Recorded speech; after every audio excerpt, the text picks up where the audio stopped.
Good afternoon, everybody, and welcome to the stream. My name's Robert, and I'm from the El Magnifico gaming channel, and today we're going to start a playthrough of Norco. Now, I should probably briefly talk about why I've picked Norco to play in particular. We had that poll on our Discord server as to what game I should play after Lorelei and the Laser Eyes, and only 2 people voted, and it was massively tied. I think there was 5 or 6 games in the end that were all had an equal number of votes. So that wasn't especially helpful. Norco was on that list, and it was one of the games that wasn't voted for. So again, it might seem like an odd choice, but essentially what it came down to was I wanted to pick a game which people would hopefully like to see. I don't want to pick, or at least wouldn't actively dislike watching, because of course I don't want to put people off this channel, obviously. But I didn't want to pick a game which was likely to bring in loads of new viewers, and that's because of course I'm planning all these changes to the channel in the near future. In particular bringing in the VTuber model. Currently I'm thinking about an April release, very early April. I know previously I think I'd suggested I might get it done by March, which is 2 weeks' time. If I rushed, I probably could get everything done by then, but I don't want to rush. I'd rather do things more slowly and carefully. But with those changes in the very near future, and hopefully, if the changes work as well as, you know, I've I'm trying to avoid saying the word hope again because I keep saying hopefully. If the changes are, if the changes make this stream as more entertaining as I'm hoping it will, then of course that would be the point when I'd want to bring in loads of new viewers. Especially since these are all games which, I think most of them anyway, are games I already own, so I know I'm going to be playing them in the near future. It's just which one do I do first. So that's why I went with Norco, because Norco is well reviewed, it looks beautiful, but it's not a game which seems to be very well known about. So I think that's probably, hopefully, striking the, there's that word again, striking the right balance between being something that people who already watch this channel will hopefully enjoy, but at the same time, I'm not going to, waste the opportunity of playing a particular game that there's already a big fan base around for the first time, because you only get to play, these games for the first time once, and a lot of people like to see people's first playthrough. Anyway, that's why I chose Norco. I know almost nothing about it. I've already the only other thing I know about it, besides the things I've just told you, is that it's set in some sort of post-apocalyptic Louisiana. So yeah, that's about it. Let's get into it.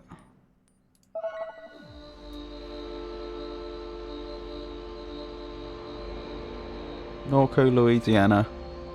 Shield hid the stars behind halogen and flame projected onto the sky every night.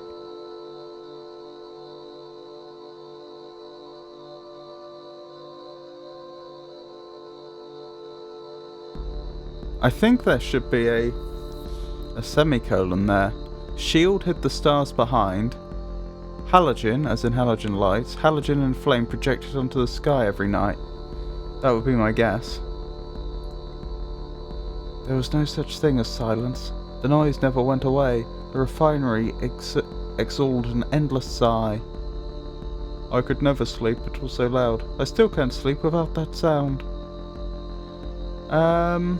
Well, we know nothing about the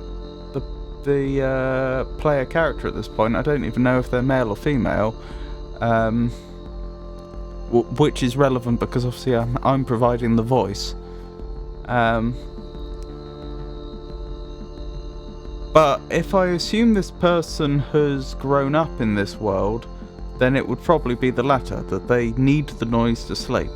I mean, that's what they say about people that have grown up their whole lives in, like, busy cities, isn't it? That they'll go somewhere rural and then they won't be able to sleep at night because of the lack of traffic noise, which always struck me as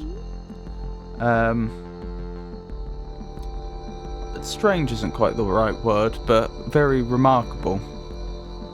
Anyway, that would be my guess, unless this person genuinely hasn't known this life for long. I still can't sleep without that sound. You often dreamed that the towers were cathedrals, that the swamps listened when you spoke.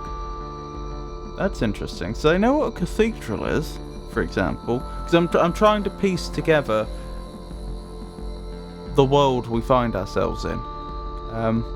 Since this is supposed to be based in the near future, we can assume that everything that has happened in real life up till now is also part of the game world. Hey Tato, lovely to see you. I hope you're having a good day.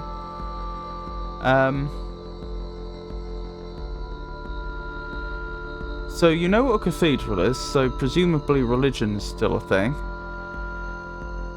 Although it's interesting that you felt you had to pretend the towers were cathedrals. Maybe that suggests that there aren't so many cathedrals anymore, but they existed recently enough that you recognise what they are. Notably, this does all appear to be swamp, so we're not living in some sort of sprawling metropolis where, you know, there no longer is any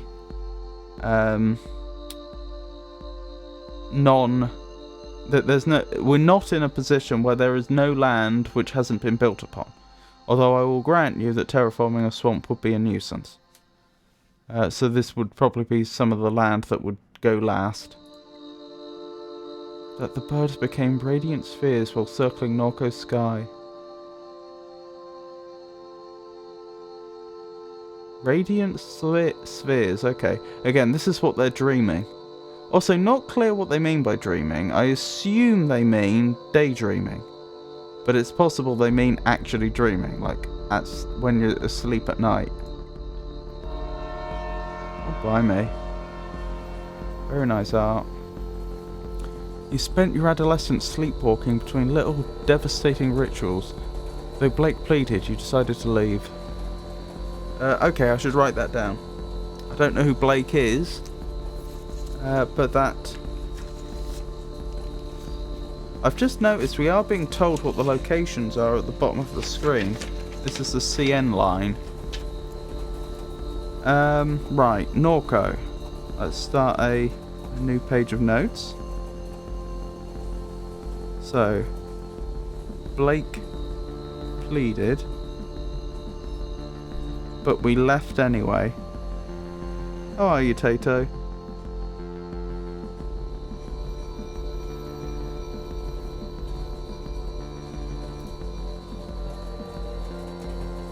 I knew he'd get over it. I didn't care.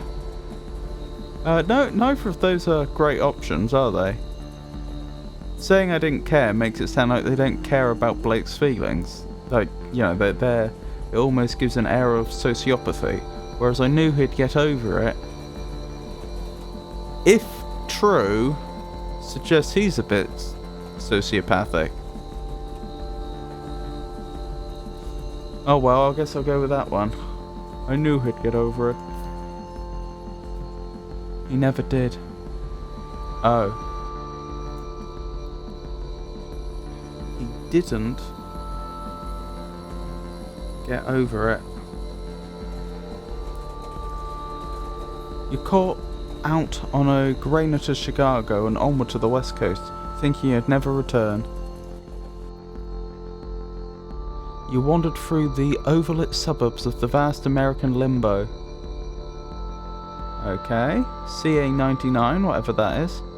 Thumbing down 99, you saw an old man crouched in a roadside ditch. He was mouthing your name. He had a familiar gaze. He was gone when you wiped the sleep from your eyes. Blimey. You spoke to Blake, learning of your mother's declining health, her insomnia, her erratic behaviour.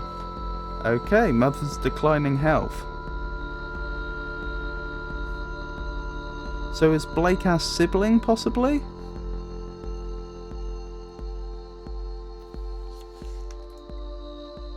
You ignored the urgency in your brother's voice. Right, yes. Brother.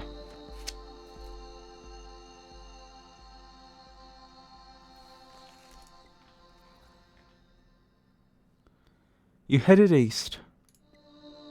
You threw your phone into the Rio Grande and joined the armies of the Mesa.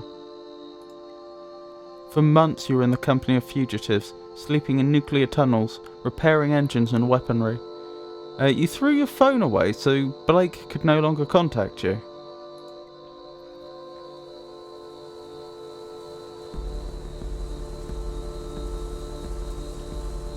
The war was a meme that set Albuquerque on fire. You escaped while the foot soldiers of a pop-up junta bloodied the parched land. Okay, that's not great.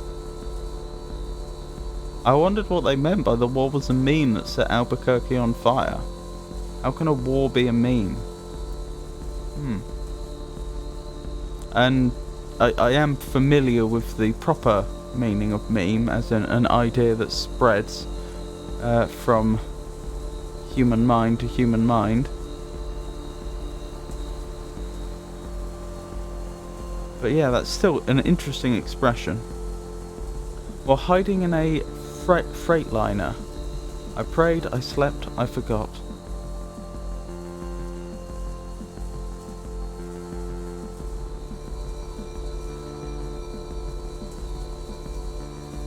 Sorry, I forget. I'll go with I slept, even though in a way that's the most boring answer. You slept easily as the truck shuttled through the plains. You called home from a landline in a motel somewhere beyond Texas. You knew from Blake's hello that your mother was already dead. You hung up, shouldered your bag, returned to the highway. 5 years had passed. You made your way back home. Right, so that's how the story starts. Lowland Ghosts, sorry. We're returning home. You awake from a delirious dream to find yourself in your childhood bedroom. Monkey watches you from the corner. So I think this is a map which we've only got one room of currently. I do like the interface here. This reminds me of like Flash games. I remember playing when I was young. You assume Million has been keeping the plants alive. Million, okay.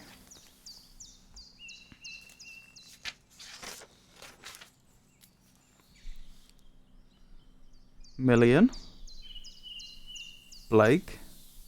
Blake we know is our brother. Million we don't know. I guess I should add Monkey.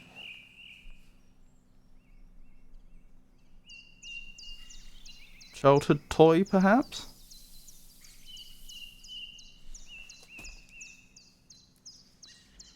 What have we got here? You, mind map. What's a mind map? I mean, I know what a mind map is in real life. What is it in this game? Interesting, and there's that man again. That could be the same man we saw that disappeared when we rubbed the sleep from our eyes. Looks like there's a bunch of icons here that are all greyed out, and some of them have faces inside. So perhaps these are people that we are going to be introduced to over the course of the game. Books. Among the books on the shelf is a slim volume called Crisis LARPing. Read. Why not? The proto-disaster tourism began almost as soon as the floodwaters left. Punks from across the country ventured into the 9th Ward, Gentilly, St. Bernard, and finally the East. They created a theatrical self-portrait of their lives in the ruins. The aesthetics of disaster were central to that emerging milieu. It began to percolate into popular culture. Collapse became the zeitgeist. Wise investors recuperated the experience of disaster. New Orleans became a plastic dystopia, a marketplace for crisis. Disaster tourism, interesting. Flyer. A flyer from a show your friend put on a few weeks before you left town. A fight broke out while one of the opening bands played. I got whipped in the face with a bike chain. Ow. I was outside.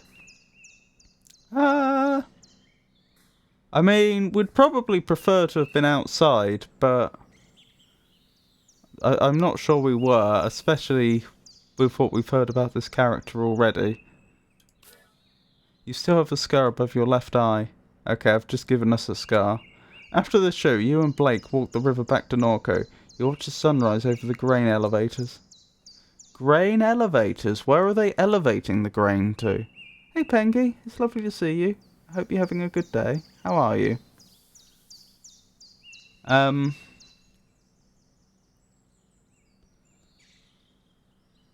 Yeah, why would they need to raise the grain up? Outside. Cool January air spills through the open window. Commuter traffic glints along Apple Street as a pair of wrens weave out of the overgrown lot next door. Okay. I think that's everything we can interact with here, other than the laptop, which I was saving till last. Although, a good point would be, how do I actually leave this room? Because I've yet to see a way to turn around. So for those that have only just joined us, this is in the future. Apparently our character left home. It wasn't entirely clear what they were looking for, but it seems like they felt like their destiny was taking them elsewhere, that they felt that they would have better chances in the American West. So they're from Louisiana, and that's where we are now. So they went west. Their mother died during the 5 years while they were away. Things didn't go well. They ended up, I think, going Mexico way for a while, and then there was some sort of war. So they then left to come back here, and they've just got back home. So they're basically picking up their life again in post-apocalyptic Louisiana after being away for 5 years and after, obviously, their mother dying. Monkey, your best friend, a childhood gift. You spoke with him often when things got difficult, but then you left. He sat here for 5 years collecting dust. 5 years. His eyes fill with anger as he challenges you to return his gaze. Staring Contest Part 1, Glyphs.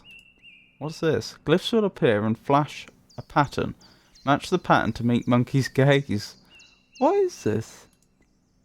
Ready? I suppose. I comprehend the language they've just used. I'm still a little unclear on precisely what I'm doing.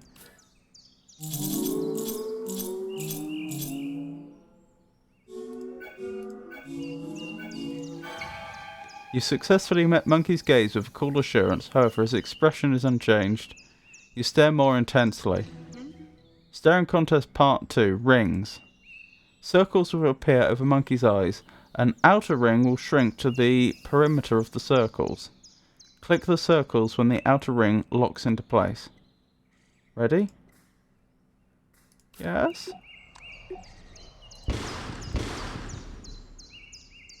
Monkey. Anger melts from Monkey's face. Take Monkey. You drape Monkey over your shoulder. Suffer through Monkey's guilt trip. Primeval stare. Well, that was a very interesting mechanic, wasn't it? Doing well, thank you. Hope you're doing well too. I'm surviving. Thank you for your concern. I think the whole monkey thing there was a tutorial to make us familiar with some of the quick time event type challenges we're going to be facing later in the game, which incidentally makes this game feel even more like the oh, maybe that's how we leave. It makes the game feel even more like some of those Flash games I played when I was younger on the internet. The laptop your parrain gifted you idles on a shoddy particle board desk. What's a parrain?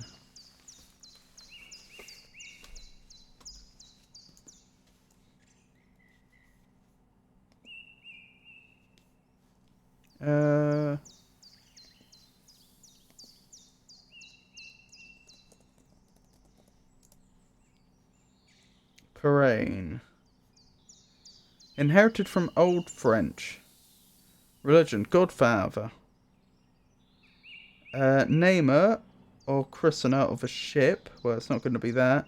Synonym of patron, crime boss, Godfather. I'm guessing they mean Godfather in the everyday sense.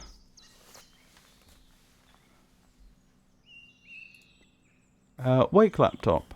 So this has been here for 5 years, presumably. As the screen illuminates, you notice that the signal in the house is dead. No internet. It looks like Blake was using a computer at some point. He left a browser tab open. I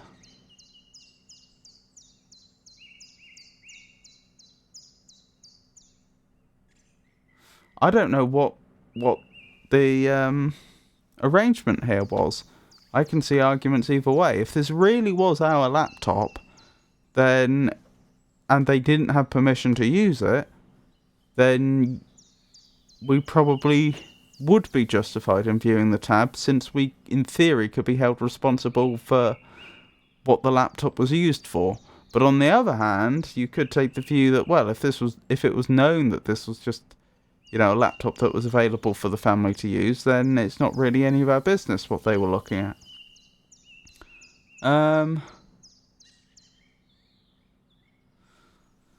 Disregard it for now, I think. Incidentally, do I get the option again?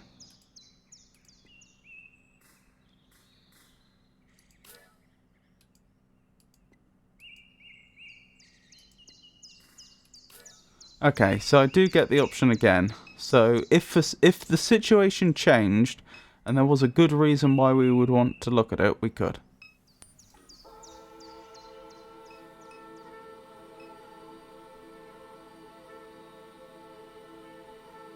Is that supposed to look like that? Like that rectangle moving across the screen?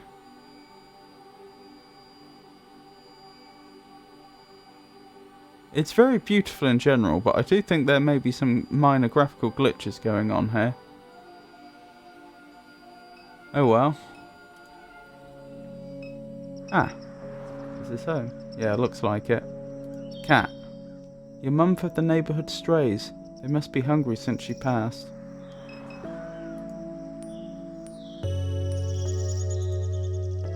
Your grandfather's statue of the Virgin Mary sits in the shadows along the crawl space of the house.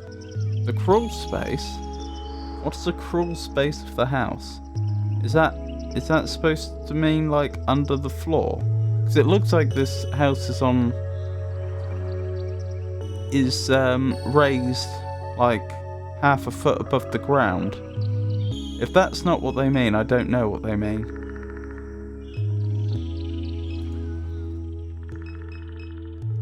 Photo album. A family photo album. Look. Yellowing pages of disposable photographs. Your grandfather. A peculiar look on his face, impossible to read. Your mum staring at... Oh, mind map updated. Your mum staring at Blake through the obscure lighting. He's dressed as a vampire, tugging at someone's waist. Pleated khaki shorts. A photo labelled duck. Scene of a barbecue on the lakefront. The man at the centre points playfully at the camera, his face is obscured. Turn the page and there's Blue, your father, though you've never thought of him that way, an easy smile on his face, a canister of dip shoved into his front pocket. What's a canister of dip? You set the book aside. Okay. Catherine, your mum. Died. Finished thought. Okay, died. The cancer metastasized. It was in her liver, then her lungs, then it was in her brain. Oh, that's horrible. She was on chemo, never finished her third course. At the hospice on Jefferson's Highway, Blake said the traffic shook the building. He left before she drew her last breath. Alone with the morphine drip and the rattling glass, that's how Catherine died. Your mum.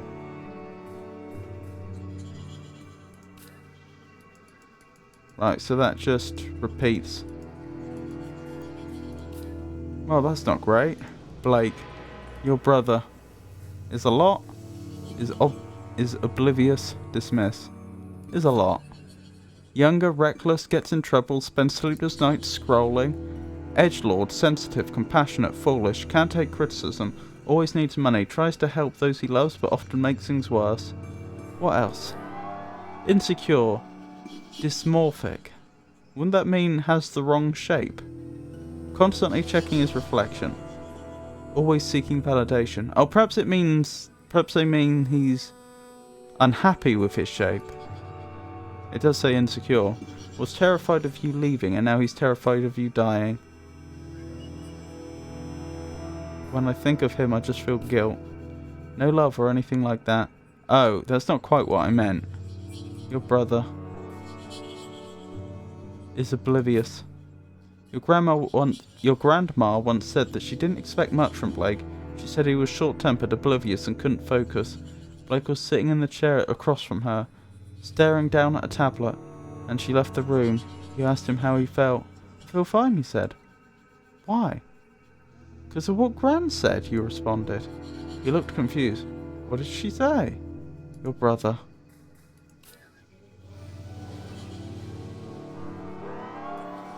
Blue. Blue is a vague memory. You don't remember Blue, only the things he left behind. Photographs, cologne, tools, the name that your mother kept. Even the pictures that have survived are too faded to make out. That's unfortunate. You were travelling through the Midwest. The freight cars rattled in the cold dusk as you crouched on the grainer porch. Suburbs, fences, traffic, flat country, all passing for miles. Then what? You rode in the back of a van from Chicago to Des Moines. You stole a heater from Walmart and brought it to the poorly attended house show. Des Moines to Kansas City to Denver.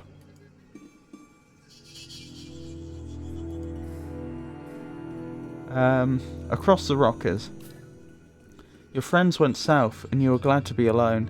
You spent long nights on those highways in a terrible sleeping bag. Down the Pacific coast, you were in California when the summer arrived. You recall the familiar smile on the face of the old man in the Central Valley ditch. Ah, right, so I was wondering, going through these memories can lead to us discovering new characters. That smile burned its image into your mind. You are home again. Because your brother needs you, because your mum died. You... Finished thought. Pops Pierre. Your grandfather, Peter Pops Pierre Malacon. He passed away when you were a teenager. He seemed to court controversy, as I told you never understood why. Duck. An old friend of your mum's, your memory of him is scattered and vague. Ditch man. The smile of the man who crouched in the ditch of the highway revisits your mind. His head was smudged with Wednesday ashes and a mascara ran from his eyes. What's Wednesday ashes?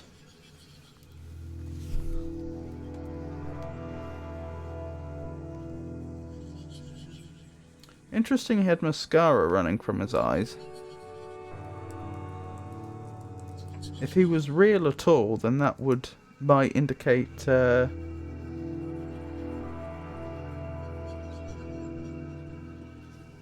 profession, possibly.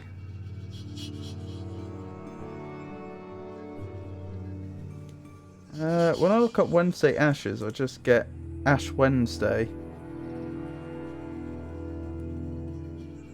So I don't know what Wednesday Ashes is.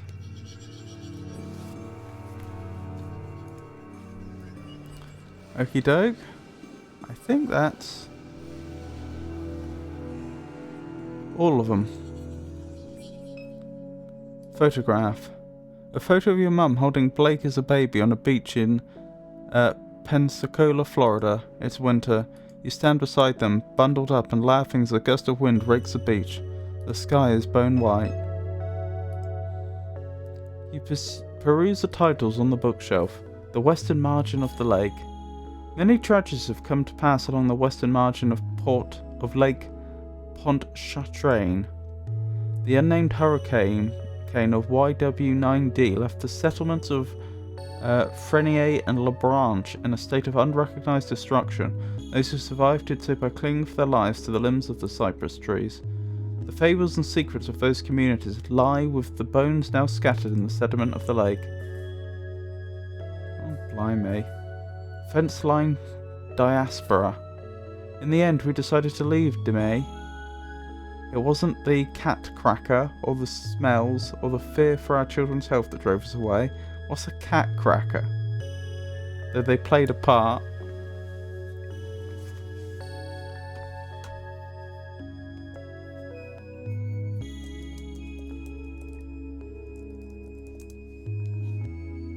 Cat cracker.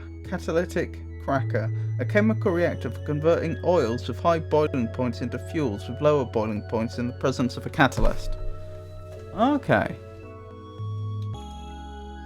Truth be told, it was the media attention, the spokespeople and activists and academics and all this. I was done with it. I was done being a poster child, done being thought of as a victim. I wanted my experience to be my own, not something to be gawked at or dissect in a laboratory. Interesting. Oh, we just did that, sorry.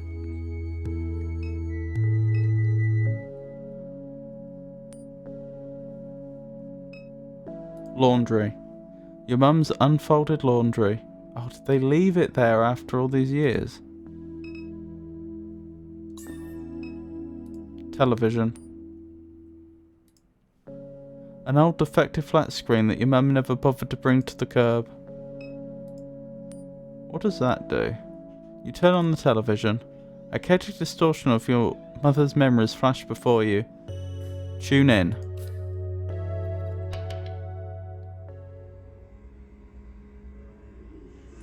What is this?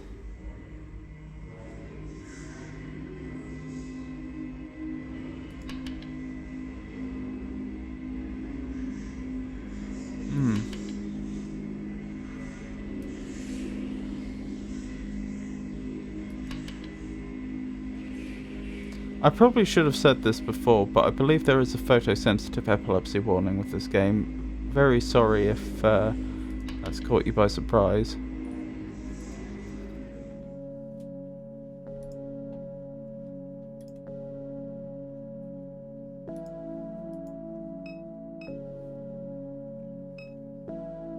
Mail.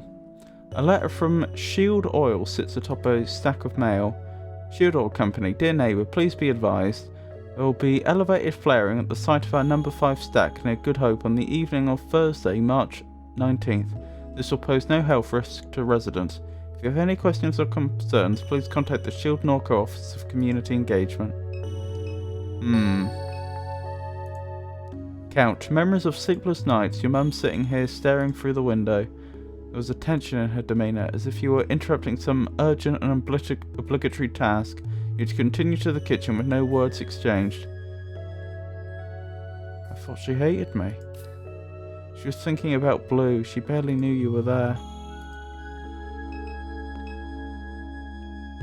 So does that mean Blue never died? They just left and never came back? Or, well, that they could have died, if that theory is correct. But we don't know. We might still meet them.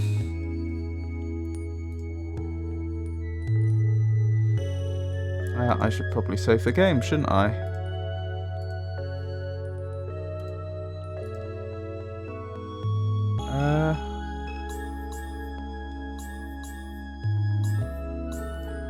Right, that's how I move about then, using these little squares. I think. I mean, but can I not turn around at all?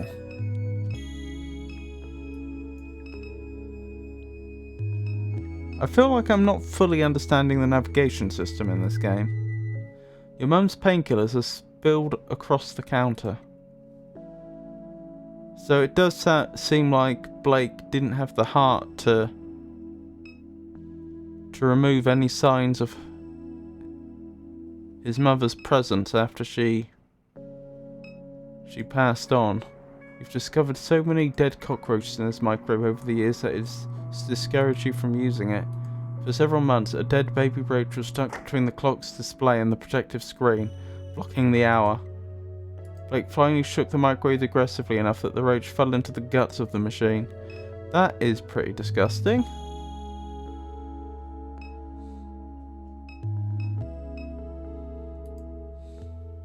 You're always frightened by the laundry room.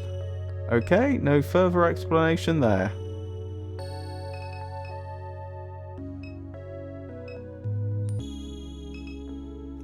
Right, I think we found everything we can interact with.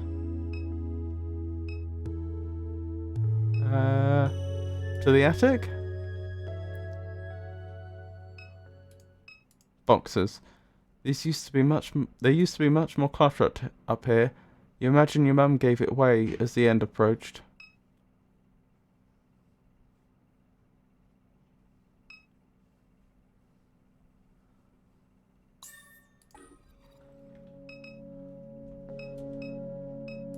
Backyard. Oh, hello.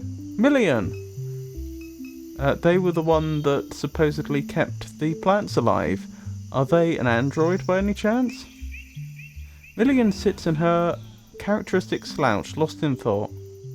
Her carapace has taken on the rusted and weather-worn quality of the rest of the machinery in the yard.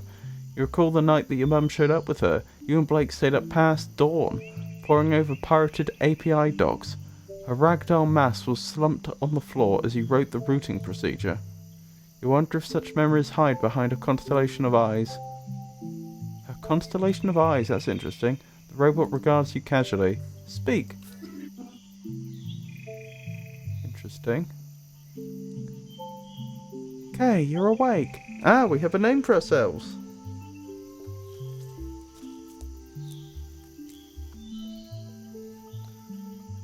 So Million is our robot.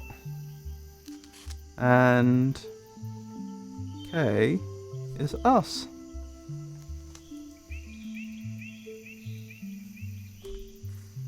Couldn't sleep, or best sleep in years. Best sleep in years. The sound of the refinery did always help you sleep, didn't it? In any case, hang on, it should be a feminine voice. In any case, I'm certain I was no help. She gestures towards the motorcycle at the edge of the carport. I was turning over the engine on that bike to test the coils. It was quite noisy, but they're in good shape now. All I need is a fuse, and we can use it to get around while I finish repairing the truck. I heard the phone ringing inside, but I had my hands full. Where can we get a fuse? The gas station just up the road has some, but you may have to persuade Troy to let you in. Were you expecting a call? Many people have been calling since Catherine died. Your brother is usually the one to answer the phone, but I don't know where he went off to. Also, it sounds like we're females, based on K, so perhaps I need to change that voice. I wonder where he could be. Likely at the bar or bookstore, if I had to guess. Why would so many people be calling? Your mother left behind a lot of loose ends. From what little I know, I gather she was conducting research for a client in Fat City. I sense that many people would like to acquire that data. Ooh, that's a plot hook. I'm unaware of where she has hidden it. Perhaps Blake knows its whereabouts. Who exactly would want to see the data? Your mother spent her entire life researching this town. She knew histories that others have forgotten. History has a lot of value in this place. Who is this client? I haven't a clue. These aren't the things she discussed with me. As the cancer spread, she became more guarded with her research.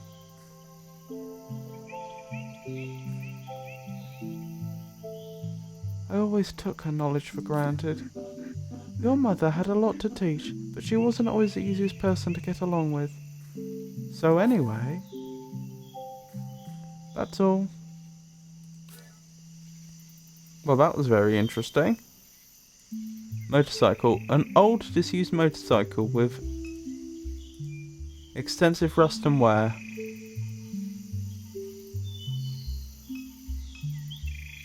crab net.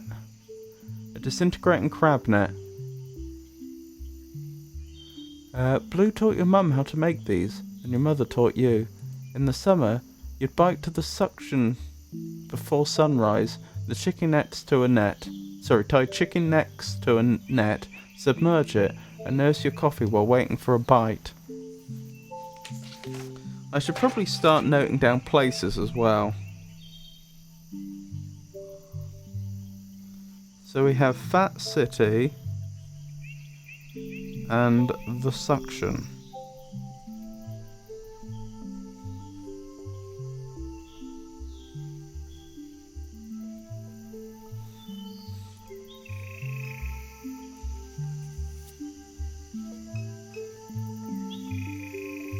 Okie dokie, I think we've gathered what... Oh, pry bar. A steel pry bar lies on the ground. I think we've gathered what we can from here.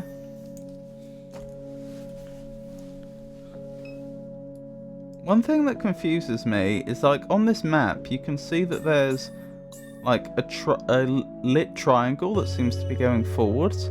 It's as if it's trying to tell me what direction we're looking in. But I don't seem to be able to manipulate it. I can't turn around.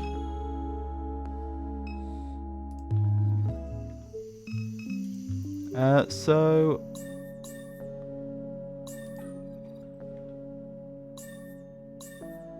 yeah, the kitchen and bedroom are effectively behind us then. But again, I don't seem to be able to turn around.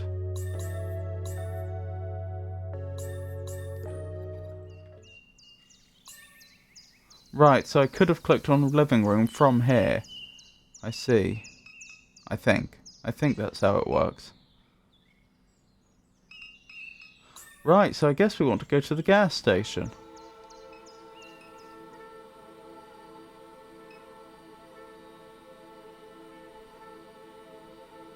Although that doesn't seem to be an option.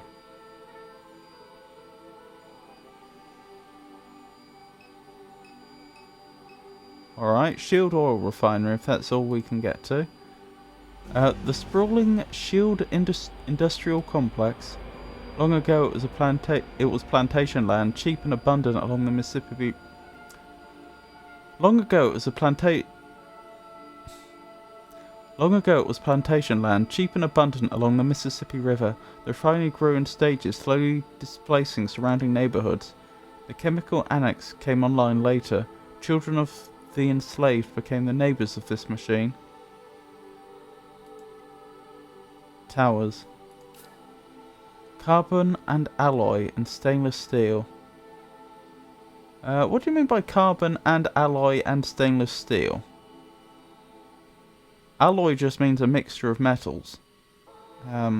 Stainless steel is an alloy. Carbon is just carbon. I don't think they would mean elemental carbon. Among the columns sits a catalytic cracking unit that rocked the town. Past tense. Rocked the town. Pipelines.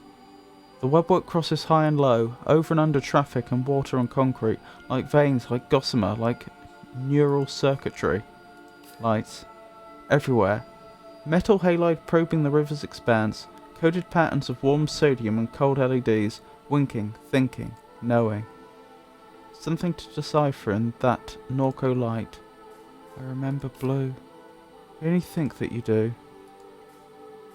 When he died, part of her did too. Oh, he is dead then.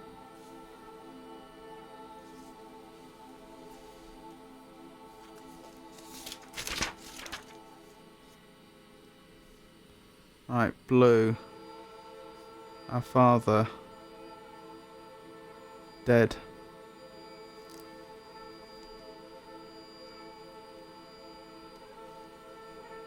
Sounds like the old times of text-based adventure games, when they take a list of named items and join them with "and", so it looks understandable, but a bit wrong.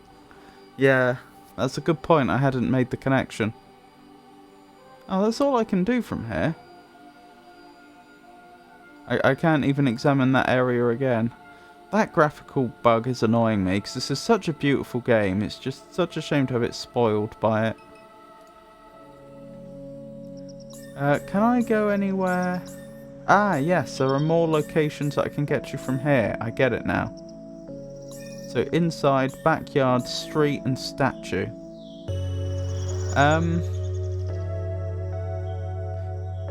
Incidentally, do let me know what you all think of the game. Because I have only started it today, and if it is a game that people aren't enjoying, I'd like to know. Then again, there is of course a problem that if people weren't enjoying it, they'd probably have switched off by now, in which case their voices would be the very voices I wouldn't hear. But still. Mary. You observe the weathered concrete and flaking paint of the statue. Inspect further. The face is especially deteriorated, framed by a system of cracks.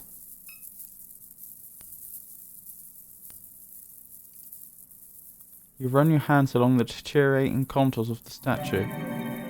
It snaps off as if by design. Behind the statue's face holds an old assemblage of electronics carelessly soldered together. At the centre of the electronic configuration of what appears to be a card reader.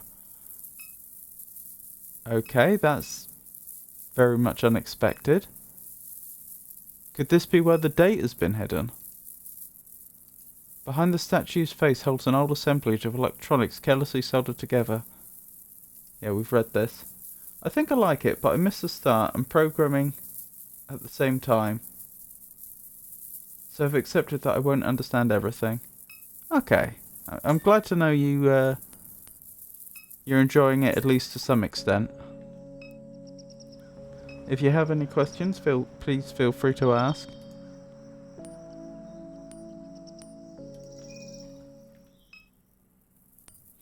I feel like we should be picking this up, but apparently we can't. Maybe we need to put a card in there, into the reader, and then it will do something with that data.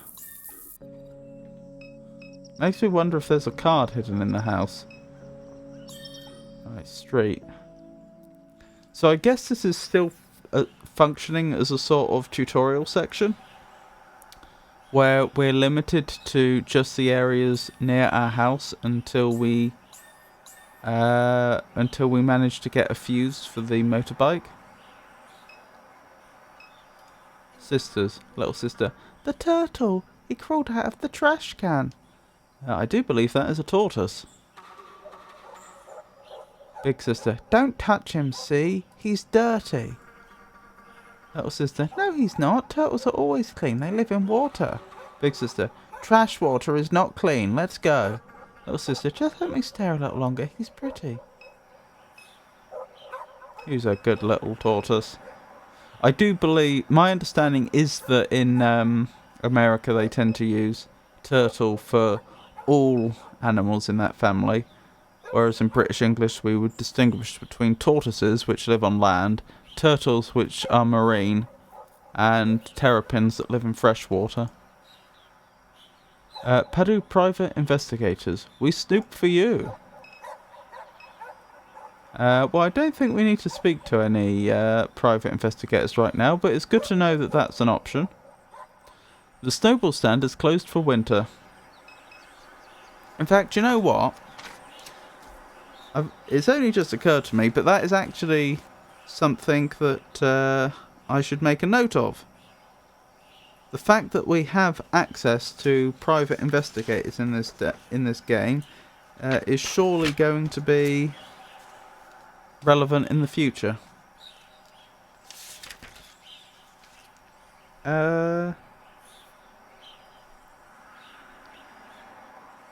Private investigators.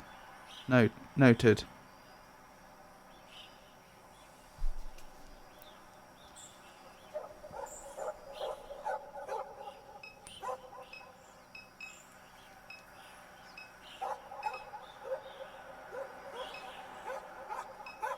Did I look at the snowball stand?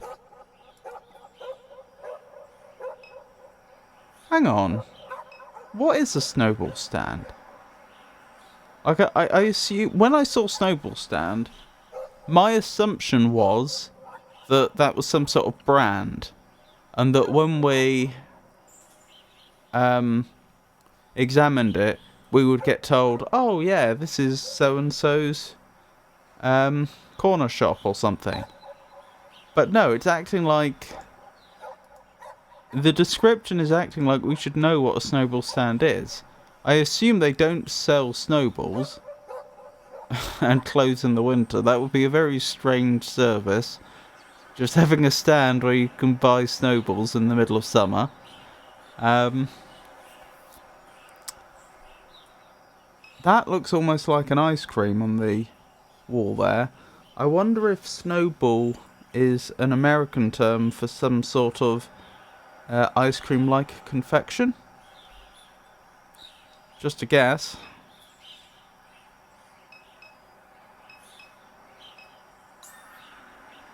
Floodgate Tavern, home, dimes discount. Oh wait, it says we can't go into Bayou PI. So maybe I should just click on the door to see what it says. The lights are on at Bayou Private Investigators. You knock, no answer. Okay.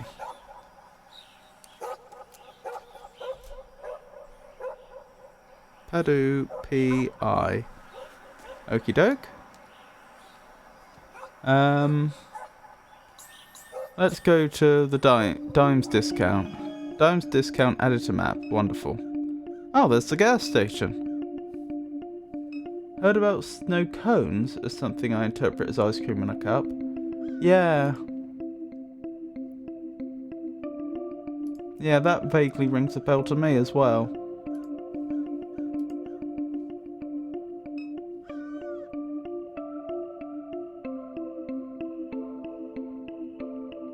I mean, I was just considering, could it not be in a cup? But I mean, what's the alternative? I mean, if it was on a cone, surely it would just be called ice cream. But I don't know, maybe they have some unique way of consuming ice cream in America and it's called a snowball. Maybe they, I don't know, put it on a stick or something, like a toffee apple. I don't know. A film crew is set up alongside the river road. Several floodlights illuminate a gruesome murder scene. Two men stand pensively above a corpse. Approach the set. As you near the set, a small, energetic man jumps from his chair. Director. Attention! Attention! Attention, you! Can't you see we're trying to shoot here? Sorry. Oh, what are you filming? What are you filming? It's a detective drama called None of Your... It's a detective drama. Any other questions? That sounds cool. So is this like a murder scene? Keep it up and it's going to be. Hey, you know what? Wait a second. You from around here? Oh wait, is that... Oh no, that's him speaking. Keep it up and it's going to be. Hey, you know what?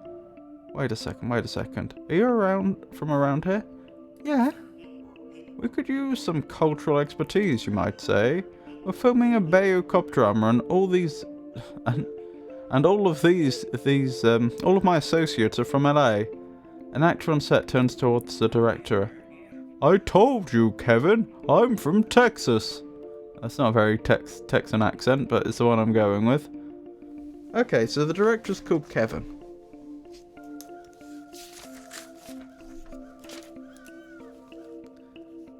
Kevin. Director. Hang on, just need to do something quickly.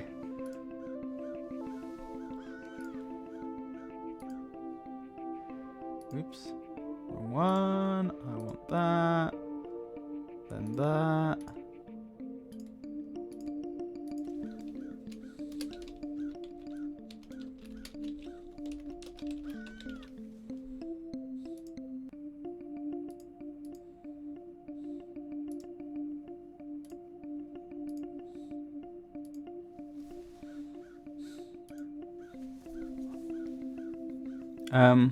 Where were we? I told you, Kevin.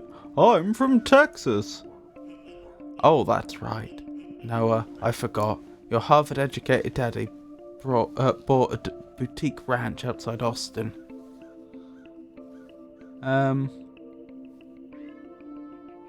Noah.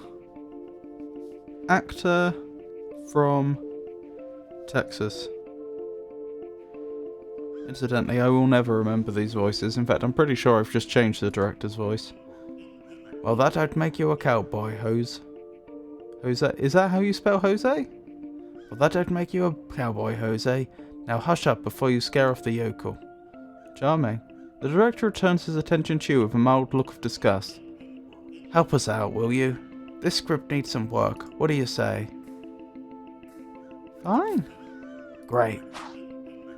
Hey, Noah, get over here so you can learn something from this.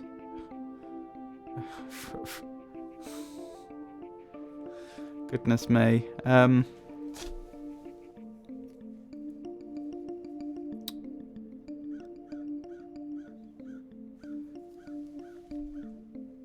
Hey, Noah, get over here so you can learn something from this well-regarded local. The actor smiles as he whispers under his breath. Oh, okay, I may have actually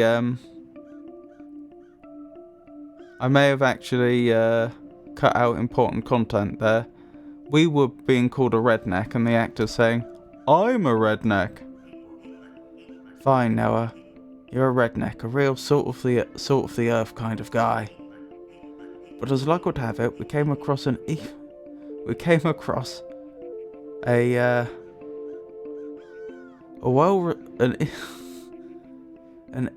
even more well-suited local to inform us about the script. So just take a knee. Alright, anyway, we need some good slang. What do you call a villain? A bad apple? A lowlife?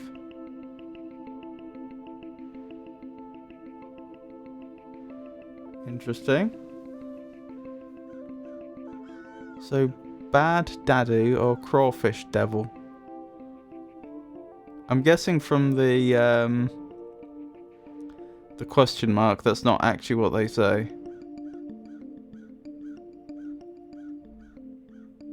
I'm guessing we can't give truthful answers here, but this is the only one that this one doesn't have the question mark, and it's not terribly offensive. So bad daddy,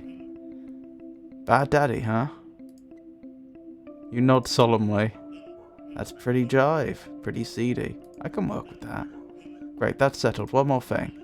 What's a more regional way of saying to murder, to kill? Slay? Send him home with the roosters? Or slather him with the oyster-flavoured peanut butter? Send him home with the roosters. Send him home with the roosters. You maintain severe eye contact. Yeah, I like that. Sounds raw, sounds real. Remember it, Noah. Home with the roosters. Well, I'm satisfied. The bad daddy sent another poor soul home with the roosters. Sends a shiver down my spine. I seriously have to repeat this? This is how real people speak, Noah. This is how people talk outside Silver Lake, you understand? Real people out here saying weird, gross, weird things all the time. So memorize that line, because that line is going to win me a Golden Globe. Oh. The director half remembers your presence. I'm pretty good at sourcing talent, aren't I? Always had a knack for it. I guess I owe you one. If you ever need anything, talk to somebody else on set. Just don't bother me, I'm busy. Now off with you. Well, that was interesting, wasn't it? Where were we? Gas station. So many evenings spent watching traffic pass by this gas station. Little has changed. The neighbouring business still sits abandoned. The surrounding streets are quiet and empty. Right, so we were told we may have difficulty getting in. Troy. Well. Look who's back.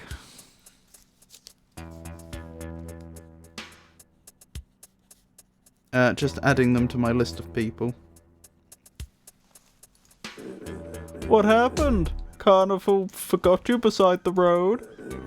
And you even brought your little doll. That's cute. So my choices are, wow, Troy, you don't look so great, or back because my mum died. Back because my mum died. You're not that stupid, are you, Catherine? She too valuable. They never let her die. If anything, she probably vacationing on a hard drive somewhere. You're trolling me about my dead mum? Trolling?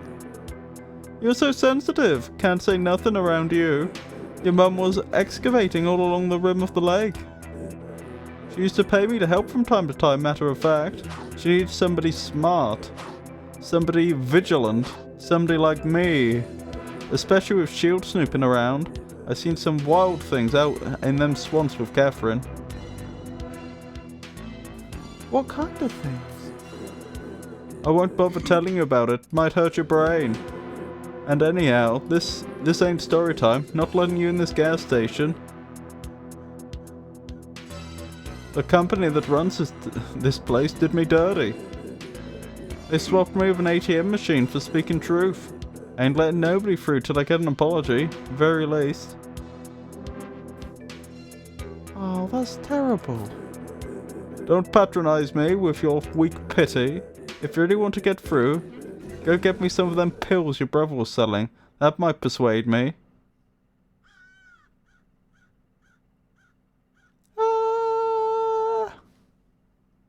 This isn't a great choice. So either we fight them,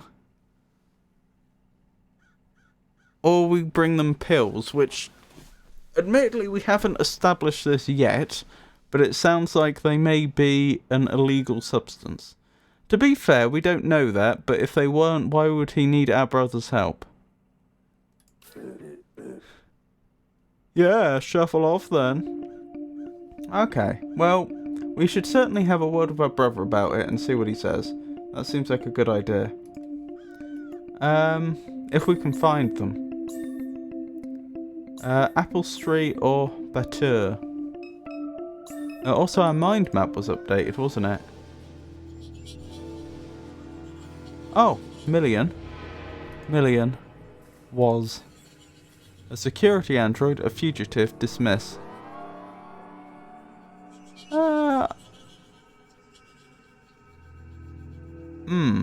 Let's go with a security android. She guarded the perimeter of the aluminium refinery in Gramercy. One day she ran away.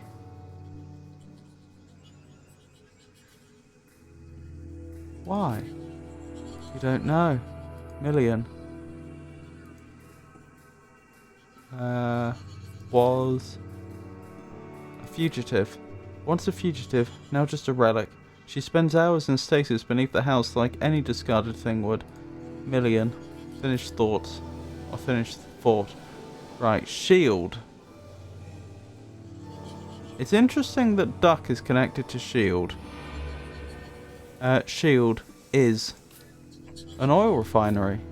S.H.I.E.L.D. Gulf South is a regional subsidiary of a transnational oil empire. It holds a large share of leases in the Gulf of Mexico and refines crude oil right here in Norco. The chemical annex sits on the other side of town from the refinery. It produces the feedstock for plastic consumer products. S.H.I.E.L.D. owns half the town. S.H.I.E.L.D. Interesting. Probably a good point to save again. I should try not to forget to do that. Right, where were we? So we have Apple Street, which I assume is where we came from. It does appear to be, and the two children are still arguing about whether they should be interacting with that tortoise or not.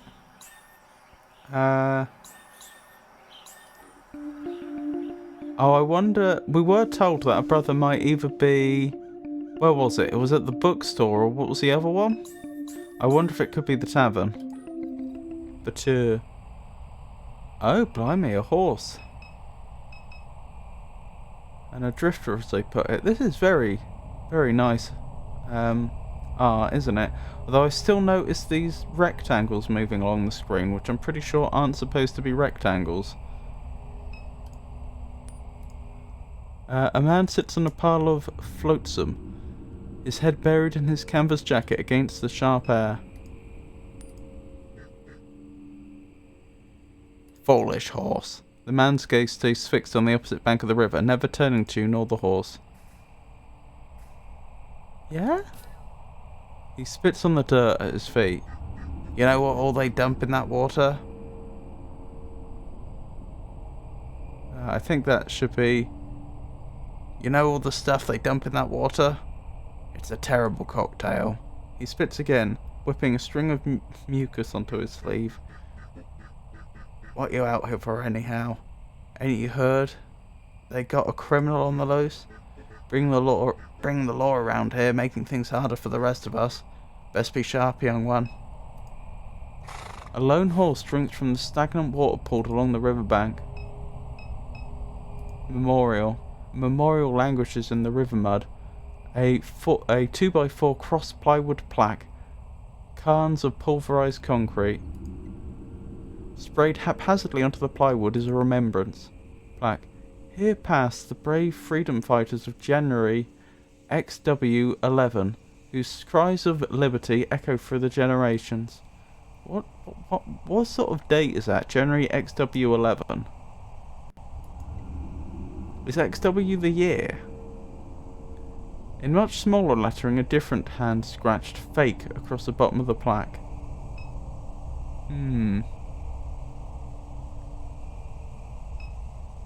Interesting.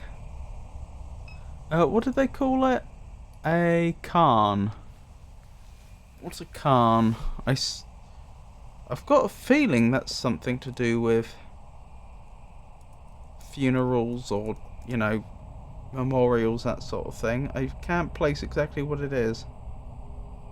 A rounded or conical heap of stones erected by early inhabitants of the British Isles, apparently as a sepulchral monument.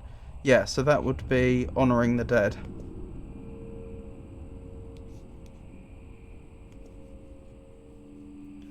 A pile of stones heaped up as a landmark to guide travellers on land or sea, or to arrest attention, as in surveying or in leaving traces of an exploring party.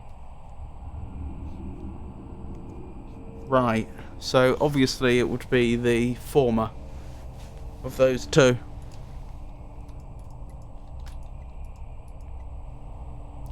Okay.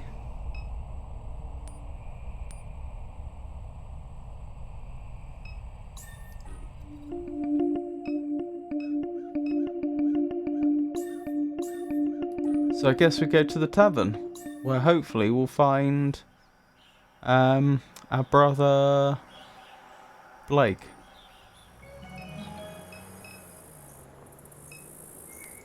What just got added? I think something got added to the mind map. Don't know what it was. Troy. Oh, that clearly wasn't just added. Troy knows your family. He was buying pills from Blake and occasionally helping your mum with her research. He says she was conducting research in the lake. Okay.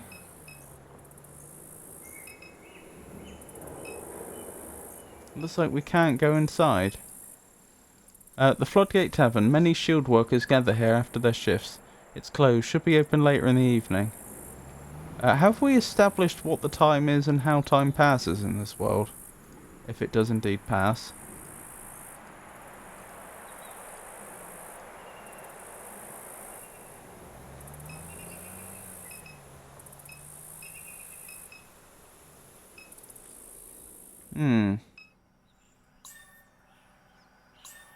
Alright, let's go back to our home and ask Million again about our brother. Million regards you casually as you approach. Yes? Where can we get a fuse? We asked that before. Okay, we can't ask about a brother again. Oh, container. What's in the container? Your mum kept all her gear in a plastic container strapped behind the cab of the truck. Boots, waders, flashlights, tackle, first aid kit, etc. That sounds jolly useful. The truck was your grandfather's. You remember riding in his lap while he let you steer, the dead wasps that collected behind the seat, the smell of grease, whiskey and nicotine. You and Blake would drive the truck into New Orleans on the weekends. No AC, windows down. The rattling chassis was deafening, going 75 on the Interstate 10. Millian has been slowly repairing the vehicle since your mum's death. Interesting. Why only now? What's prompted that? Refinery. The towers of the refinery wink in a subtle and familiar rhythm. A familiar rhythm, that's interesting. So they're very predictable then.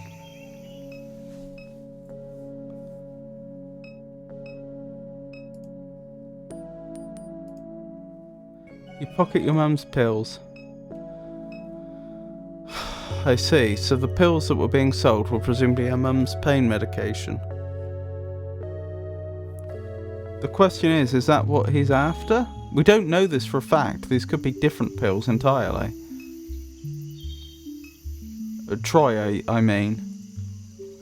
Is that what Troy was after?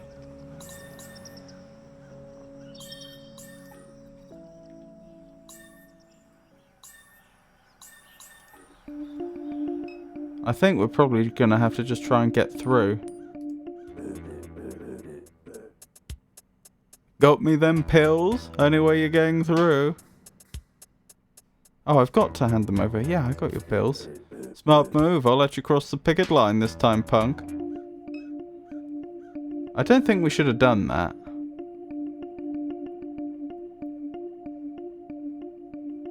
But I don't like the fact I wasn't given a choice. Like, I mean, I sort of was, in that I didn't have to pick up the pills, but...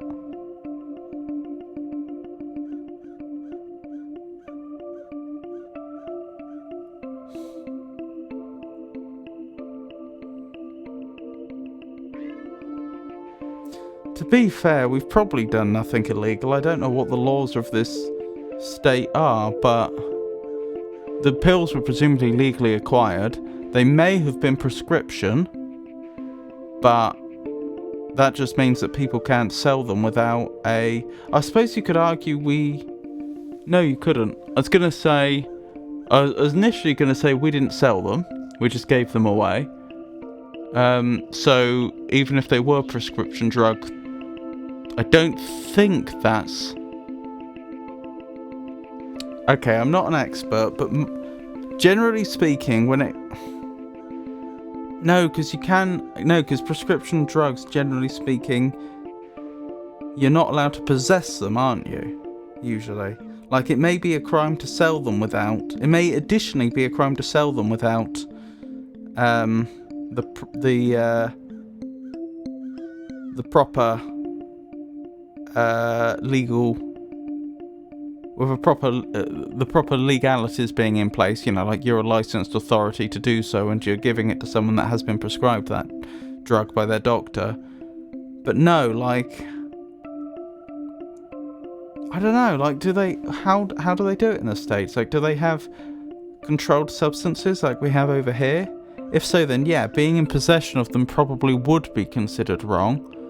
But then the counter-argument would be, right, well, we didn't intend to possess them, they just came into our possession after our mother died, but then we didn't have to give them away. But then is giving them away without selling them a crime? I don't know. I don't think you could argue we sold them even though they let us through, because they had no right to stop us in the first place. So I don't think it could be said that a legally recognised purchase took place there. A financial transaction. Or any sort of... any legally recognised transaction.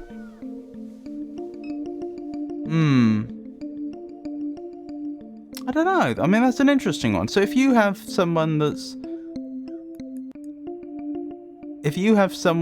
needs medication that's a controlled substance, and then they die and you effectively inherit, de facto inherit the remaining drugs they never got through, and then you just give them away, have you committed a crime? I'm not sure. I'm leaning towards no, simply because I don't know what crime that would be. But I suppose you'd have to research the law of your where you live specifically to know for sure. Oh well, what's done is done. I didn't like the fact that I couldn't back out of it once I'd picked up the pills. So much so I am half tempted to reload. I'm half tempted to reload, but bear that in mind in future, that's how the game works. In fact, I think I will.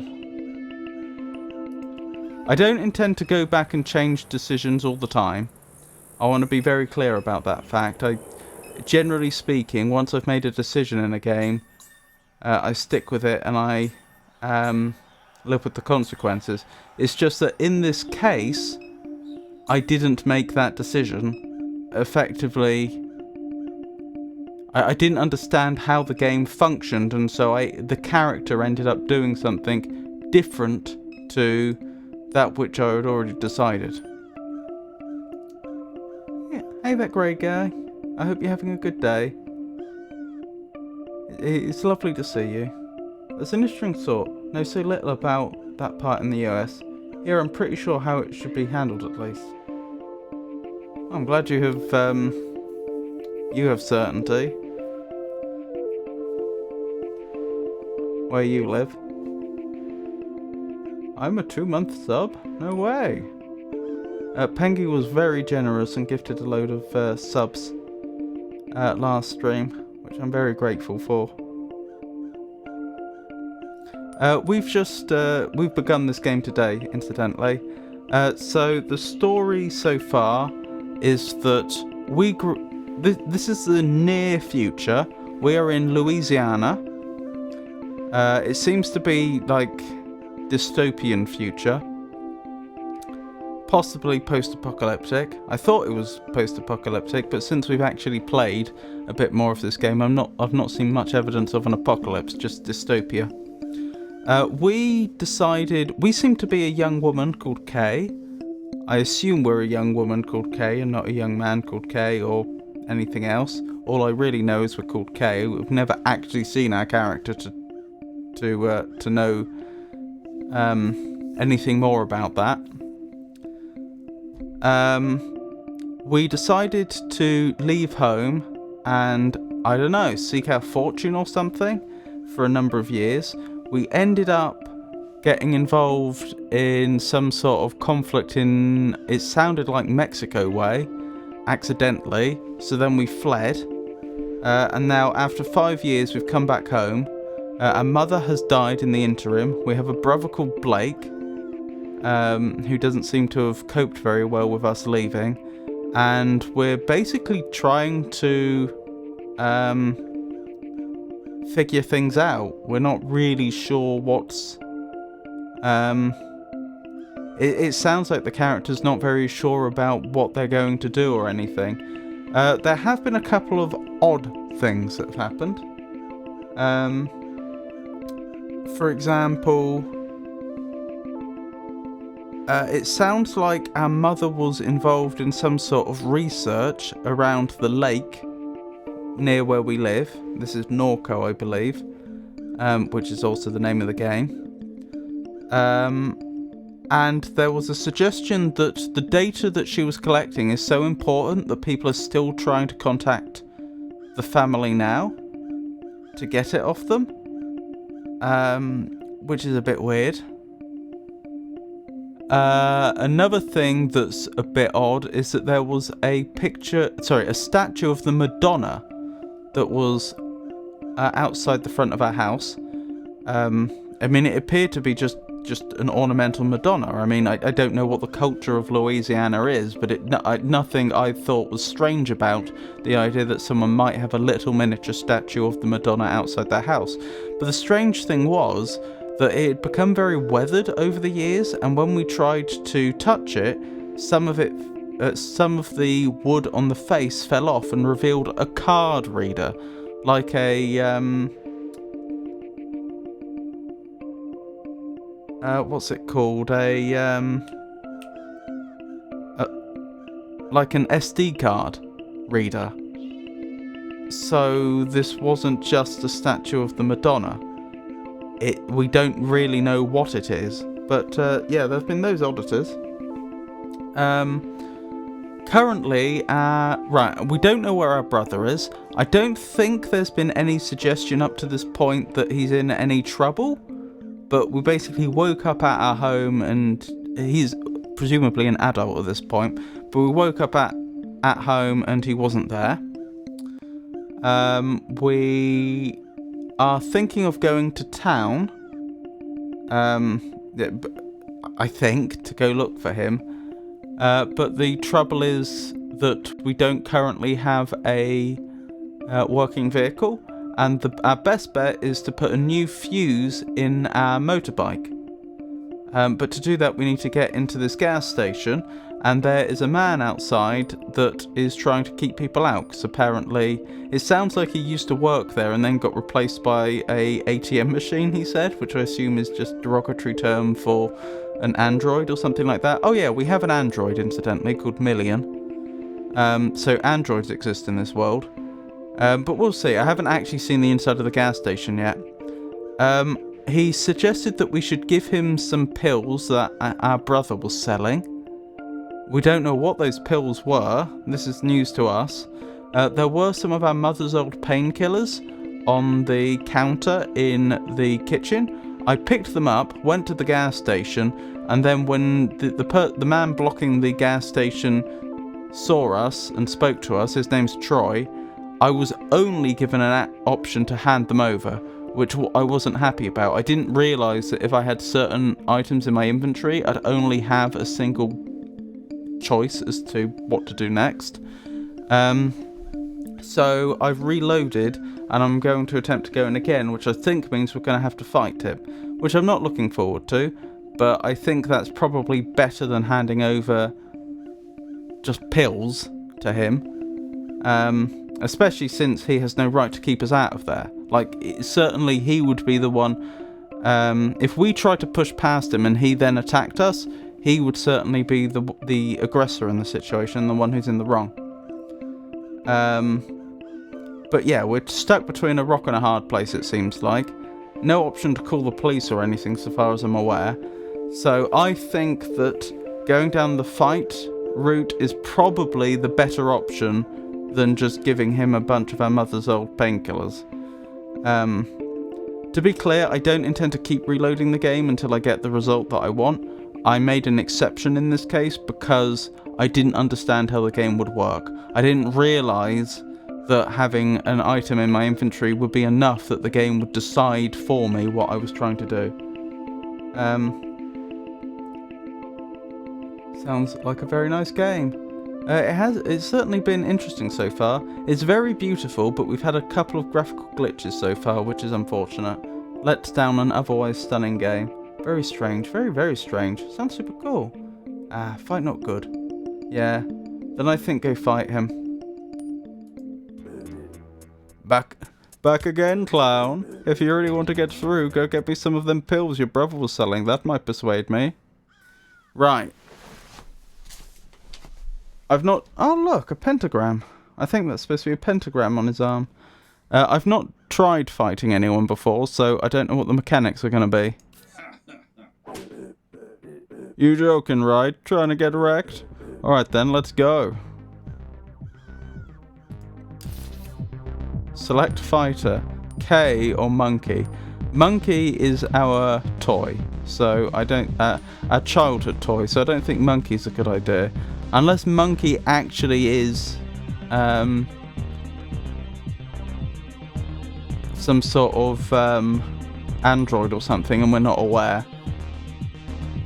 So this is us. I should point out, several of the characters, including ourselves and our brother, just have like that. We don't see their real faces. We just get these like emoji-like faces. I'm not entirely sure why. Heal, back, select target. Okay, Troy.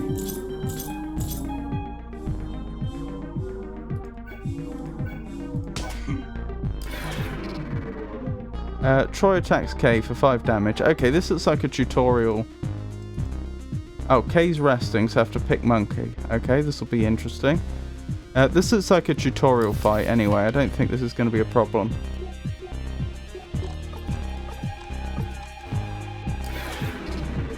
Oh dear, Monkey took some damage.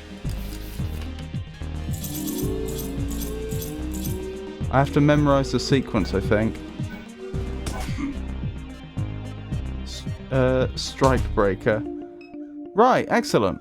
We made it through. That didn't go too badly at all. I'm a little confused about how our little stuffed toy monkey managed to do really quite significant damage to a grown man, but we'll worry about that later. I think he was Monkey. Go Monkey!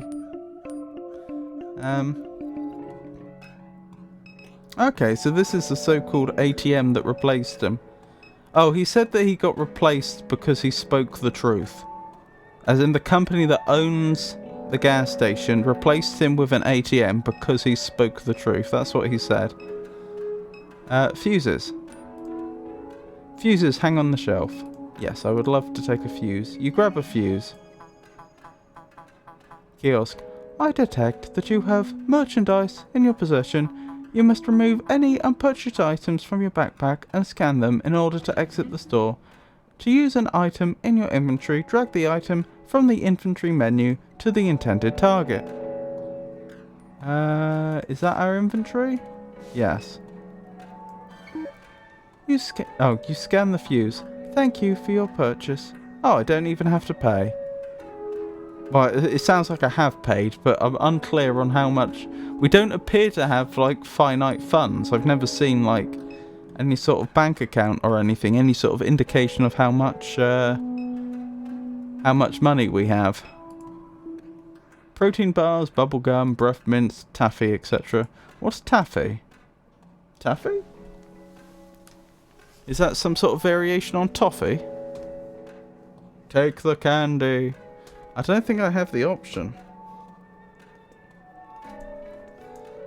I have ended up having to look up quite a number of words playing this game. Taffy. US, a soft, chewy candy made from boiled sugar, molasses, or corn syrup and butter. Right, yeah, it sounds like... That's not quite toffee, is it? It sounds caramelly. It sounds... like some sort of soft caramelly stuff. No take candy. Dog food. Dusty bags of dog food line the shelf.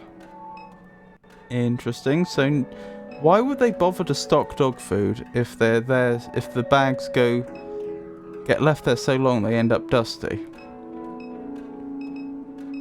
Liquor.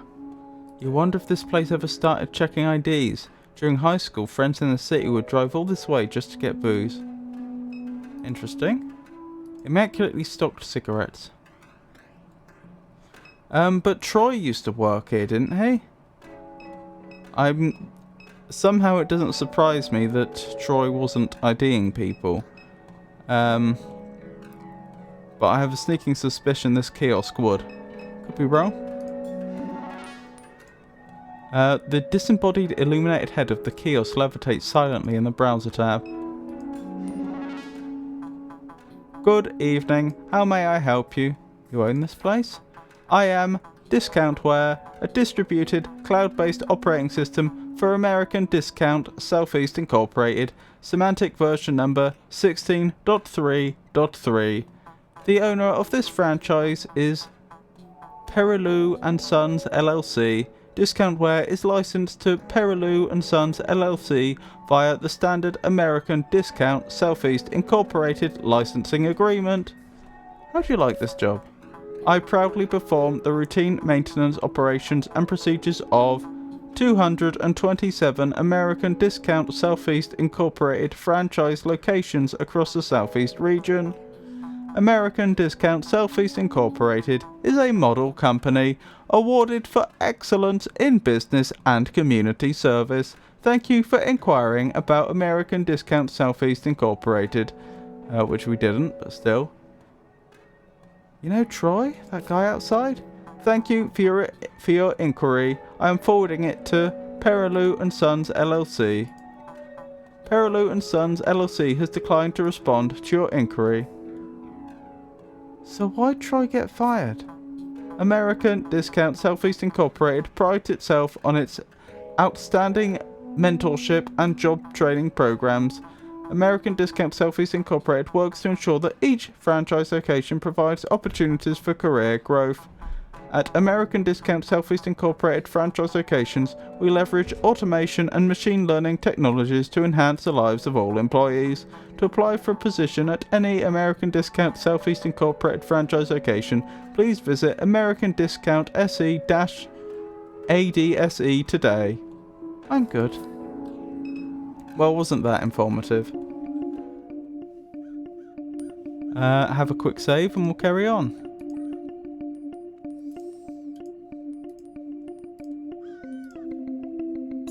Right, so back to the house. Oh, the children with the tortoise have gone. Oh, is the tavern open? The Floodgate Tavern. Many shield workers gather here after their shift. It's closed. Should be open later in the evening. Not yet. Okay, so let's get back to the house, and we should be able to get the motorbike working now. Has no effect. Do I give it to Million?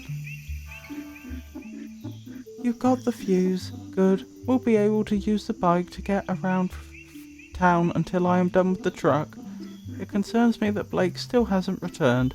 He's been spending a lot of time at Sarpy Paperbacks lately. Perhaps we should look for him there. Let's go.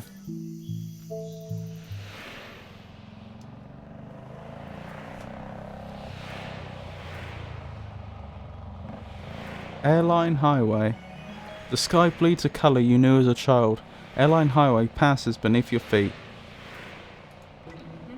Million has joined your party. Interact with party members by clicking their portraits in the party menu. If you're stuck, they may be able to help. Million shouts over the wind. The bike runs much better now. You can use it to get around during your visit. Where could Blake be? He spends much of his time at Sarpy Paperbacks. Perhaps we should check there. How's Blake been? The year that you left, Blake became uncontrollable. His behaviour troubled Catherine deeply. It was beginning to remind her of your grandfather. Oh yeah, apparently our grandfather courted controversy. That's what we were told. Make of that what you will. After he was expelled from Destron, he began running drugs into the parish. He made himself many enemies. Okay. That's not good. That's not good at all. I'm going to add that to my notes. So he's a drug runner, or was.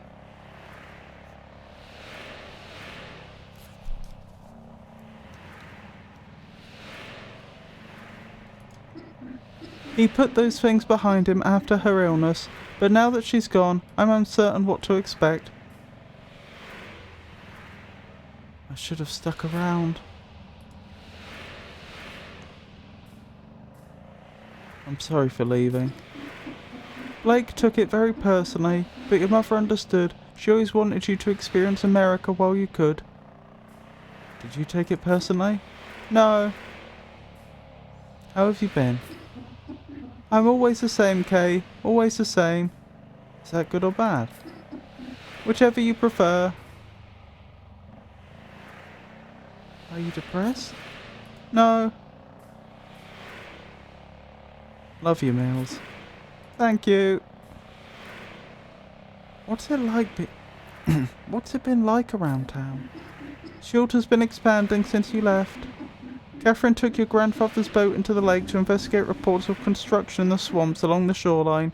She assumed it to be unpermitted shield activity. She was unable to find any evidence of it. However, it was clear that she found something during that investigation. What was it? I don't know. Perhaps you do.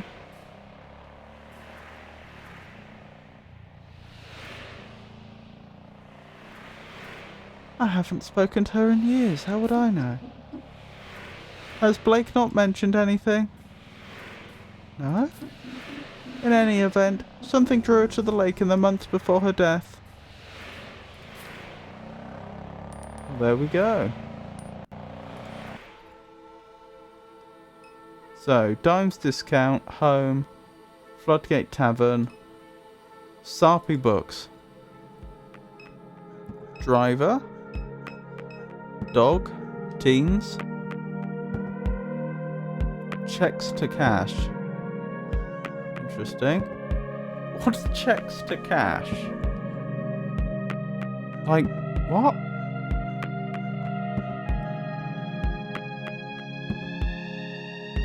I'm trying to figure out, like, it sounds like they turn checks that you can write into cash, but why would you need that as a service? I suppose it's just another way of withdrawing money? Driver. A young man leans against his station wagon while scrolling idly on his phone, his silhouette darkened by the fluorescent glare of the payday lender's sign.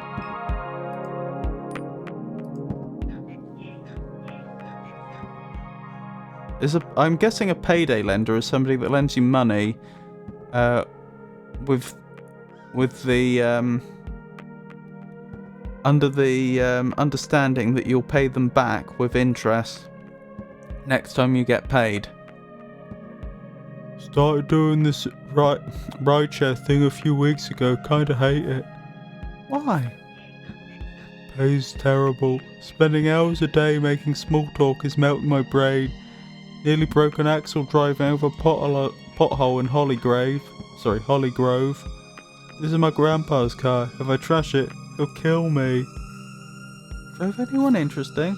There's all types around here. Some guy I drove out to the middle of the swamp. It was like 2 a.m. Asked me to wait.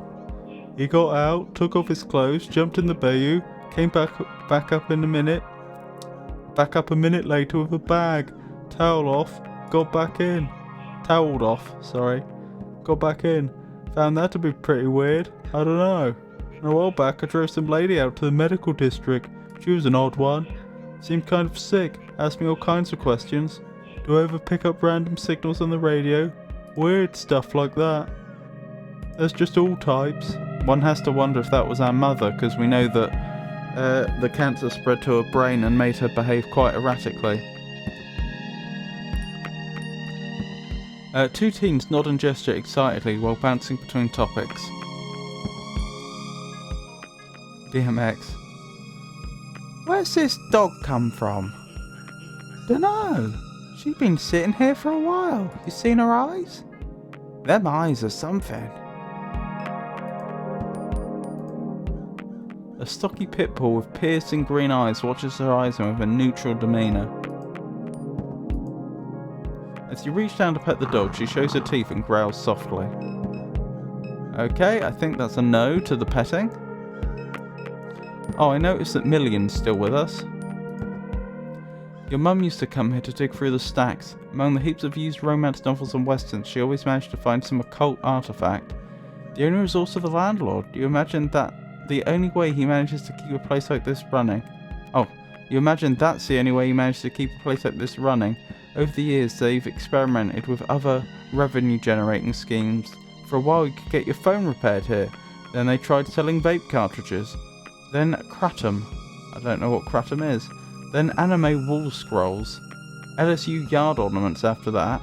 I don't know what LSU yard ornaments are either. I remember seeing online that they were trying to do some kind of acupuncture thing. Okay.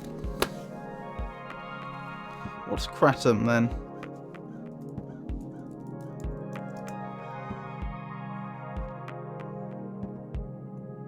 A tree. Probably not that. Or the dried leaves of the tree used in traditional medicine or recreationally for their stimulant and analgesic effects. Oh, that's possible.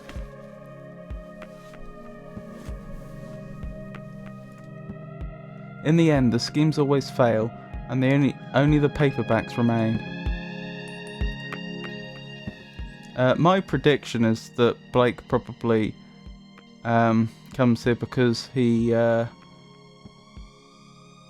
has feels affectionately towards someone that's often here, but you never know. You wonder how anyone can read in this dim and cluttered bookshop. As your eyes adjust, you see Blake's childhood friend, Erica, waiting behind the counter to greet you. That could be it.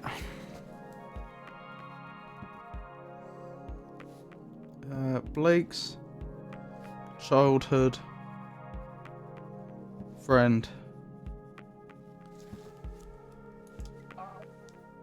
Kay? And Million, when do you get back to town? I have been in Norco for quite some time. Perhaps you are misremembering, Erica. Weird, I guess so.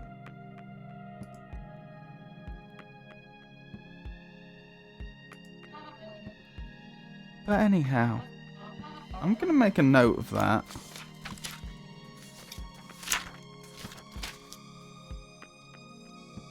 At first I thought it was just the English that was a bit ambiguous and that she was actually first addressing us, then Million, then back to us. But maybe not. Erica thought Million had left Norco. Noted. Okay. You're looking rugged these days, old friend. There's an intense scar above your eye. Oh yeah, I accidentally gave us a scar earlier on through one of my choices.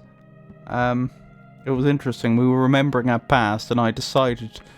I was given the choice and decided that we got into an altercation at some point in our past, and then the game added a scar to above our eye. Got it before I left town. And the minute you return, you're right back in the mix, huh? Word on the street is you cleaned Troy's clock. That sounds like... Oh, right. That must be an expression meaning to beat somebody up. Right. I was going to say that sounds like some sort of idiom. But then I placed who Troy was. That guy, my goodness, he's such a clown. Glad he finally got a little taste of what he deserves.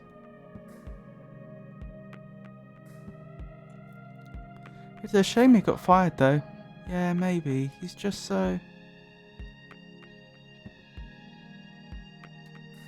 Misunderstood? Misunderstood? Sure. But enough about that troll. I was keeping up with your travels online, but haven't seen you post in a while.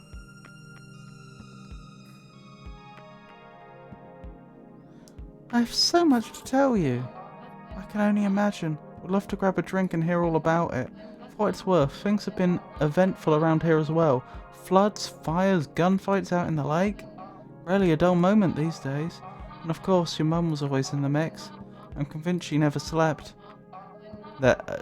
Worryingly, there is actually evidence that she did deprive herself of a lot of sleep after our father died. I'd be driving in late from the city, and I'd swear I'd see her alongside Airline. She'd have a headlamp on, dredging trash out of the borrow ditch. Up until the very end, she never let her illness stop her. What's a borrow ditch? I'll miss that woman. Same. You and your brother have been living in my heart since I heard the news. I know you weren't always on the best terms with your mum, but she loved and admired you. She talked about you constantly. I think it used to make Blake upset. He felt like you were the favourite. That's absurd. Yeah. But we still love him. Sorry, that's absurd. Yeah, he might not be right, but we still love him. Have you seen Blake lately? Yeah, I saw him just yesterday. He hasn't been around the house? He has not. He said he was heading to Floodgate Tavern when I saw him. He may have gotten wasted. I know Gus let him sleep behind the bar a couple of times. Did he know you were coming, Kay? He never mentioned it.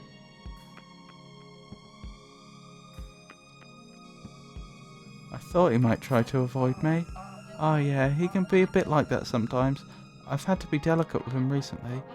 If I ask how he's doing, he goes quiet. If I offer help, he doesn't return my texts.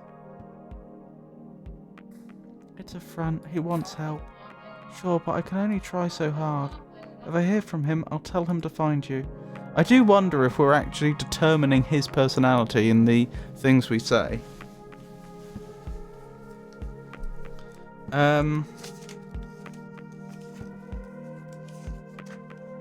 Gus, right. Gus presumably works the bar.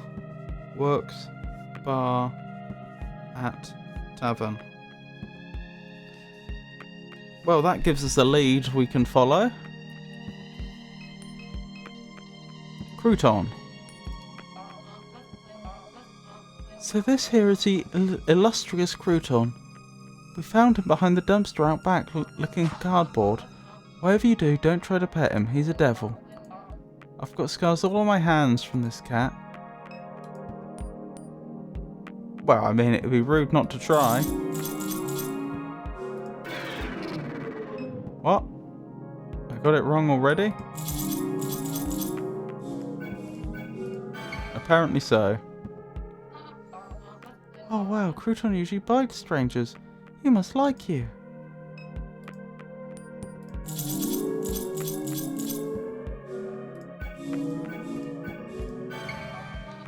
He seems to be getting a little excited.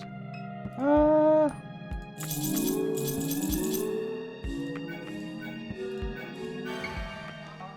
I've never seen a cat purr this hard. Maybe you two should slow down.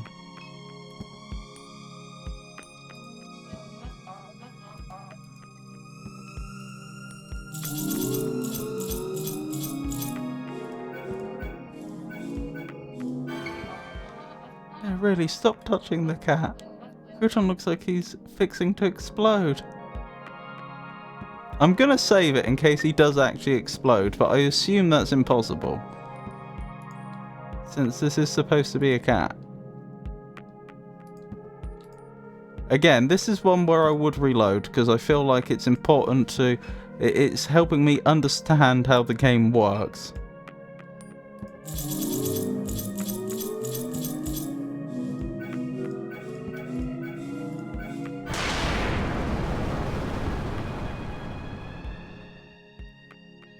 Blast off. What happened? What just happened to the cat? Kay, I told you to just stop stroking the cat. Did he just launch through the ceiling? What just happened? Crouton phone case. He grabbed the phone case from the counter. Acquired phone case, Crouton.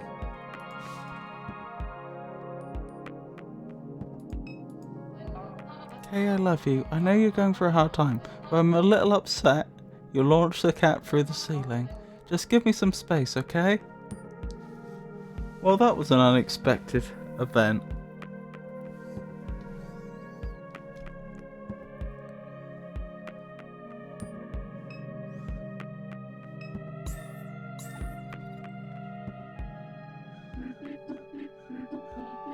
I do hope Erica is correct and that Blake's absence is due to nothing more than another drunk night.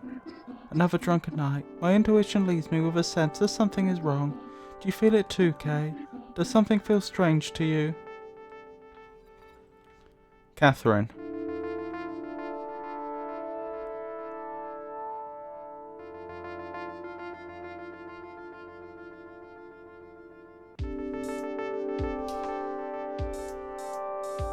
several weeks ago.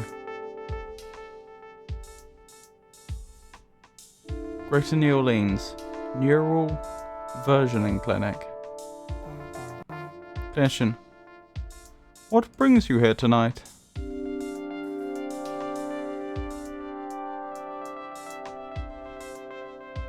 I want a record for my children. I don't want to leave my kids alone. They may still need me. I understand. And you're referred by Mr. Richard? Duck, that's what everyone calls him.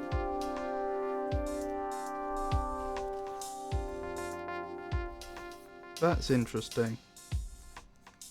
Duck, stroke Mr. Richards. Mr. Richard, sorry. Doctor, question mark.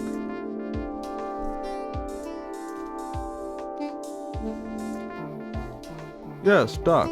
We followed his branch with some interest. Who hasn't? I gather we'll be discussing this in more detail as things progress. For now, let us begin with a simple exercise. I'd like to talk about your earliest memory. It's of pine trees, yes? That's right. Tell me about them. They grew from concrete and cracked the driveway, and the concrete broke into pieces. They made your father upset. He'd see them and frown. But he'd remain silent? He'd sit quietly in the truck, dissatisfied. I wouldn't say a word. Speaking in those moments made you feel a fool in his mind. Made you a fool in his mind. Your father's house was safe. I wish I could have stayed, but he wouldn't have it. And that's why you married Blue? Yes, to have somewhere to go. We brought a little place on Good Hope Street. The whole thing was a mistake. When I told him I didn't love him, it was in my father's voice. I told him I never loved any man. That's an interesting statement. When I told him I didn't love him, it was in my father's voice. Was it true?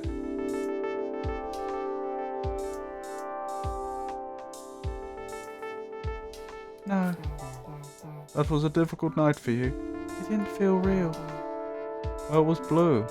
He sat at the window all night. The east-facing window? Yes. When you stood over him to apologize, you saw the flare stack of the refinery in his eyes. That's right.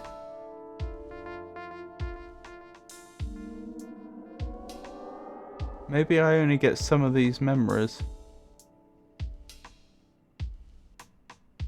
That seems like an important one.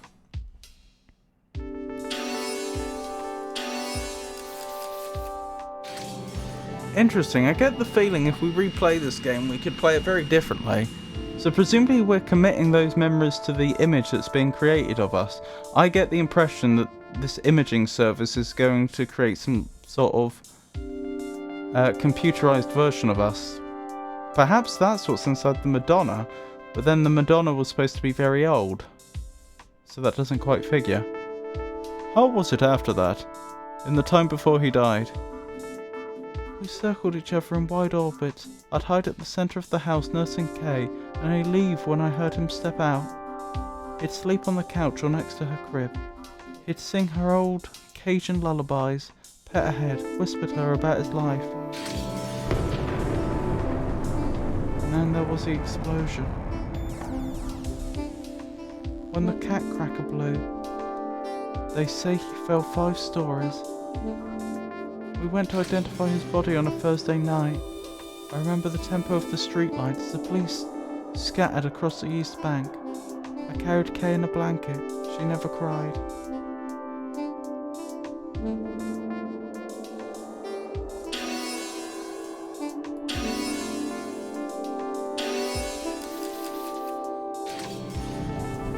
Oh dear.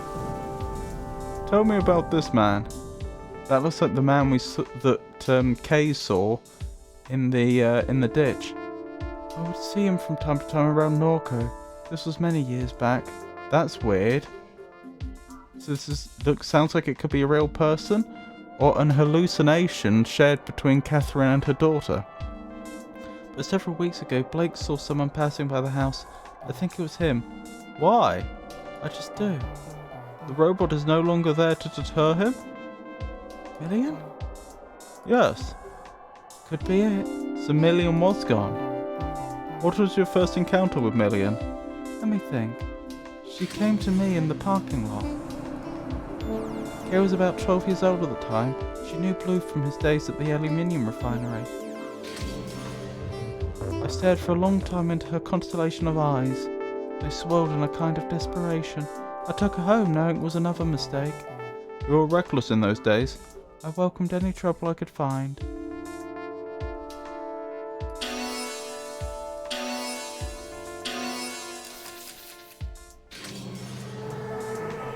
What is the significance of this image to you?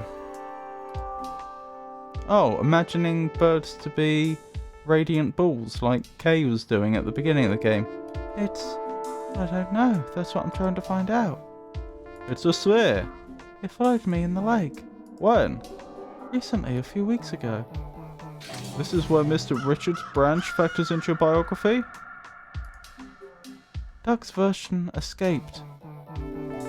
A hard fork, an extremely rare instance. Duck's version. So is that what they call someone's image? Particularly after they've died, do people have a version created? And grew into some kind of monster? Oh, sorry. A hard fork, an extremely rare instance, and grew into some kind of monster. It began speaking to me through the radio. It told me to install an app. An app? Yes. I think it has something to do with the thing, the sphere, whatever it is. But so long as it pays, I don't care. I can use the money. The app pays? Yes. I see. It seems this is the last control point that you submitted. Would you like to include any additional thoughts or memories? Anything not included in the intake form? No, that should be enough. I will now begin disconnecting the sensors. A slight feeling of nausea and disorientation is normal and no cause for alarm. I thank you for your patience, Miss Madere.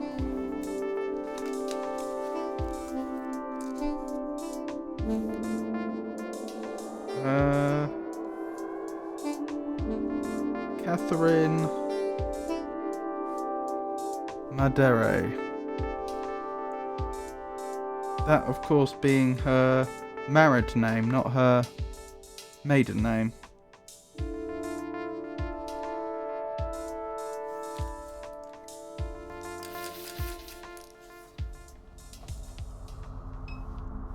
Attendant, who appears to be a hologram. That must be us.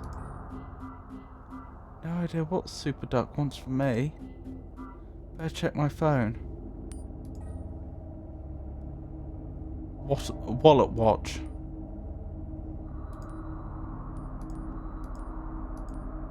USD or QCK, which looks like it could be Quack. Messenger, Quack job, case picker. My direct. Those are some significant bills.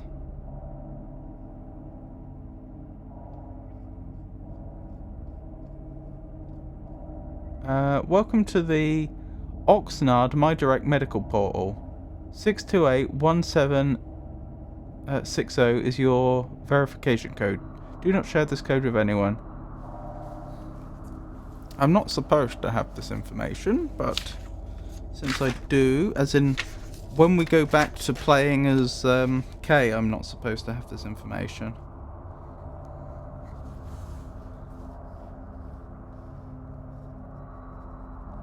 But since I do, I'll write it down.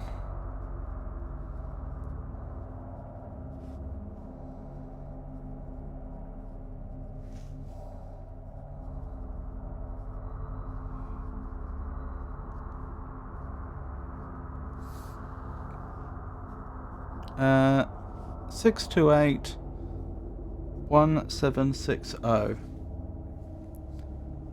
You've chosen to receive online billing notifications via SMS. To confirm, please respond yes. To cancel, please respond no. Yes.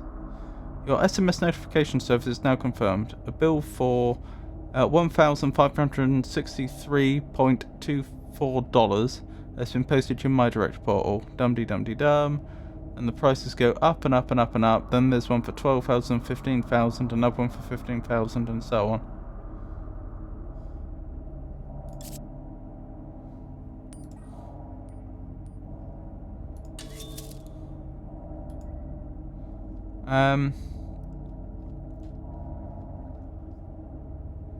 Been a while, Duck.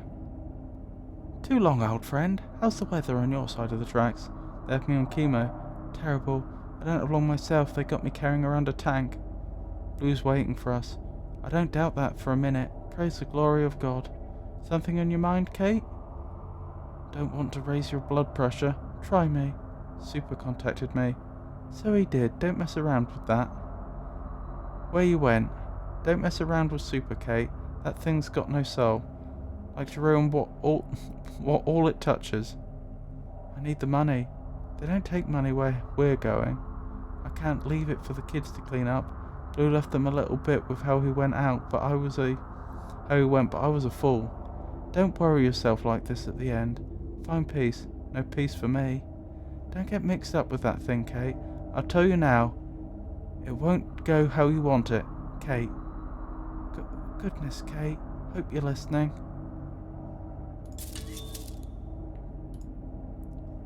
Blake. So that's her son. And, Kay's brother. Where you went, Ma? I'm out. I'm fine. Had to drop something off at your parents'. Been gone a while. Had to make a couple of stops. I'm okay, I promise. Blake, have you heard from your sister? Yeah, she said she's okay. Where is she? She didn't say. Dear, where did my pills go? In a MTG. We'll call back. Don't know what an MTG is. How'd it go this morning? Oh, cool. Ma, he came back around. I'll be home soon, calling Uncle Chip. It's fine, I love you. Love you, sweetheart. Blake, can you hear me? Can you come to the living room, please? Something's happened. Out this evening, everything's okay. You need to stay home. I'll be fine, I promise. Love you, my nerd. Love you, Ma.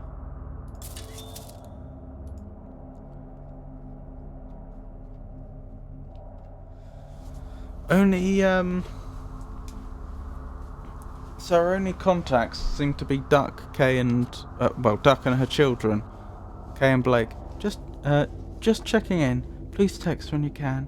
I'm fine. Where are you, dear? Arizona. Where in Arizona? I don't know. Love you. Just checking in. Still in Arizona? New Mex.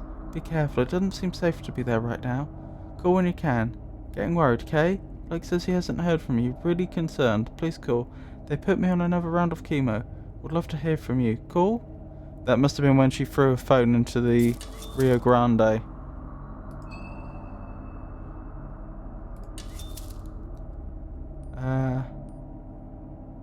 Case picker, none. Metari Angels. Right, that just changes the case of the phone, which is a bit weird to have an app on the phone, but still.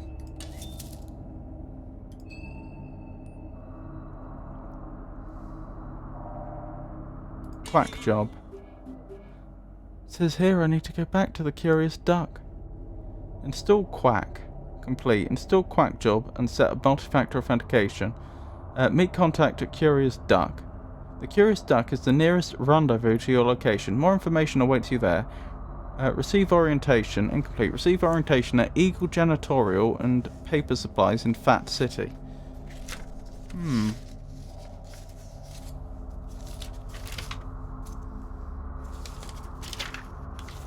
So, we have contacted by Super.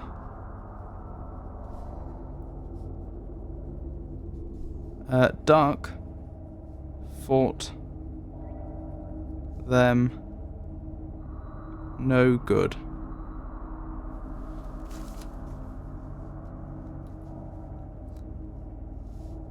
Eagle Janitorial and Paper Supplies in Fat City.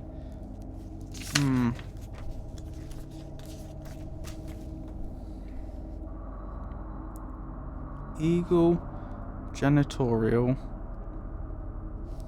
and Paper Supplies in Fat City.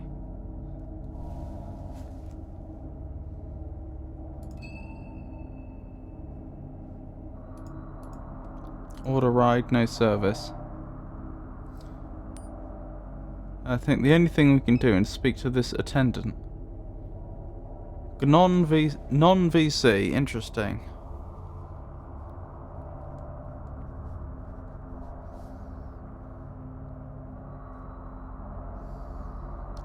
Where Catherine story started.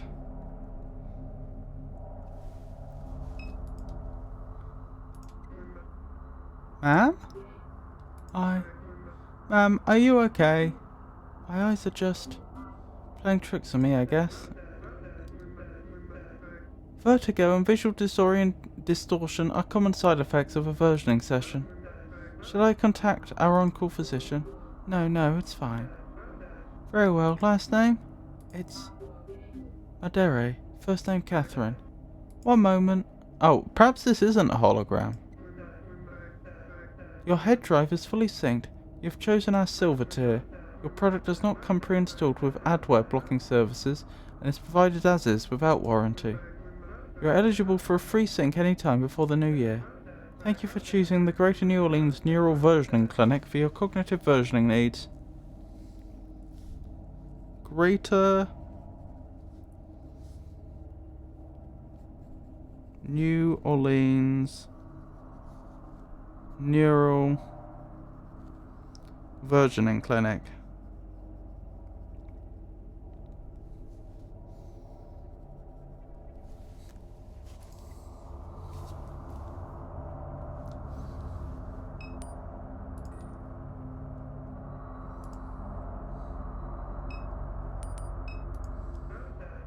Thank you for choosing the Greater New Orleans Neural Versioning Clinic for your cognitive versioning needs.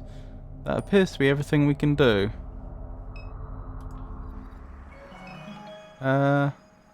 Perdido Street added.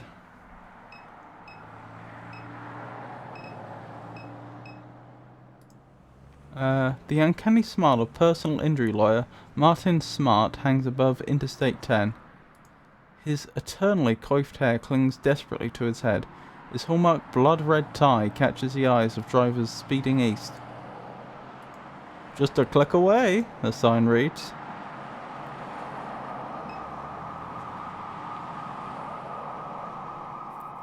If it catches their attention, I wonder if it increases the likelihood of accidents on the interstate. And then those drivers would consider calling him if they were injured, I wonder. The Interstate Expressway traces a scar down Claiborne Avenue from east to west.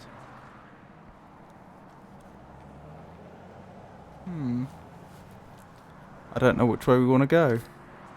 The bridge cuts east through the Treme and 7th Ward like places whose stories should be forgotten and left behind in haste. The pillars still tell those stories beneath the interstate. East, above the industrial canal, the mouldering strip malls, the narrowed expanse of the lake, the shrimp boats that prowl the black marble waves. East through Mississippi, and the winter weeknight darkness, and onward to Florida where it terminates. West. West is the suburbs that Catherine calls home. West is the concrete expanse that breaks clean and sharp at the St. Charles Parish line and gives way to the cypress swamps. To pillow-crowned spire above the overpass, silhouetted by an unnatural glow that leads to Norco.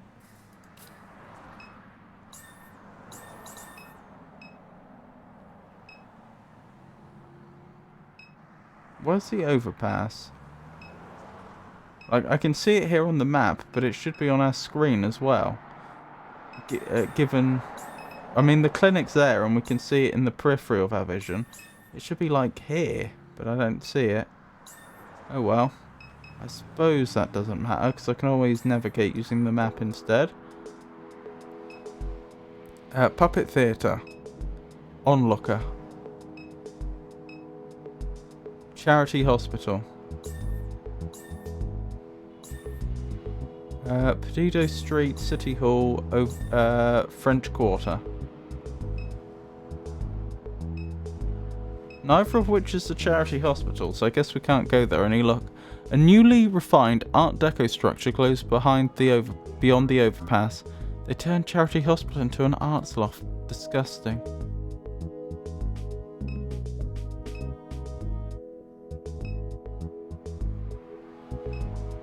There's a bike there.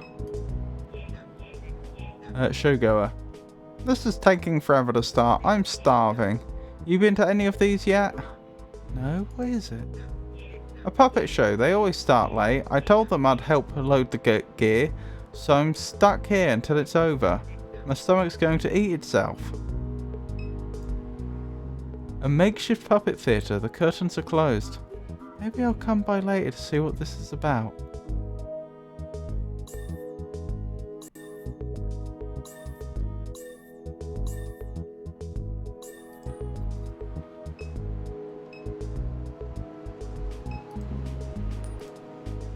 A man holding a skateboard scrolls on his phone. Beautiful night, huh? It's lovely. There's finally a cool front. Been waiting months for it. I come out here most evenings. No one bothers you around this time. Plus you see a different side of the place. What do you mean? How so? People pass through this building at night you'd never expect. You know the... what do they call themselves? The Gregs? Garys? Can't remember the name. No idea. The kids that squatted the Promenade Mall. They're obsessed with Ken and John. No? Then it probably wouldn't mean much to you. But anyhow, I see them come in and out of City Hall almost every night. I know it's them because my buddy Bruce got wrapped up in that stuff. Before you get initiated, they make you wear these goofy red polo shirts. And once you're a full Greg, Gary, whatever, you get to wear the blue polo shirt. Sounds like a joke, and it is, but I don't think they realise it. Anyway, that's the kind of stuff I see around here at night. Why do they come? What could they be doing here? I wish I had a clue.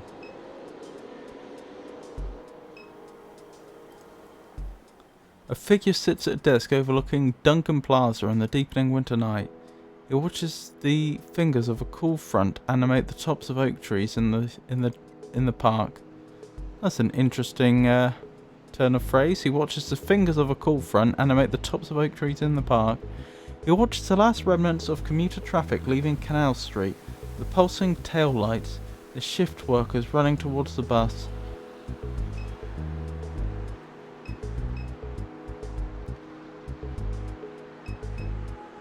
I'm not entirely sure why we're here, but we could go in. An armed security guard greets Catherine as she enters the building. He sits on a wooden stool next to a walk-through metal detector. City Hall guard. Good evening. Badge, please. Oh, I left it at the house. There are no council meetings scheduled for this evening. You'll need an employee ID badge to enter. I hear strange people come through here at night. Guy out front mentioned squatters in polo shirts coming in and out of the building at night. I don't get paid to answer questions. Yeah, that's fair. That was a bit of an odd thing to say out of nowhere, but I thought it was worth pursuing since it was an option. Overpass. So French Quarter's the other one that we haven't explored yet.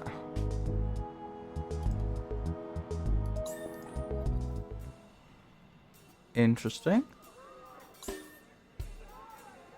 And we can't get into Curious Duck. Ooglers. Beard. How's your night, ma'am? Alright. No complaints? Glad to hear it. You wouldn't have any change to spare, would you? Sure. But all I've got is $1. Really appreciate that. Change has been hard to come by this evening. Didn't know we'd be going head to head with Sketchy Santa. His sign says he's raising money for veterans. Last night it was for leukemia. Night before that it was for something else. I respect the grift, but he stole our corner. He may need help. It sounds like he may need some help. I don't doubt that, considering he tried to kill us. Yeah. With a knife. Wow. It was dull, so it just bruised a little. Oh, that's a little extreme. That's terrifying. Are you sure you're okay? Doesn't hurt as long as I'm drunk, so thanks for the dollar, lady. Yeah, thanks for the pain relief. Well, ho ho ho. Santa's eyes rolled wildly in their deep sockets. His mouth twists into a smile. How are you, dear? Got a dollar to spare? Help spread some Christmas cheer? I gave my last dollar away. I just let go of my last dollar. What? That dollar was for me. Okay.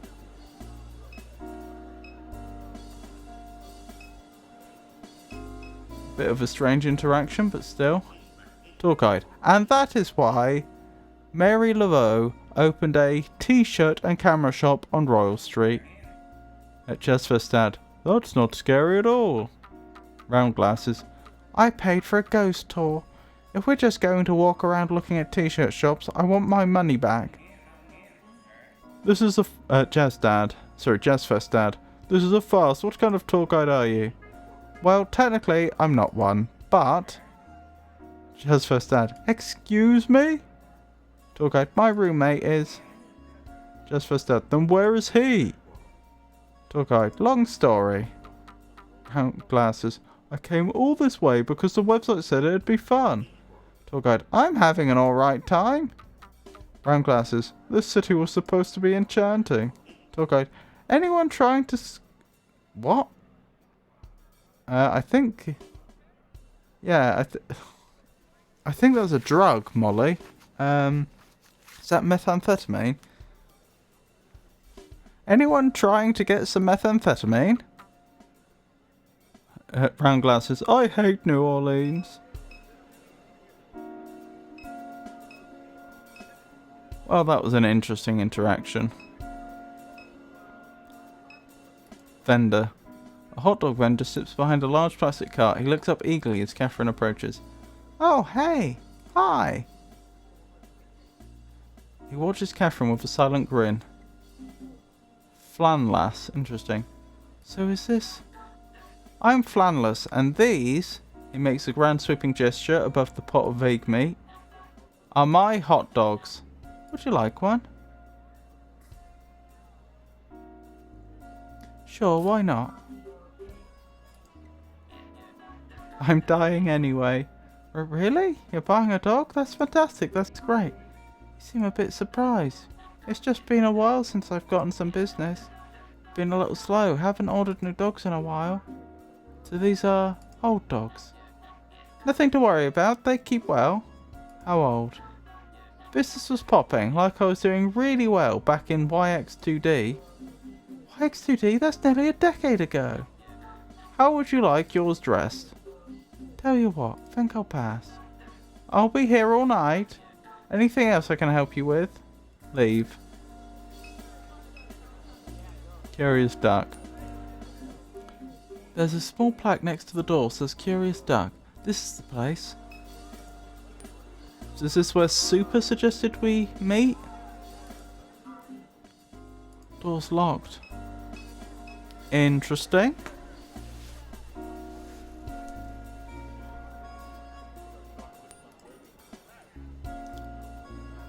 Quack job. Curious Duck is the nearest rendezvous to your location. More information awaits you there.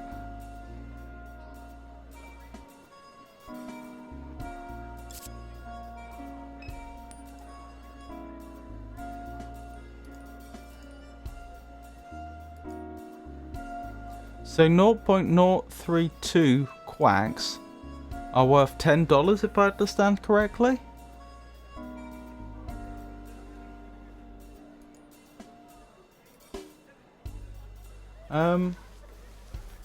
Let me work out the precise exchange rate, which won't take long, since it's just a division.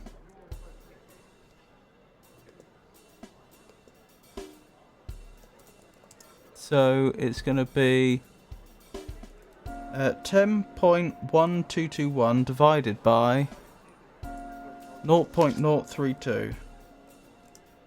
So one quack is worth exactly $316. And how much are they offering for these jobs? That's 0.14. So the next job is going to net us $44.24, which is quite a lot just to meet somebody. Then again, it doesn't actually say that there's anyone here for us to meet, does it?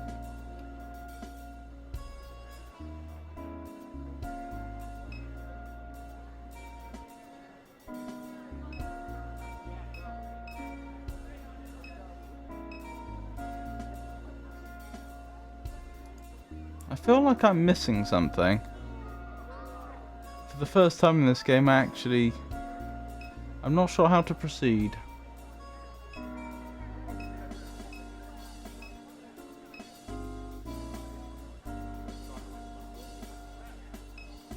I guess I'm leaving the more tutorial-y section of the game and heading into a section that's designed to be a little more challenging.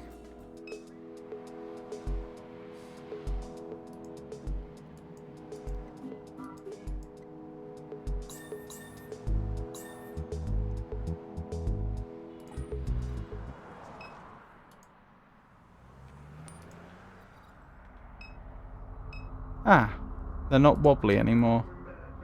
Thank you for choosing the Greater New Orleans Neuroversioning Clinic for your cognitive versioning needs. Right, that's all then.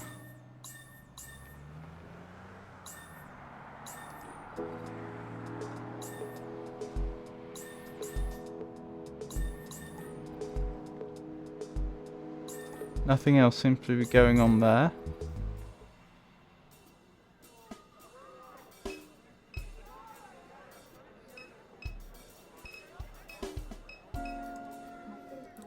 Thanks again, lady. Door's locked. The odd thing is, there doesn't seem to be like another way round. It's not like I can go round the back or anything. There's a small plaque next to the door that says Curious Duck. This is the place.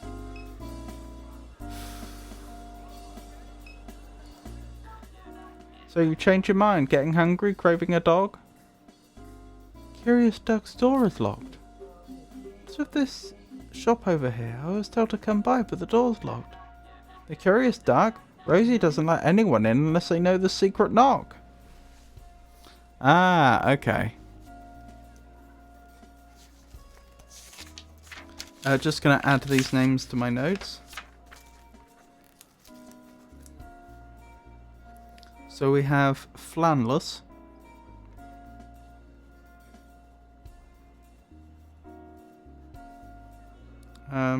Sells hot dogs. And we have Rosie, owner of Curious Duck, I assume. Could be manager or something. What's the secret knock? I can't say, sorry. It's urgent, please. Well, I do need some business. Alright, I'll buy one of those old hot dogs. You won't regret it. Doubtful, how much? Just $14. Is that a joke? Is what a joke? Goodness, do you take wallet transfers? Cash only. Wow. What if I send some business your way? Then I'll show you the knock. Fine, it's a deal. So I have to convince these people to buy some hot dogs. The man masquerading as a tour guide continues to lose control of the crowd. This city is just one big scam. Okay, I can't do that. So listen, that $1 I gave you, why don't you put it towards one of those delicious hot dogs that nice gentleman is selling? You're talking about the guy right over there? Hi. No chance. I'm eating one of those things. No way, lady. How about it? $1 for some Christmas cheer? I just let go of my last dollar. What? That dollar was for me! We'll have to go further afield then.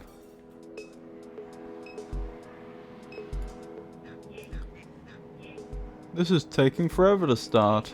Oh, this is the clue. I'm starving. My stomach's going to eat itself. There are some hot dogs up there. Do you consider yourself an adventurous eater? Do you consider... I probably shouldn't, but I'm tempted. Do you consider yourself an adventurous eater? If you like to live dangerously, there's a guy selling out hot dogs up the street. Sounds like a delicacy. Always looking for ways to fortify my intestines. The show's getting started. I'll grab one after it's done. A crowd has arrived to watch the show. The show is getting started. I should take a seat.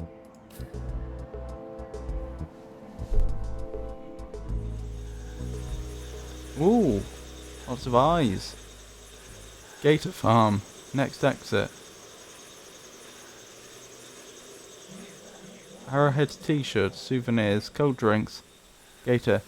Deep down in the cypress hollow I hide. I mourn this evening. My last child has died. They hang hooks from the trees with chicken thighs. They shoot bullets in our heads, behind our eyes. It is a curse that I am the last to survive. I was once captured by a fisher fool who called me his own. He walked me like a dog along the sinking streets. He fed me strange plants and deli meats. He even covered me with blankets when I went to sleep. I left on the night of a monstrous flood. The fool has not rested a single night since. He stalks his bayous each night, hoping to see my eyes shine. He calls out a ridiculous name that was never mine. Tonight I will shine my eyes at him. I have a request. Kill the shrimp-catching man who killed my children. Remove his head. Bring me his skull. Do this and you may again leash me like a dog. Blimey.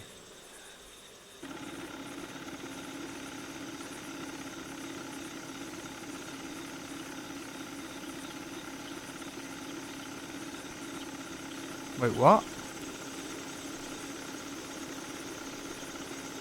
What am I doing?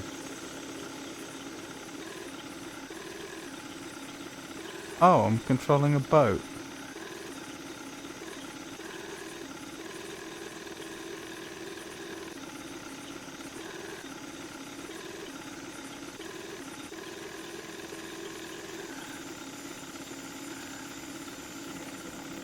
Gator. Hello, fisher fool. You've trawled this bayou for many nights. Here I am, the one you're trying to find. My child hangs dead across the lake. Bring me the head of the shrimp-catching man, the one who captures the small ones. Peel the flesh from his skull. Do this, and I'll be your dog again. I do like the repetition of certain expressions and so on. It's very reminiscent of like Anglo-Saxon poetry, or even Norse poetry.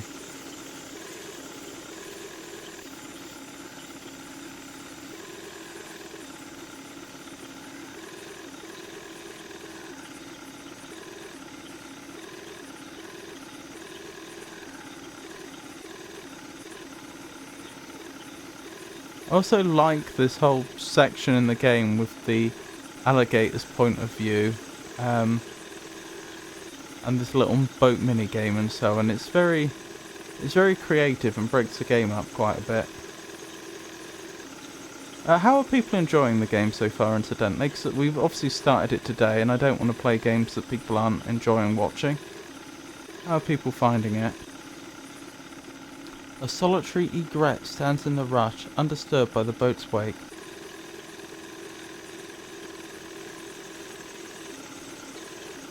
Oh, careful.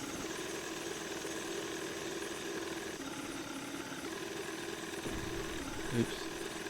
Oh, we do appear to have health, I've just noticed up there, so we probably can fail.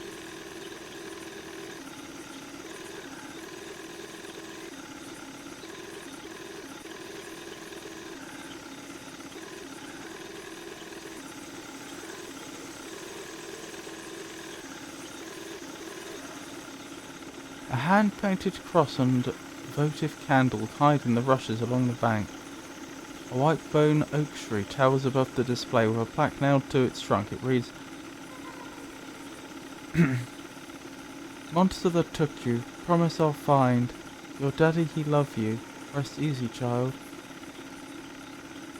A small assortment of sentimental objects are piled at the foot of the cross. Sift through objects. Don't take them, but sure, have a look through them. A journal, 2 waterlogged to read, a set of playing cards, small figurines, a cell phone case. You slide the case into your pocket. No, don't do that. Oh dear. Also, if we just teleported, I swear we couldn't go this way before. Maybe we opened up a shortcut or something.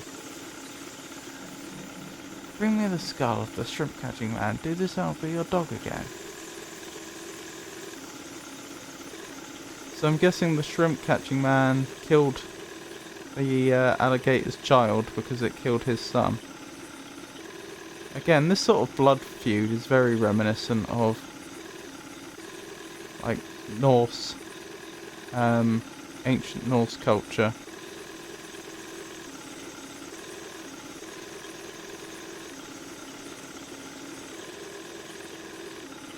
You know, going down the generations.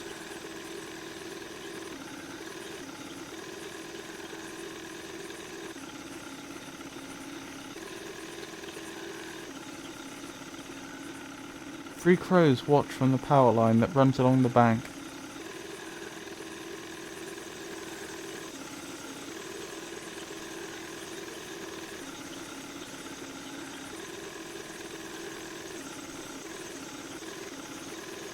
Hello, someone we can talk to up there. I wonder if there's multiple endings to this depending upon what we discover.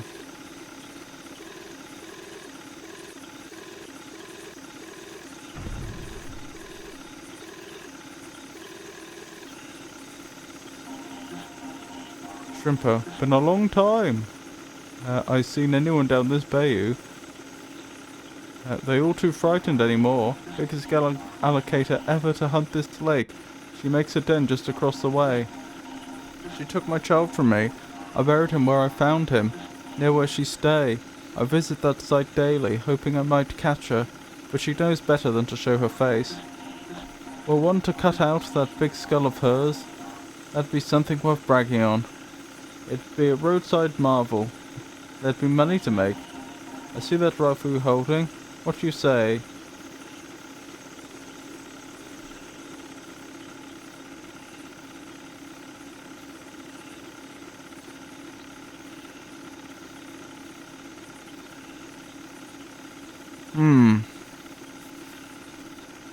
I don't really know where this story is trying to go, because of course in a story you might do things that you'd never contemplate in real life.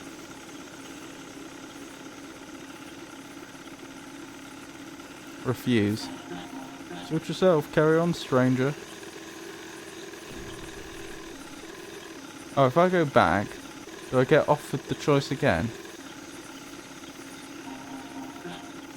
Change your mind?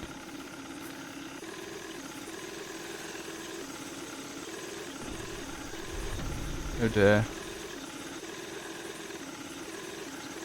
So my choices: kill the man, kill the kill the alligator, sorry, or destroy the boat.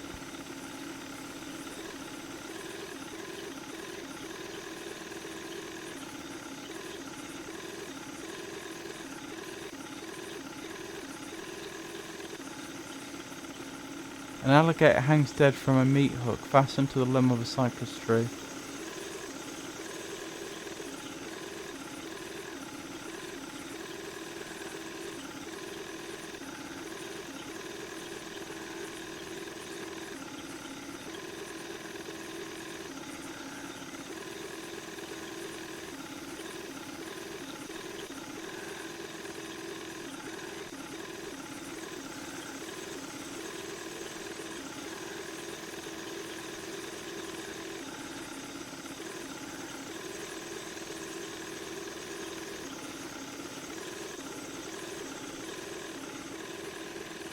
think we've explored everything.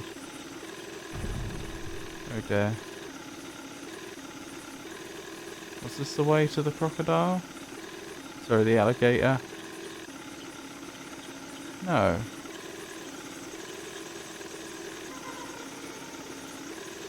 That was a strange noise.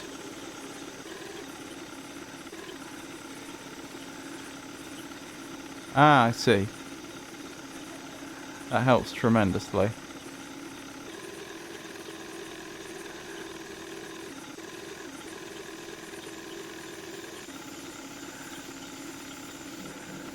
Bring me the skull of the shrimp catching man. Do this and I'll be your dog again.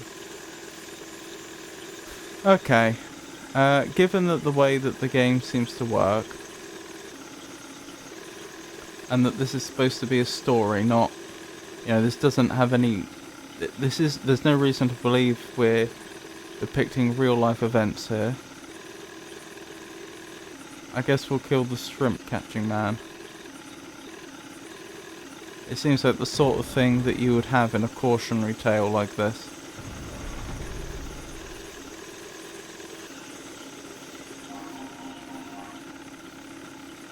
Kill the shrimper.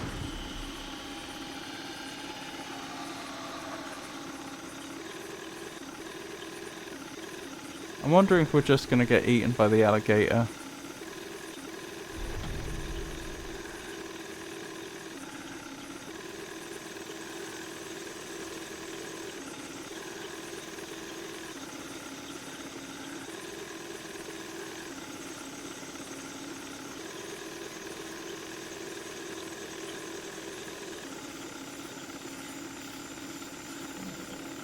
You did my bidding, fisher fool.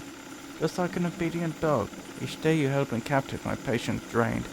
You'll not humiliate me again. Consider this your last mistake. Yeah, I had a feeling.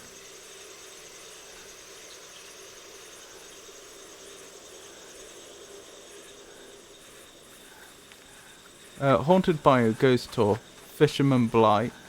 Next exit, world's most dangerous bayou. I relished the horror that struck the fisher-fool's eyes. I first took one limb, but left him alive. I made him crawl like a dog before he died.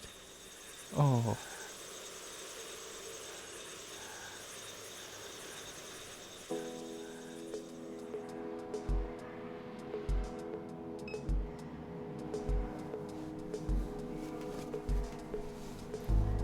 That was good. It's somewhat dark. Hi, hey, thanks for sending some business my way. No problem, but we had a deal. Deal? You were supposed to show me the knock. Oh, well, sorry, Rosie will be upset. Are you kidding? I sent you business, show me the knock, that was the deal. Well, okay, but I'll only show you once, so here. Did you get it? That was a secret knock. Very secret. Sorry, I'm getting these voices mixed up. I've forgotten what voice I was originally using from anyway. Very secret. That's how everyone knocks. Exactly. Who would suspect it? So there was no secret knock. And Catherine knocks on the door and hears the subtle sound of it unlocking.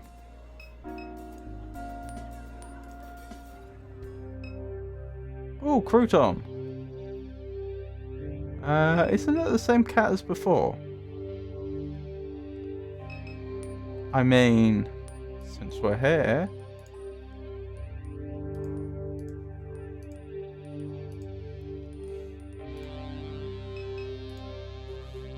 This cat looks familiar. Oh, I can't. Crystal ball. Rosie, don't touch the ball. Suppose you think you can come in here with your soft little hands and touch on my magic ball? Don't work like that, love. I got to clean off the smudges. I see you've been eating french fries, greasy hands. Nasty.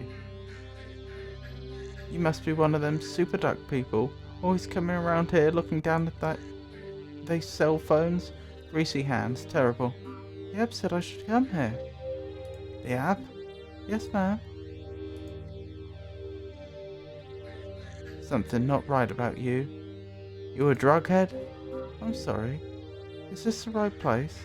It is. Just calm down, love. You made it. Dallas will tell you what's what. Go talk to Dallas. I called him when I heard you trying to break into the place. Hell of a racket you were making. Break into the place.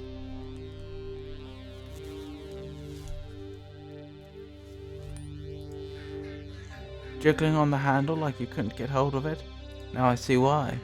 Dallas will be right out front. I don't got time to be babysitting you.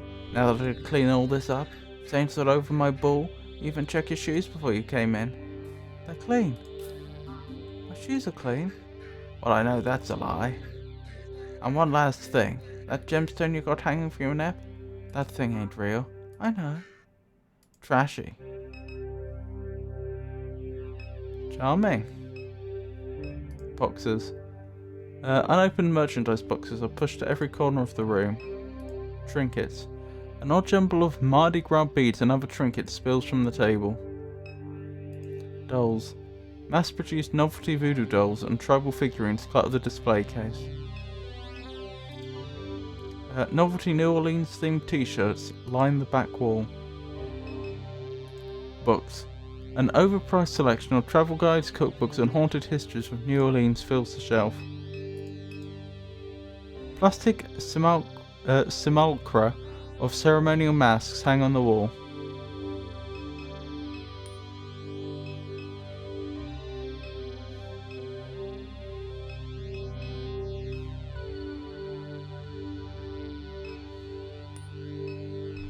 Okie dokie.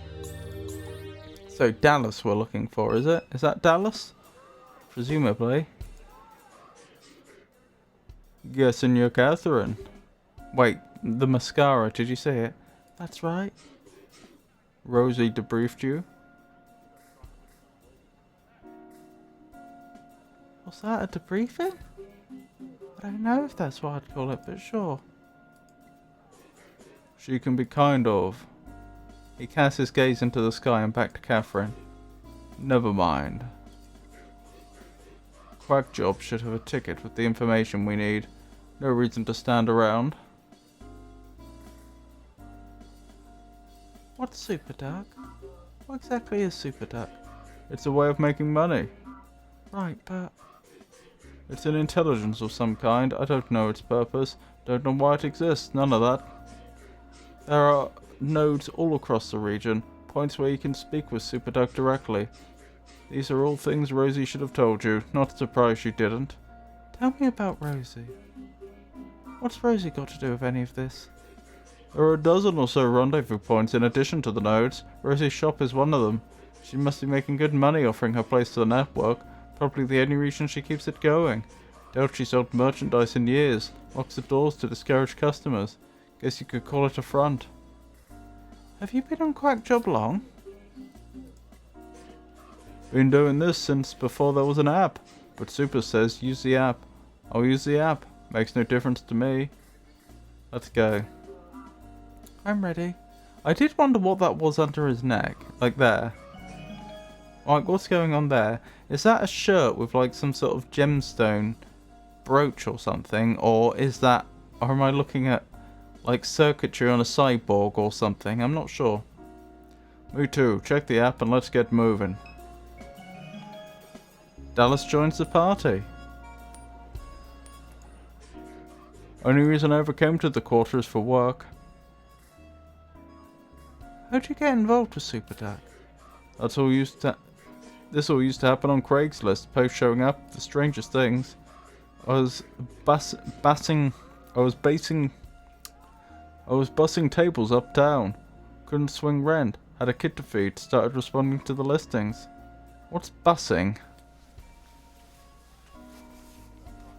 How does one bus a table?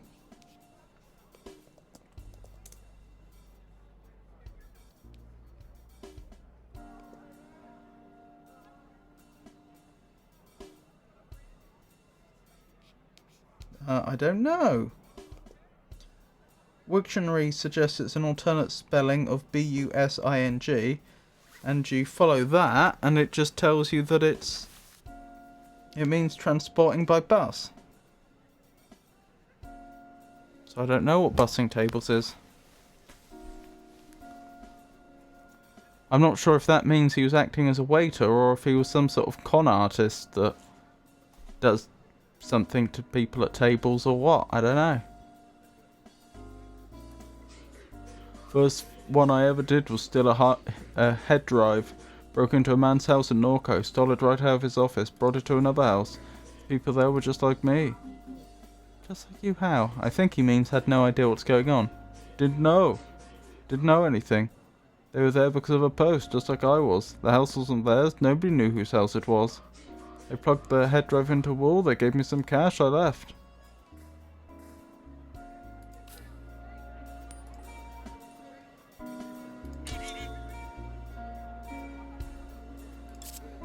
Hang on, I wanted to check our balance. Yeah, it has gone up significantly, hasn't it? I should probably write down the quantity we currently have, just for reference, so that when it changes next I can see that we did actually get the correct amount.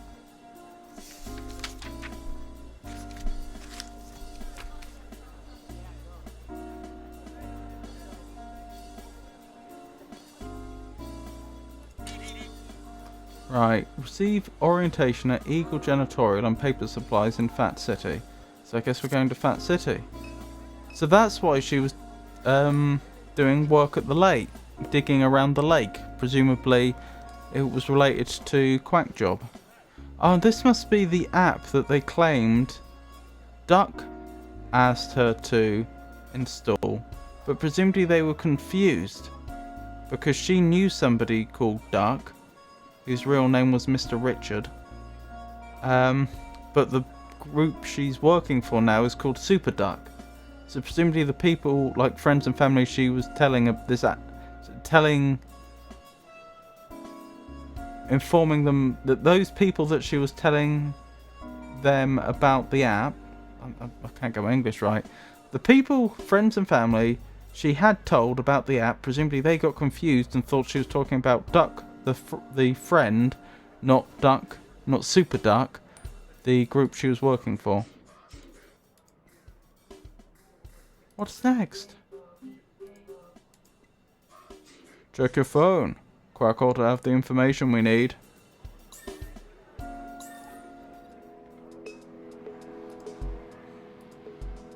The crowd is discussing the show.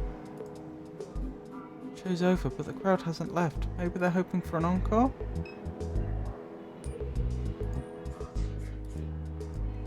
I hate coming downtown for anything. Something always happens that makes me regret it.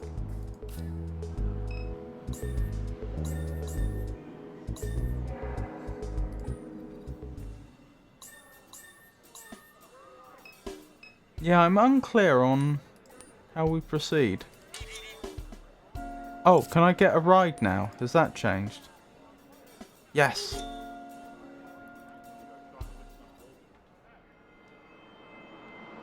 Wallet balance, so we are losing money here. Eagle Wholesale. $17. So $17 both way. That's going to, well, just over. So we're going to lose 24.4. Or 24.04 I should say. We'll be down to, doing trips both ways, we'll be down to 30 dollars 31 cents, which is still up from where we started. Eagle Wholesale, restaurant supplies.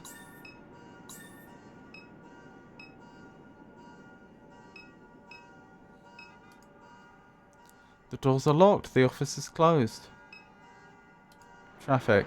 A steady bead of traffic lights. A steady bead of traffic light. A steady bead of traffic lights the sky along the causeway. Did you call it a causeway? What do you... I thought a causeway was a natural formation.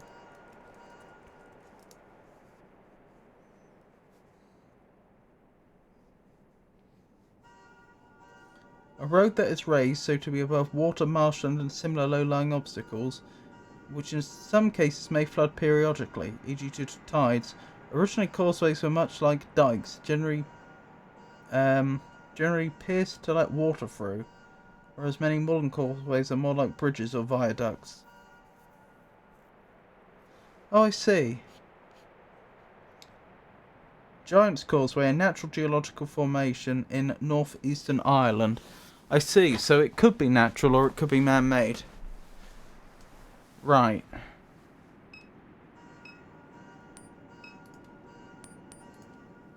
The galvanized steel door to the supply warehouse is half open. That is very strange. Can't explain that. There are a lot of nodes in the network. This one's the biggest. That's a node, is it? That's how we speak to SuperDuck. Do we just plug our brains into it? How does this work?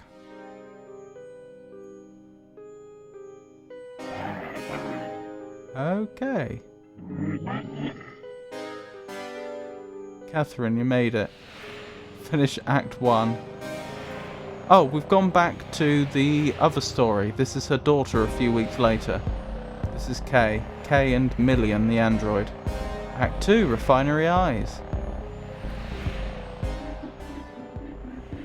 So just to recap, especially for anyone that's just joined us, Kay's currently looking for her brother Blake. She doesn't know where she's gone. And in terms of the overall story, we do know the character we were just playing, Kay's mother, Catherine, died of cancer before this point. Kay herself had been travelling America, and I think she even went to Mexico. And she came back after her mother's death, and she hasn't been here for 5 years. So she grew up here, but hasn't been here for some time. Erica, said Blake, went to Floodgate Tavern yesterday evening. Let's pass by on the way home and see what information we can gather. I think that's a jolly good idea. How do I do that again? Right, so that's Sarpy Books. Hang on, I just want to check before we go back. Are they still angry at me? No. Still not over the crouton thing, in case you're wondering. Okay. They're a little angry at me. We stroked a cat until it became so excited it took off like a rocket and went through the ceiling. That is a literal statement of something that just took place. Make of that what you will. I don't understand it. Floodgate Tavern. The Floodgate Tavern. Many shield workers gather here after their shifts. Is it locked? No, we can go in finally. Million. That's Private Detective Brett LeBlanc sitting at the end of the bar. He's an unpredictable character, but we may benefit from speaking to him. Oh, of course! Was it Puda PI or something? The company? Private detectives? Or private investigators? I've got it written down somewhere. I said earlier that we may well need to... Padu. That we may well end up having to hire private investigators. I guess we probably will to find out whether what happened to our brother. That would be my guess. So what was his name? Brett LeBlanc.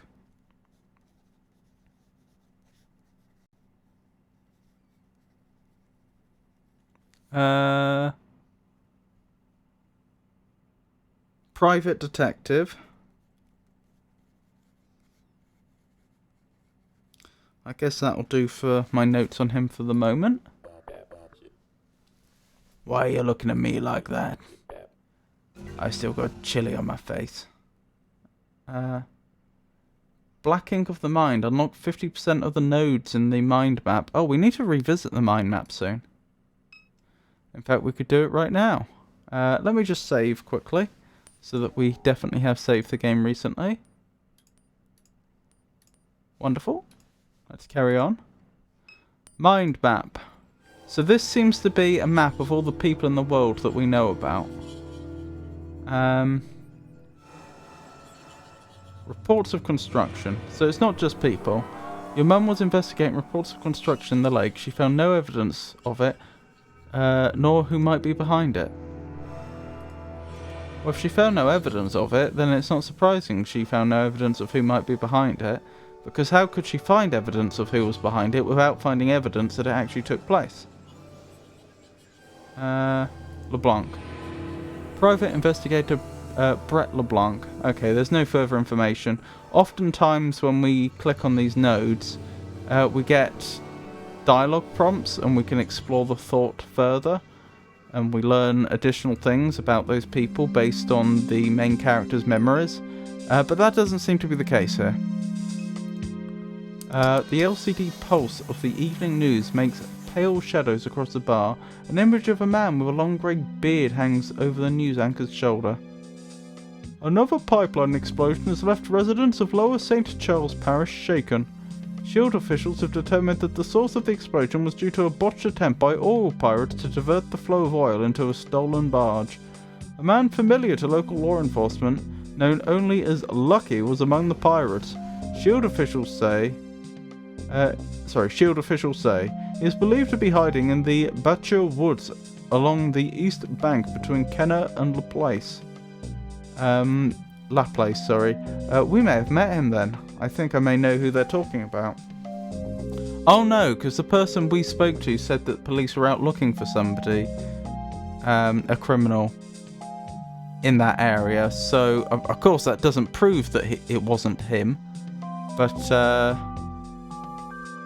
it makes me think that that was supposed to be a different character. Residents are asked to call Crime Stoppers with any information. Wasted guy. A man lies face down on the bar, surrounded by empty bottles. Why are you touching my podner? This way he come to relax. What's a podner? I've never heard that before. Is that a corruption of partner? Looking up podner on Wiktionary doesn't give anything, so I'm guessing it's a corruption of partner. I do intend to speak to the detective in a moment. I'm just trying to get through everybody else first. Keith. Don't see how anyone can believe the rubbish the media's been putting out these days. It's all lies meant to divide working people. See for yourself. He gestures to the TV. That's why you're making your website, Keith? Oh, that's why you're making your website, Keith? To set the record straight? You know that's right. Evening, folks. Can I get you something started? That doesn't make sense. Can I get something started? Right, sorry. Can I get something started? Even that doesn't make sense. I think he's asking if we want something to drink. You know Blake Madere? Yeah, I know Blake. He hasn't come around in weeks. Not since he ripped me off. Wish I could say it was the first time. So Blake ripped you off?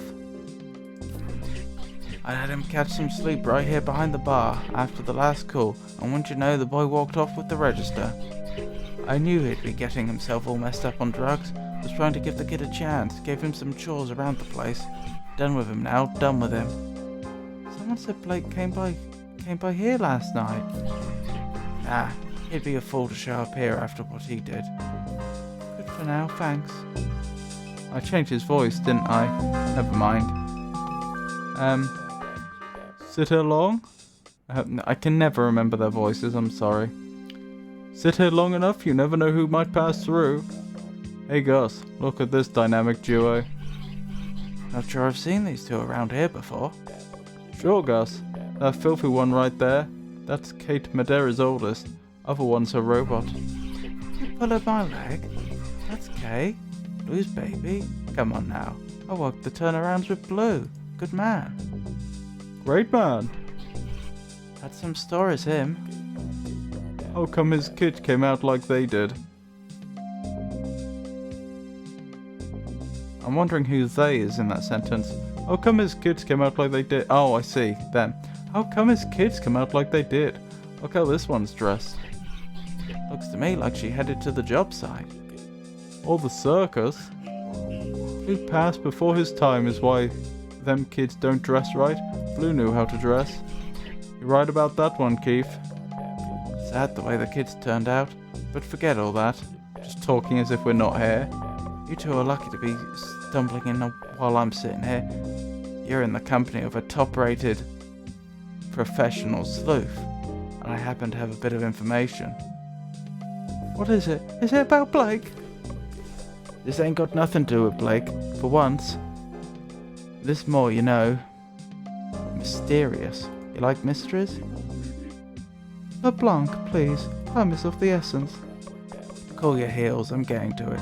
Now see why Kate kicked you to the curb. That is not correct. Save your battery life, I'm just playing with you.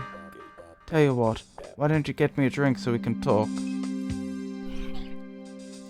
What you need? I need a beer for your boy. Lord help me. Goodness me, another sap buying that lowlife a drink. Charming. Might need you to buy me a little snack too, seeing as my wallet's all the way out in the car. This is enough to get us going. It's alright. Where do I even start? Your mother ever tell you about me? No? Nothing? I mean, she must have said something. A hard-nosed detective? Charming and mysterious? Give it up, Brett. Alright. I'm sure I came up. The problem is you got a bad memory. Us investigators, we keep our memories sharp. So while you don't know me, I know a lot about you. I grew up in this town, you understand? My cousin Susie's ex-husband knew your daddy when he was still at the plant. Susie is a cousin of LeBlanc. Right. Susie, LeBlanc's cousin.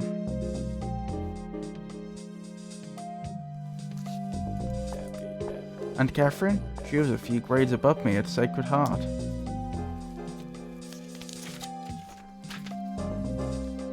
Sacred Heart. School. Catherine plus LeBlanc. They both went there. Everyone around here knew Catherine. She was always getting herself into trouble, always drawing attention to herself. People say she was a saint. Old man lived behind Lupe's would say that. Talking about Paw Paw? Yeah, Paw Paw. Been years since I thought about him.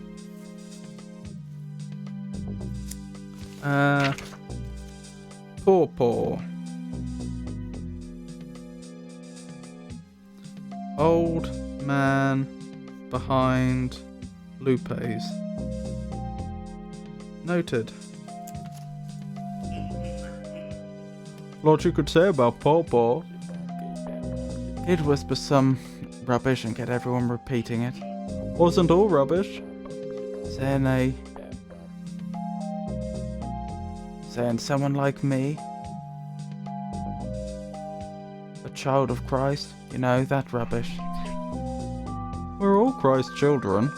Not like that, Gus. You know what I mean. Like literally. Wait, what? This was years ago, I keep getting their voices mixed up. This was years ago, long before Blue died. Papa told the priest a family of Cajuns came from Jesus.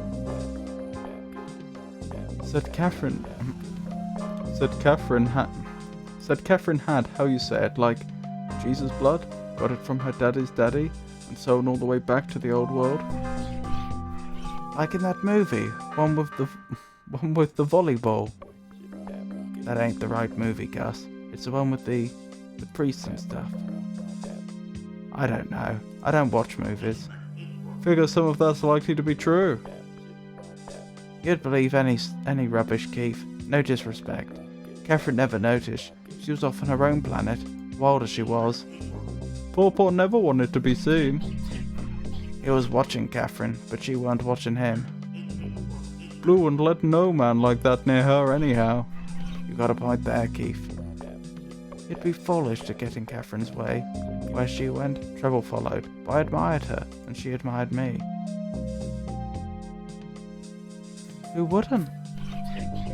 Anyone who knows him. Oh, I meant her, but never mind. Oh, you. Or sees him. You've always been jealous of my looks. Or smells him. Now I know you're pulling my leg.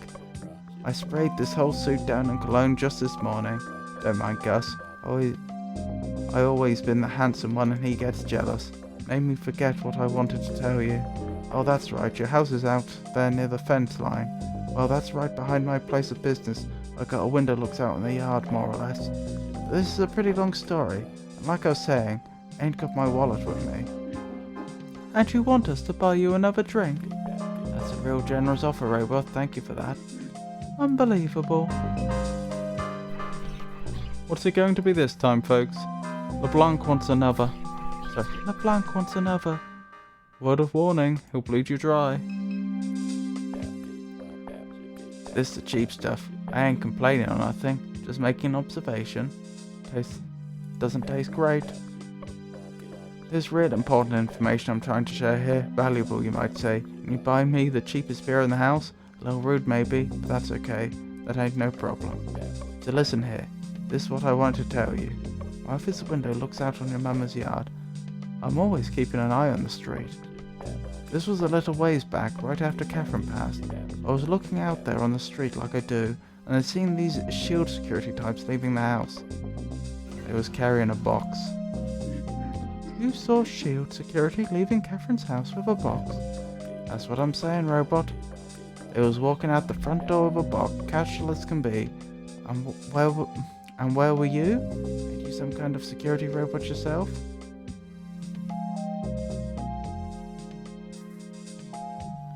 What would Shield be looking for? I don't know. Laura St. Clair, the regional CEO they got over there, she always took a bit of an interest in your mama. Laura St. Clair.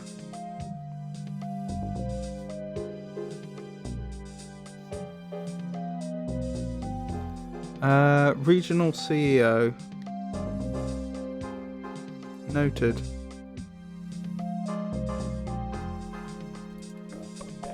I hear she's a loose cannon.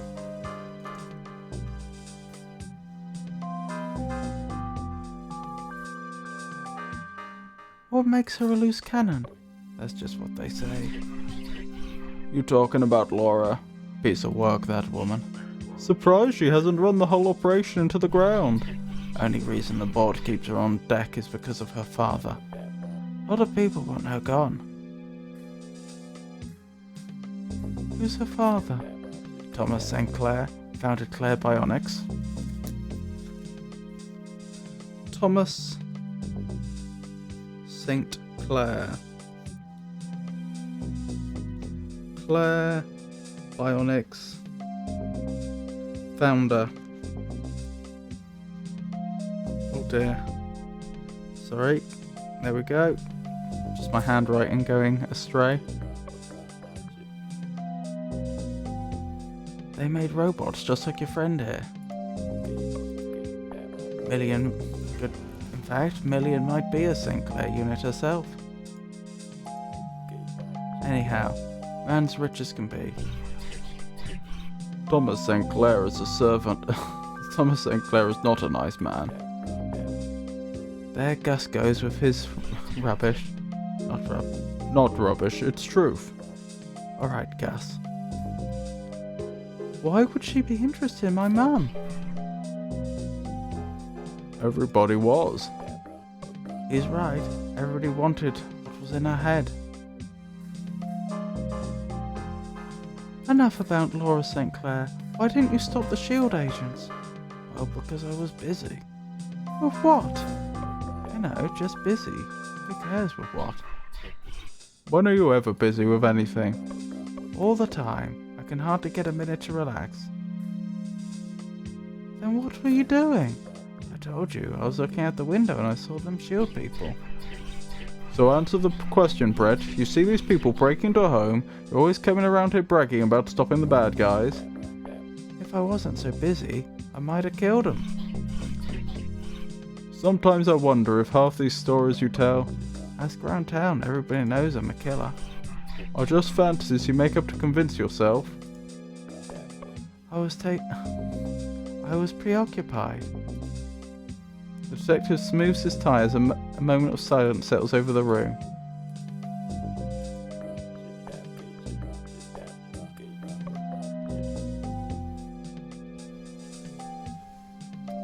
Okay. The window is next to the toilet. I'm always watching the street because I have irritable bowel syndrome.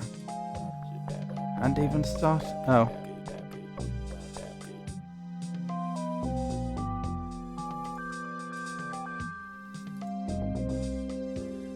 The man closes his eyes and shakes his head slowly.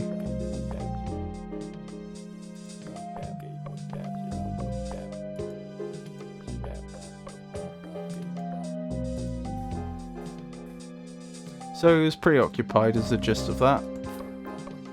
Before you go, I got one more thing. I'm hungry. It would be a real nice gesture of appreciation if you bought your informant something to eat. And circle back afterwards, I might have a little more information to share. What now, old boy got hungry? Yes, actually. Sucker born every day, good for business, I guess. Should have mentioned I didn't much care for the fries here, but that's okay, I ain't complaining. Just would have liked a sandwich is all, but forget all that. What's important right now is that you understand what I told you. I saw shield thugs leaving your mama's house with a box. What the box contained, no idea. But they was in there looking for something. No telling what. They got them headquarters deep inside the refinery, in that old plantation house, where the real action happens. If I had to guess where they was headed, that'd be it.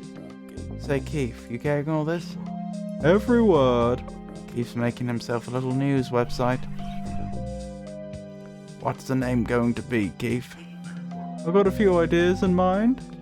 You just like Duck. He used to be a news junkie too, digging up dirt on all the big wigs. That was before the cancer knocked him. Some people just want to know the truth. You been by to see Duck K? That man could use visitors.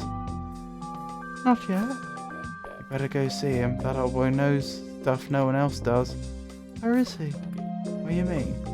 Kate must have took you to see Duck 1,000 times. Just think about it for 2 seconds. Perhaps LeBlanc is right to suggest we visit him at some point. Perhaps? Oh yes, quite. Why you talk like that? Did they make you in England or something? You sound like a queen. Thank you. Weird thing. Anyhow, figure I'll be seeing you two again. Good luck. Excuse me. Well, we certainly got a lot of information out of that.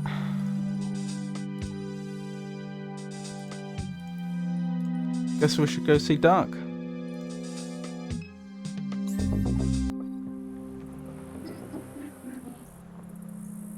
This has taken an unusual turn.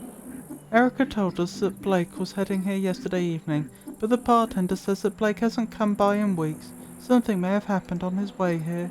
LeBlanc says that Shield has stolen a box of your mother's possession. We have nothing else to go on. We must retrieve the stolen items and hope they point us towards your brother.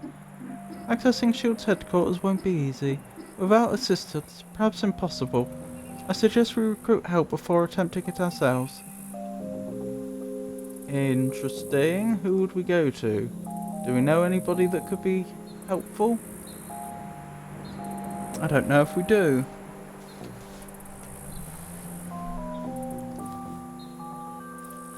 I guess, oh, what was his name?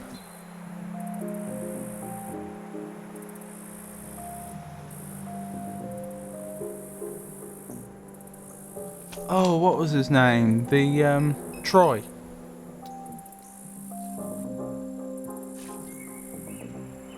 Troy said that he was smart and that he used to help her mother out a lot. He might be...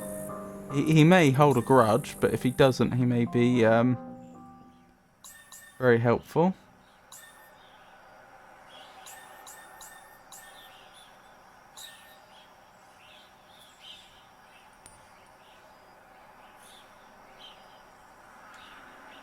Sorry, I'm trying to think precisely where we're going next. I think we need to go to the mind map and see if we can figure out where Duck lives.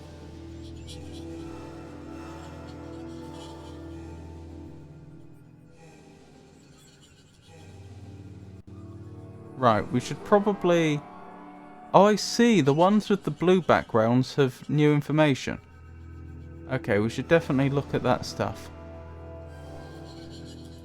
LeBlanc. Private investigator Brett LeBlanc. He saw SHIELD agents leaving your house with a box following your mother's death. Your brother never ended up at Floodgate Tavern. Erica said Blake was headed to Floodgate Tavern last night. Gus, the bartender, said Blake never showed up. Your brother. Catherine, your mother was conducting research. For who? For a client in Fat City. Your mum was conducting research in the lake. Your mum was investigating reports of unpermitted shield construction in the lake. While there, she saw something, but what? Your mum. It certainly hasn't escaped my attention that both Catherine and Duck seem to have got cancer. Bloodline. An old man in Norco named Pawpaw had delusions about your mum. He believed her to be a descendant of Jesus Christ by way of her Cajun ancestry. Client. Your mum was conducting research for a client in Fat City. That's all you know. Something in the lake. Your mum saw something in the lake. Laura St. Clair is the regional executive of Shield Oil. Her role is not secure. The board would like to replace her, but they fear the influence of her father. Interested in your mother. Likely due to some aspect of your mother's research. Lucky. A fugitive oil pirate hiding in the Mississippi River Bature Woods. What makes me think we're going to encounter him at some point? I also think we're going to encounter most of these characters at some point. You know, like for example, the client. Thomas St. Clair is Laura St. Clair's father and affluent founder of Claire Bionics, a machine learning startup. Well, there we go. Hang on. But I didn't see any more information on Duck.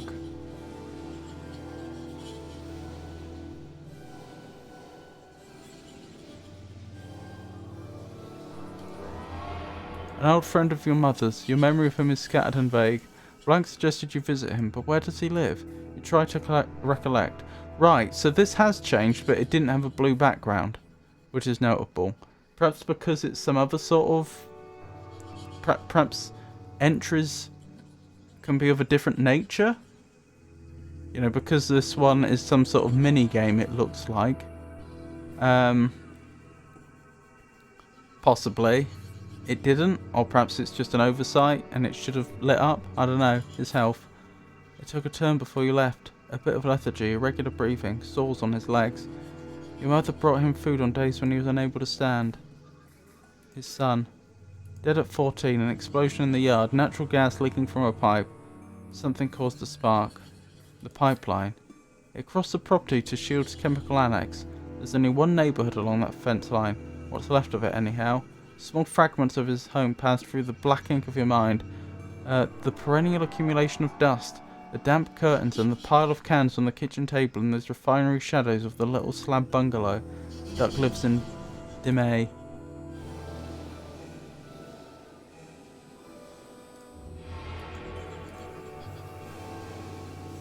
Dimay.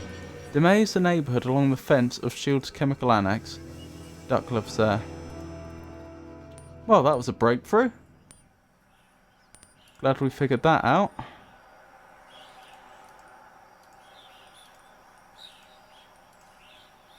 Right. With any luck, this will help... oh yeah, of course, because it was the DeMay discount store we went to. So this isn't far from the gas station. What was I thinking? I don't know, I've lost my train of thought.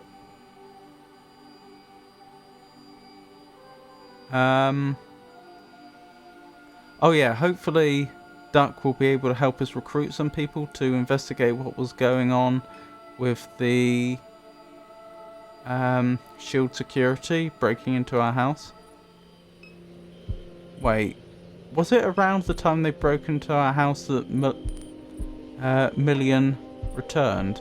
Could it be that Million, either consciously or unconsciously, because we don't know Million's programming, was actually an agent for SHIELD, and our mother Catherine realised, got rid of her, and then after she died,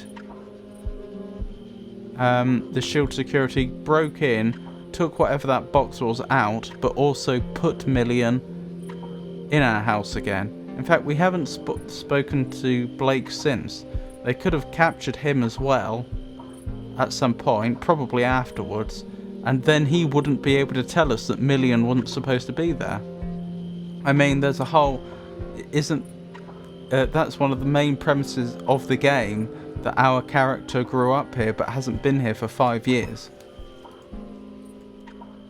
And I suppose if... what was her name? Laura St. Clair did have a particular interest in our mother, then she might be... she presumably would have known enough to know about the Million situation, even if Million had originally not been working for them. Although it seems quite likely that Million... since Million just turned up at a car park one day and said that she ran away from working security for SHIELD, it does seem quite likely that she's not actually a runaway and she just works for them. Could be wrong, just something that's gone through my mind. SHIELD's chemical annex sits a small distance from the house. Why are the windows boarded up? Is that not a little strange? The house is partially boarded up. You assume it's an artifact of hurricane preparation that has since become a permanent fixture.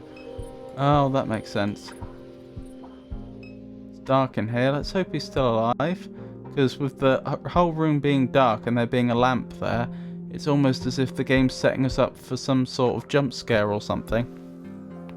Or some sort of shocking revelation. Oh no. Not the first ones to come through here, toppling over all my rubbish in the dark. Since the buyout, people think this neighbourhood's all the way empty. Come around looking for copper. You wouldn't do that kind of thing, Kay. Not like your brother. How's it been, Duck?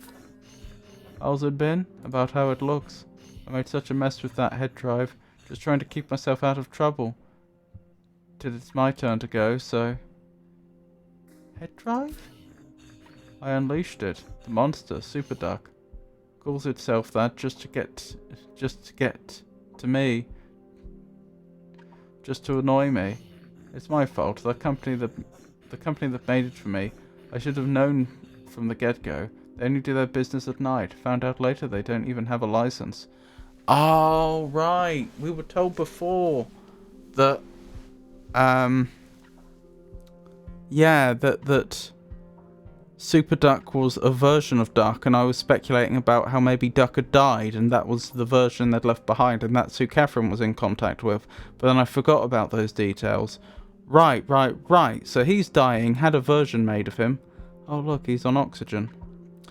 Had a version made of him, but that version then went rogue, and that's the monster they're talking about, who apparently Catherine was working for. So no wonder Duck was warning her about it.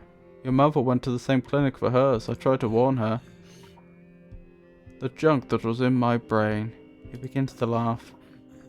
It's spreading around like a virus. It's even in the trees. I told you, Mother, don't get messed up in any of that. She tells me it's talking to her through the radio. I said, turn off the radio. She never listened, stopped responding to me. Figure that monster's got money to burn. Catherine didn't want to leave her debt for you to deal with, so... So you kept up with my mother? Up until right near the end, Kay. She lived like she wasn't sick. She never quit.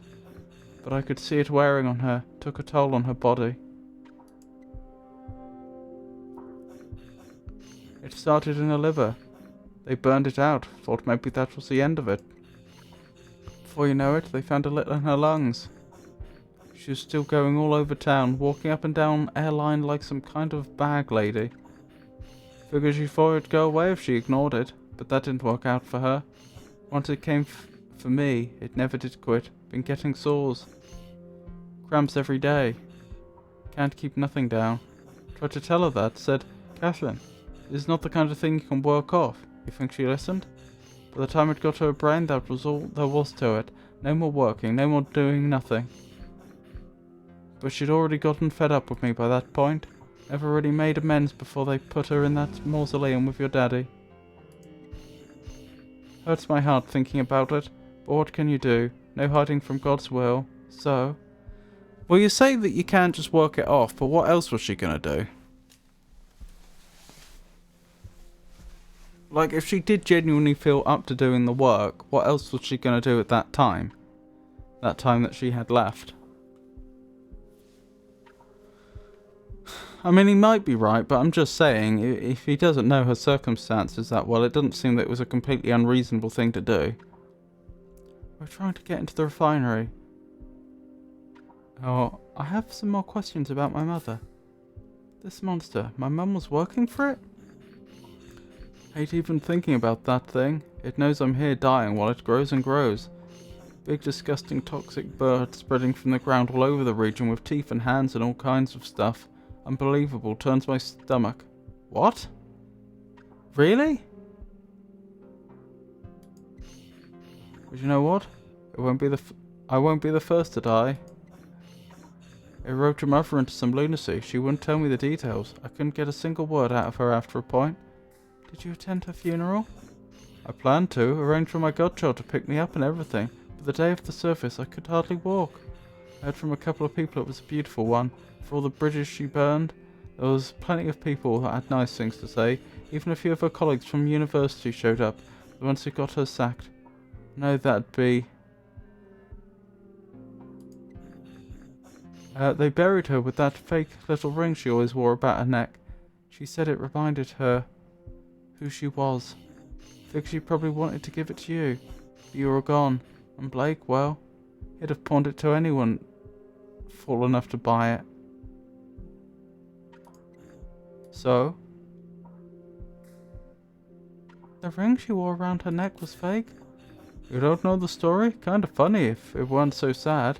Your granddaddy wanted to prove he was from royal stock, so he broke into a pawn shop up there on Airline and stole the biggest ruby he could find. Went around telling everyone it was from the old world, said it travelled from France to Nova Scotia and down the Mississippi River.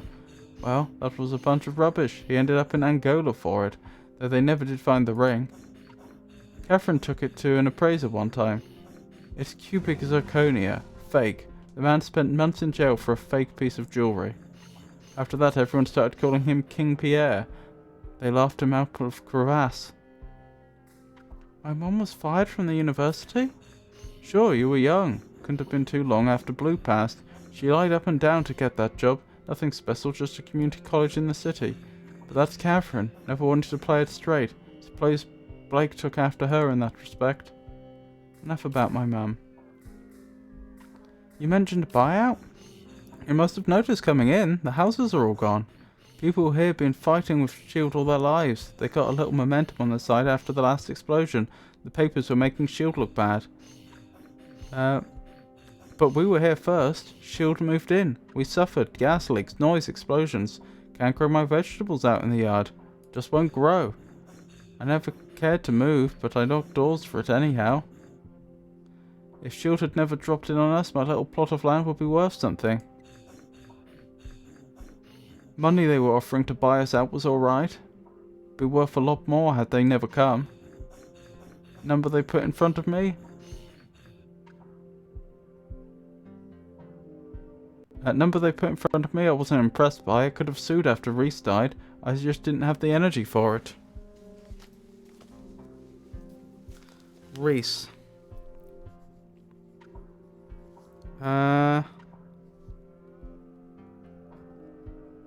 New duck. I'm the last one left in Demay, so I'm sorry about Reese. It's history. Most days I can't remember his face, if I'm honest. When you fill out the survey at the head drive clinic, they ask you to write down memories. Control points, they call them. I couldn't stand to write out his name. It was too painful. I skipped his memory. I regretted it at first, but I'm thankful for it now. It'd be a lot worse if that monster carried a piece of my boy inside it. Oh, that was his 14-year-old son.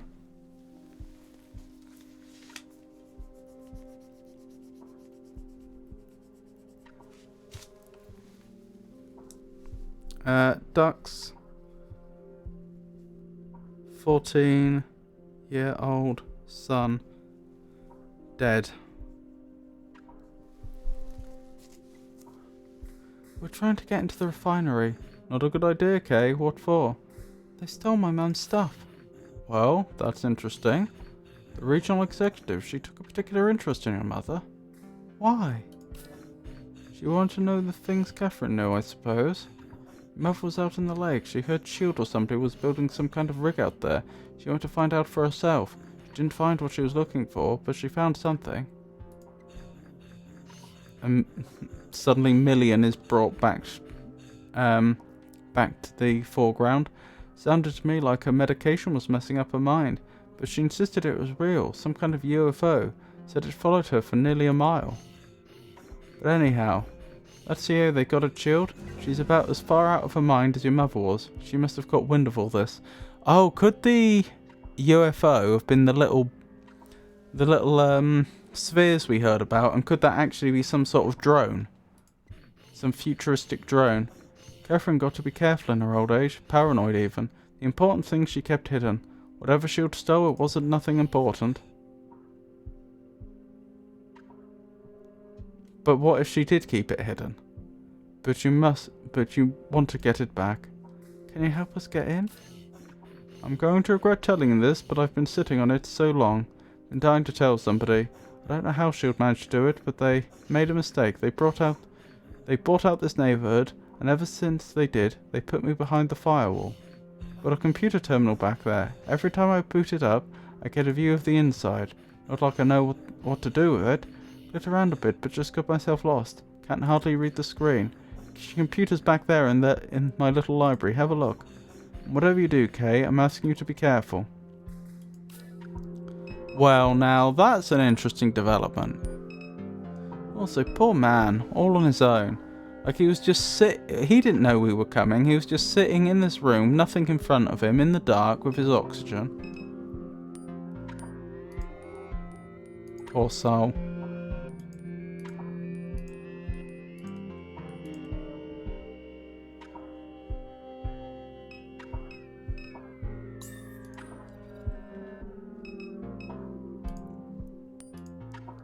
A strange ornamental box.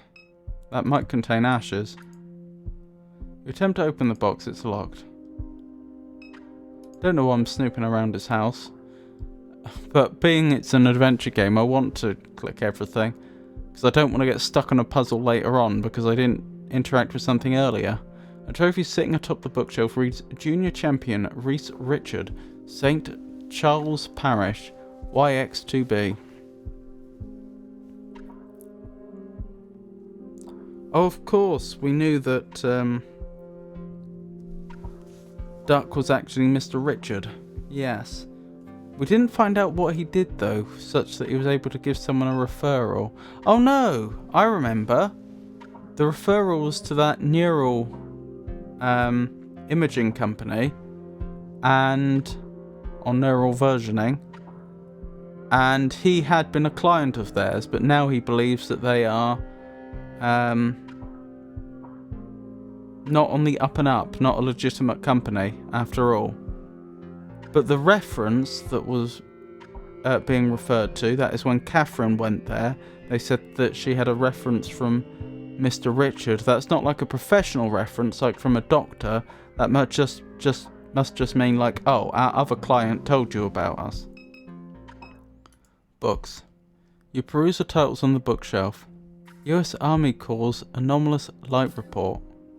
A report on the levitating spheres of light witnessed by multiple onlookers above Camp Memory in the Bonnet Car Spillway throughout the spring and summer of YX-1S, commissioned by the United States Army Corps of Engineers. After a careful survey of the soil content in the area near Camp Memory, our inquiry has determined anaerobic conditions conducive to the formation of confined pockets of gas that, given exposure to sufficient heat, may ignite. So will-o'-wisps. Will-o'-wisps are a real phenomena that will happen in swampy areas, I believe, and it is literally that. It's just ignited gas. These spontaneous incidents of combustion were likely mistaken for floating luminous spheres. So it looks like Duck's at least been researching this stuff. Some claim that the Pigman is a type of grunch. Is that a variation of Grinch?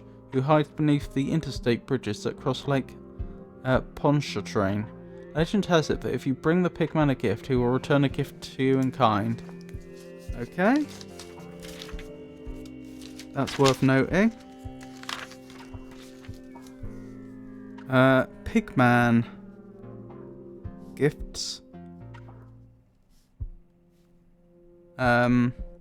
Beget gifts. Noted.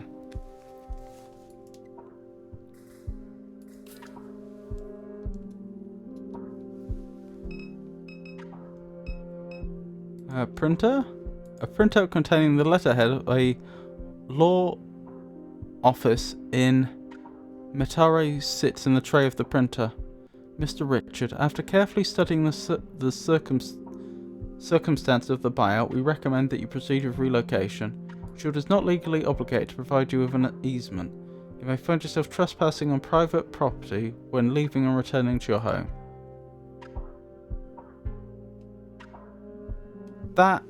If this were in the UK, I don't think that would be true. If in the UK I was sent a letter like that, obviously I would do my due diligence, but I would think they're lying.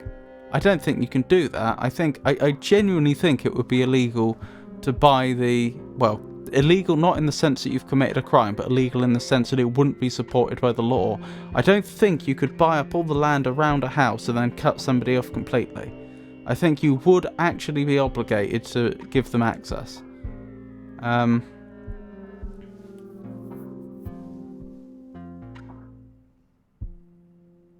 if they weren't, what are they going to do? Like, how are they going to enforce it? Are we really to believe that police would say arrest him if he left his house? That doesn't... I don't know the laws of Louisiana, but that doesn't strike me as true. I just remembered something. Remember at the start of the game we were given the option to look up the browser tab that Blake had been looking up? And I chose not to, but I said, let's make sure we have the option to go back to it later, in case circumstances change and we do actually have a reason to find out what he was looking up online. Now we have a reason to do that, because he's gone missing, and it might be a clue of where he went. Ephemera. A collection of bills, letters and photographs are pinned to the board. The photographs are of various industrial and infrastructural landscapes that you recognise from around the region. The Geismar aluminium refinery, the grain elevators downriver, the airport control tower. Deer head. The head of a buck is mounted on the wall. So is he a hunter, or is that a very old deer head? You know, like that perhaps his... perhaps Duck's father or grandfather hunted or something. Storage containers filled with paperwork and newspaper clippings. You sift through some of the clippings that fill the containers. Most relate to the catalytic cracking unit explosion of YX-10. Descriptions of the aftermath, the destruction, the displacement, the workers who died. Your father is listed among the names. Interesting, okay. Well, let's have a look on this computer system.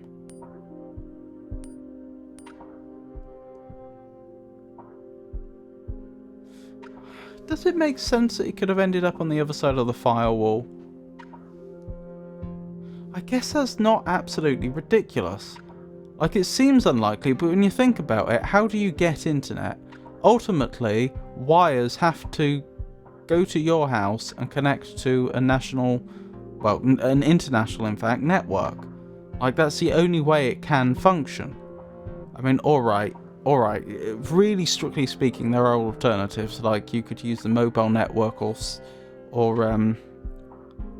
you know, there are wireless possibilities. But in general, like, internet works by wires going to your house. So what happens when the company Shield bought out this area and decided to start setting up their own stuff here?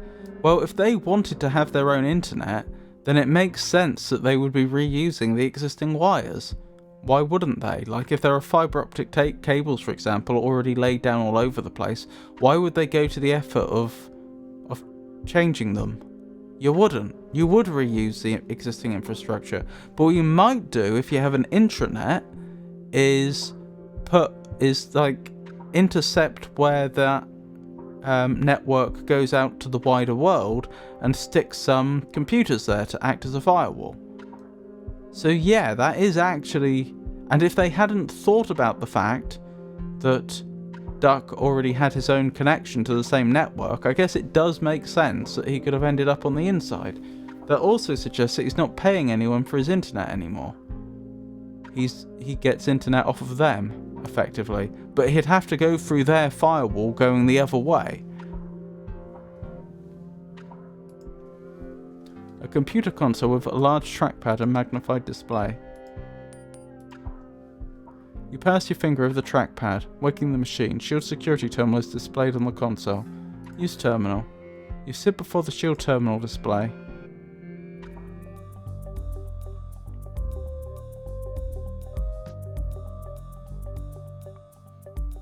Shield drone fleet. This is a map of Shield Sentinel drone security fleet. The entrance to the refinery is at Zone A. If we want to gain access to the refinery, then it may be necessary to clear the sentinels from this zone. There are currently 3 drones patrolling Zone A. Perhaps there is a way of relocating them to other zones.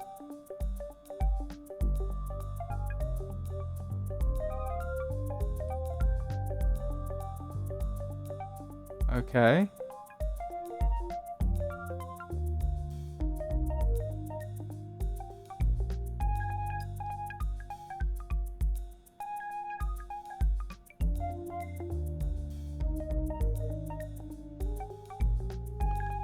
Alright, I should probably write down what all the zones actually are, since that may be important information going forwards. It's interesting that Million does actually seem to be trying to help us break in here. Appears to be. Zone A. Headquarters. B.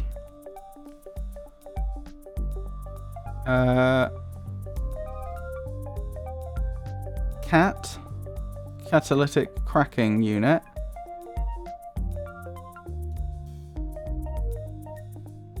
And switchyard.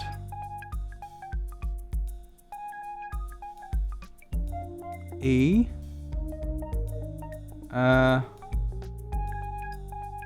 Sorry, I want C next, don't I? C. Fractionation annex.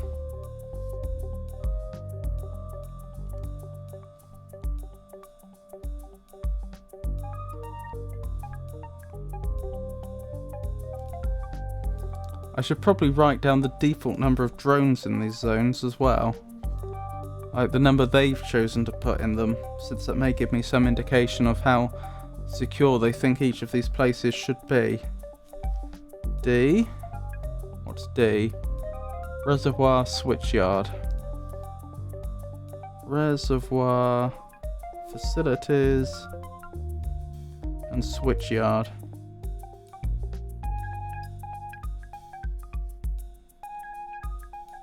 E. What do we have now? Freight elevator reservoir facilities. Freight elevator and reservoir facilities.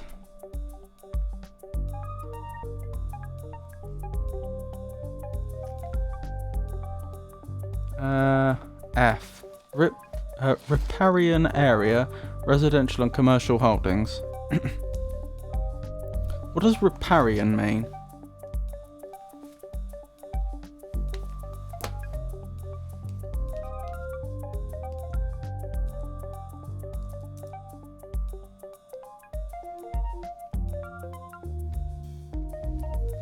From Latin riparius, relating to a riverbank. Right. Riparian area. Residential plus commercial.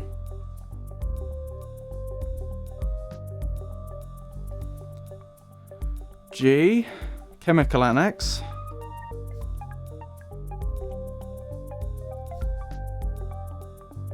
That's also one they've made very secure. H. Reservoir port facilities.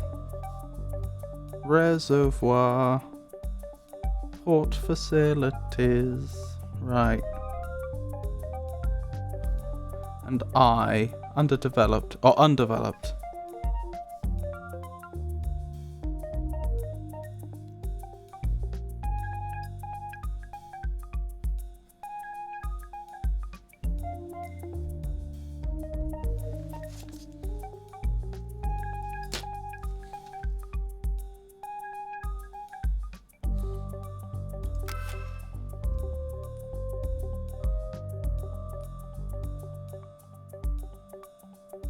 So I can only send it to neighbours.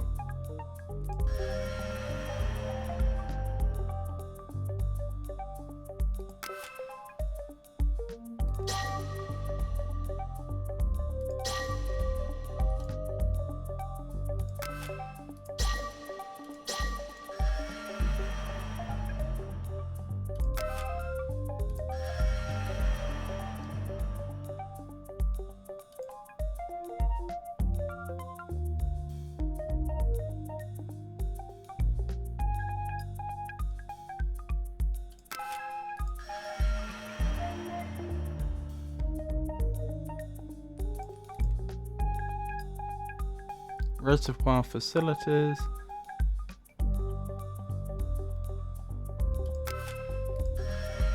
So I've Origin zone is unselected. Allocating drone for maximum capacity neighbour. It seems there is a precaution in place to prevent any zone from being unsecured, but there may be a way around this. No zone can host more than 3 drones. When one zone contains no drones, then a maximum capacity neighbour will reallocate a drone to its unsecured neighbour. This means that when removing the last drone from Zone A, we must be sure that none of its neighbours are at maximum capacity. Okay, that's easily done.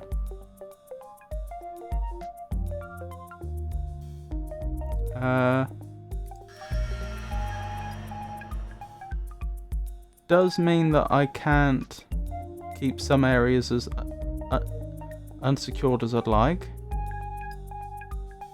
But hang on, when the drone goes to a maximum capacity neighbour, won't it just sorry, when the drone from A goes to one of its neighbours, won't that then make that neighbour a max capacity neighbour, and so the drone will just fly back?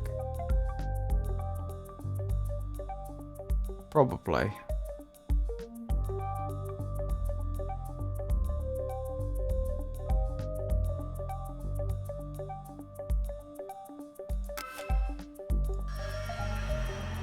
So we have to make sure that we don't bring one of the zones up to max capacity. Oh, that is a neighbour. My mistake. Well, I feel dumb now.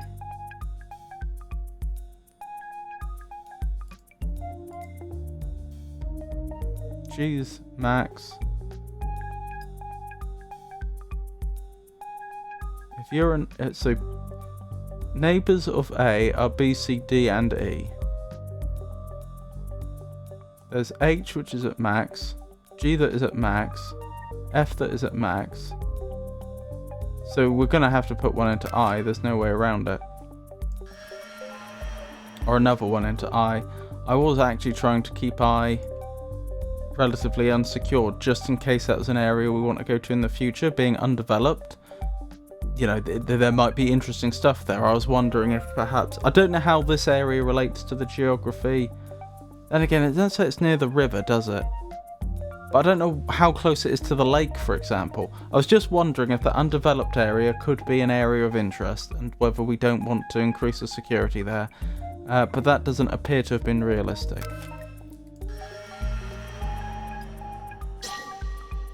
Allotment succeeded. Start reset in progress. It seems you are only given 10 control operations before the system resets. No security area can host more than 3 drones at a time. A drone is sent to an area that is at maximum capacity. The destination area sends one of its own drones to an unsecured neighbour. If we are to clear the drones from Zone A, the entrance area, then we must ensure no neighbours are at maximum capacity. Okay.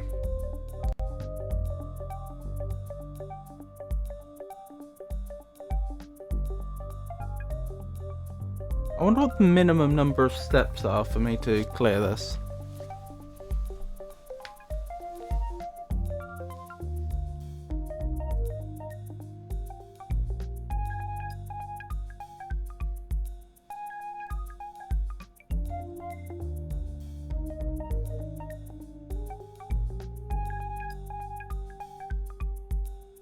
I can move all of... No, I can move...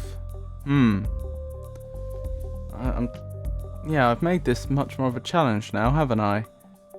Because incidentally, if they've got a default state where all the drones return to zones they're in before, then that implies that there's a good chance it will just reset to that state while we're away anyway.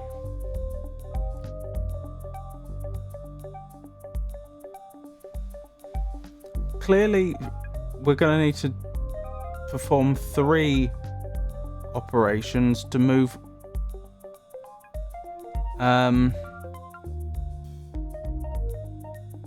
the 3 drones that are in A elsewhere. So it can't be done in less than 3.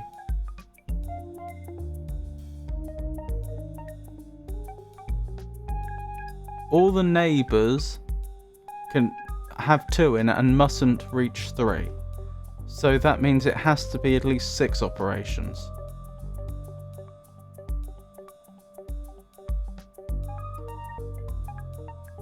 Because we're going to have to move one away from each of the neighbours as well.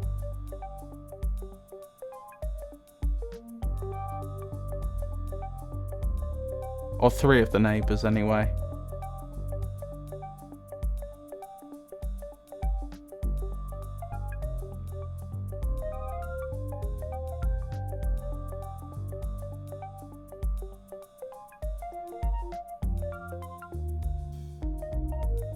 I'm trying to think if there is a way to do it in 6 or if I have to do it in 7. Because for example, I could move 1 from E to F, 1 from E to... actually that wouldn't help. 1 from D to H. And then I could move 2 of the drones out. But then I'd be stuck with...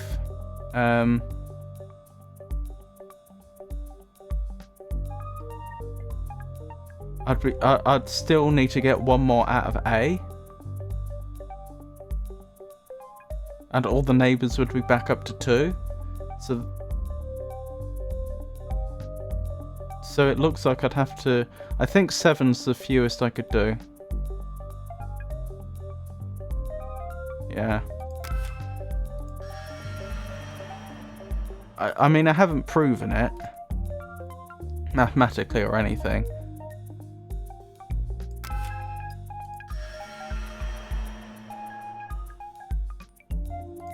Right, I don't want D to... I don't want to empty D, because it may well grab drones from nearby zones. Then again, it'd probably grab it from A, which would be fine.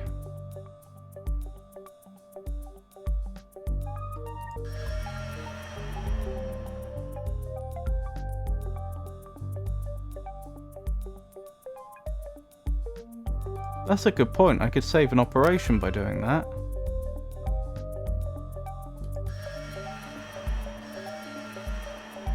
Yeah, I can.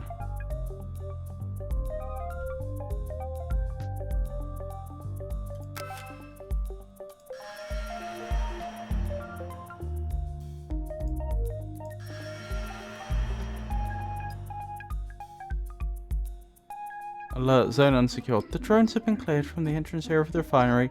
I suspect this will be helpful. But now security's been alerted, so that may not have been as helpful as you may be thinking.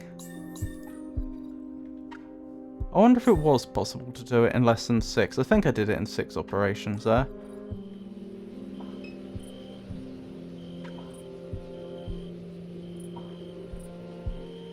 Yeah, probably. Because I could probably have done the same trick I just did then. No, I couldn't. I couldn't have done that same trick again because I would have only been able to pull... I could have only pulled a drone out of A from using the maximum capacity neighbour mechanic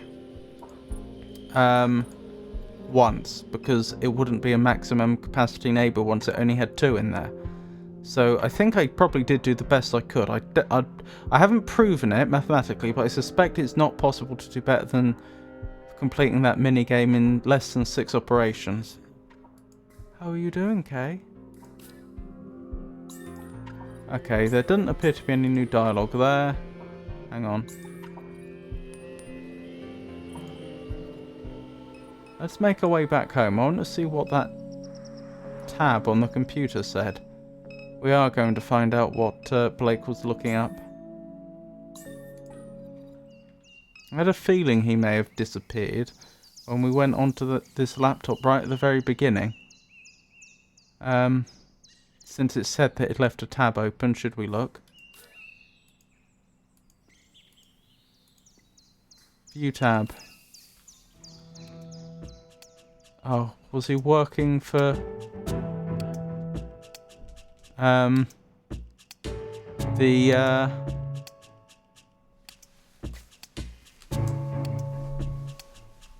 Super Duck as well? YX2R, Modbot archived all YX2Q posts at stroke SCP _ anglers _ YX2Q.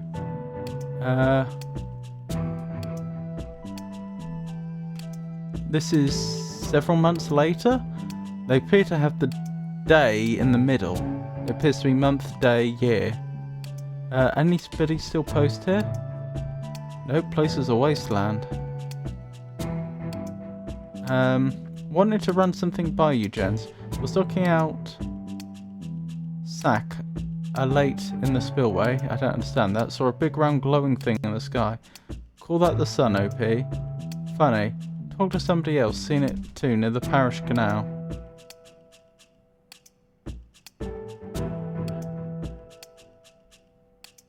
Nothing like this, but birds in them swamps be acting weird. Looked like it was made of glass, maybe. Would glow real bright, then not at all. Move fast. Best pick I could get. What kinds of strange things been happening out that way? Get some sleep, OP. Need cash fast? Install Quack Job. Use promo code BLEED3 for up to 0.005 Quack Coin. But if they've not used the app, they don't know what Quack Coin is, so they don't know how much that's worth. How much is that worth? Because we worked out that the exchange rate was 316, didn't we? So 0.005 Quack Coin is $1.68. So they install the app and we're going to just give you $1. We know that the Quack Coin can be converted to US dollars freely because that's exactly what Catherine was doing. She paid for her lift to Fat City using the Quack Coin she earned. So they're effectively saying anyone that installs this app, we will just give you $1.68, which is surprising. It wouldn't take many people to Or once people realise that's what you were doing, you could find you have, you know, a good few million people that have installed your app, and then suddenly you have to find a good few million. Could be worse than that. I mean, there's over 1 billion people on Earth, isn't there? If you restricted yourself to US citizens, I suppose... How big's the US population? Isn't it over 300 million? So you could be looking at like 500 million or so you have to find. Lol. What kind of name is Quackjob? Just like the name sounds, full of lunatics. App's a way of getting you to join a cult. Worse than that gang in the promenade. Oh, that must be the ones that gentleman told us were either called the Garys or the Gregs, but he wasn't sure. Can't trade that coin on any exchanges. Everyone knows it's a Ponzi scheme. Well then how did Catherine pay for her lift? Seems the exact thing, OP. Still there? Seen at the base of the upper suction?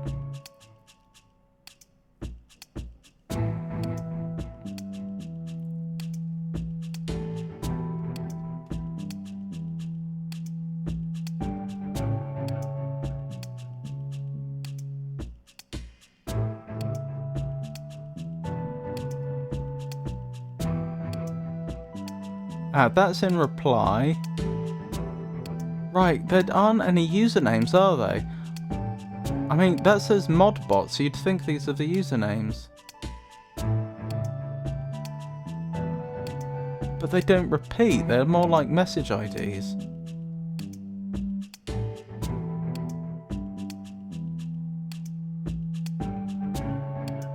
(7Z49LB9). Which one was that? That one. Looked like it was made of glass, maybe.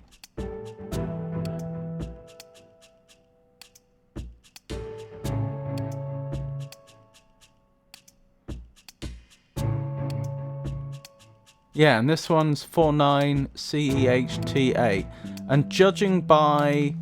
I can't be 100% sure, but it looks like that's the same person talking as was talking here.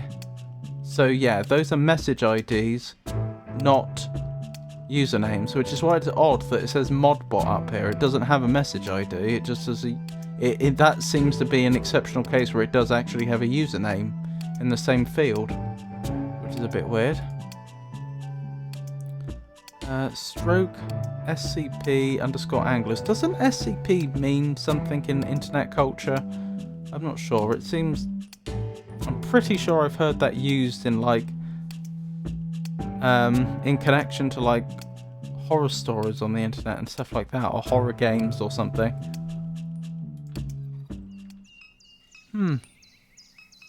Interesting.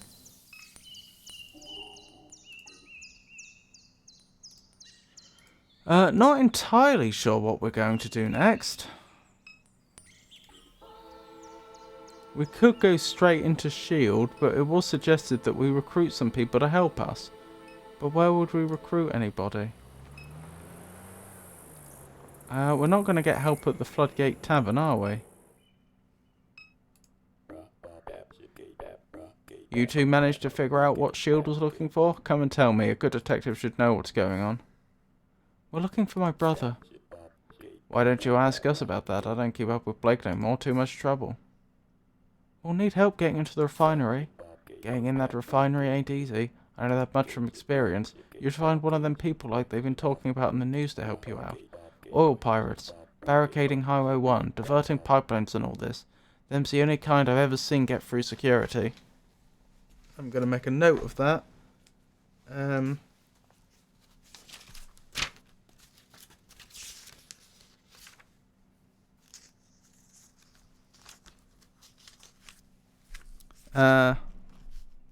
Break into S.H.I.E.L.D. Find oil pirates.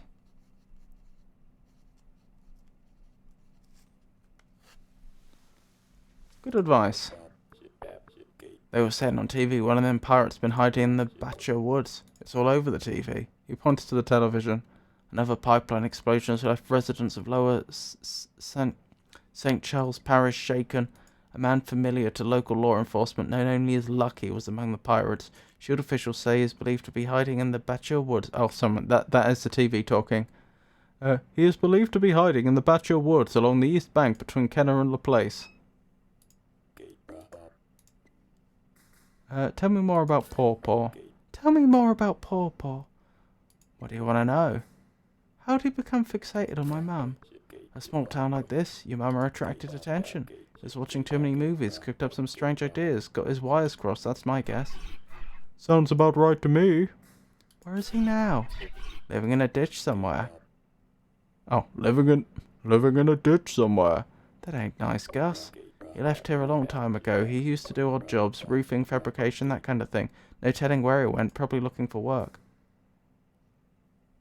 How well did you know him? I'd see him walking by every now and then. He'd exchange a few words.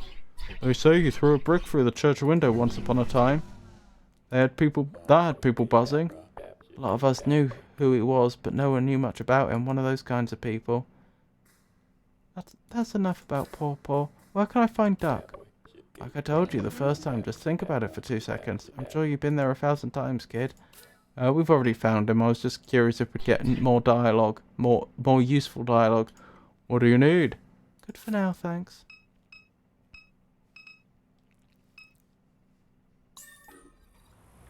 Right. Oh, I remember what I was going to do. If I can.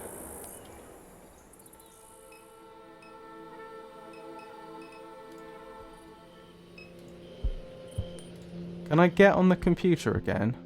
Or is that not an option? A computer console with a large trackpad and magnified display. No, I can't. I was going to copy out a very, very primitive, or very, very rudimentary map of the area, of the different zones. But unfortunately I missed my chance to do that. Can't get back in to check. Which is a shame. Never mind.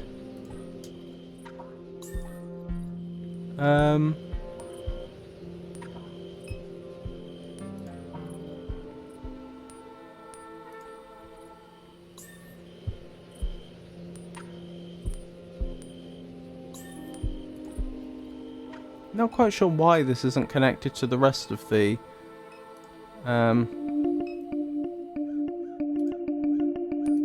is Troy back? No.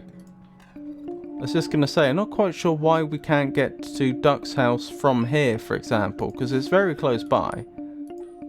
Oh, do we have a phone on us? I'd clearly forgotten about that.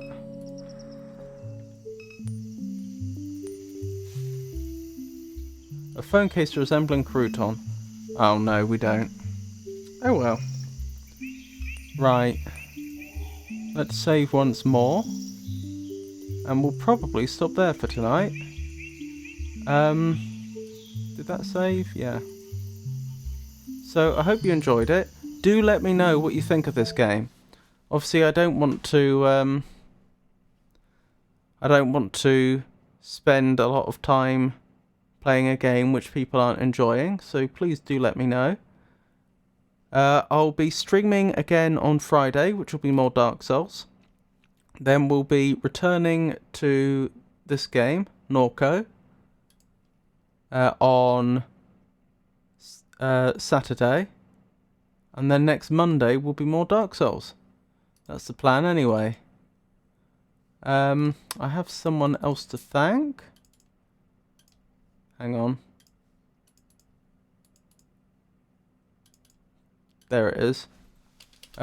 Thank you to Raxo Fug for the follow. I do appreciate it.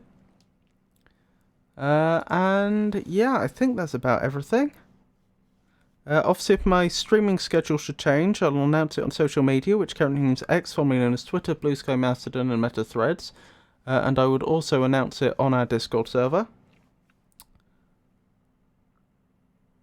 And thank you to everybody that kept me company today. Thank you to everybody that kept me company in chat. Thank you to everybody that lurked.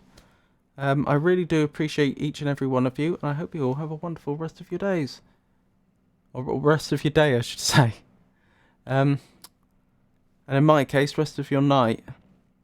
Good night, everybody.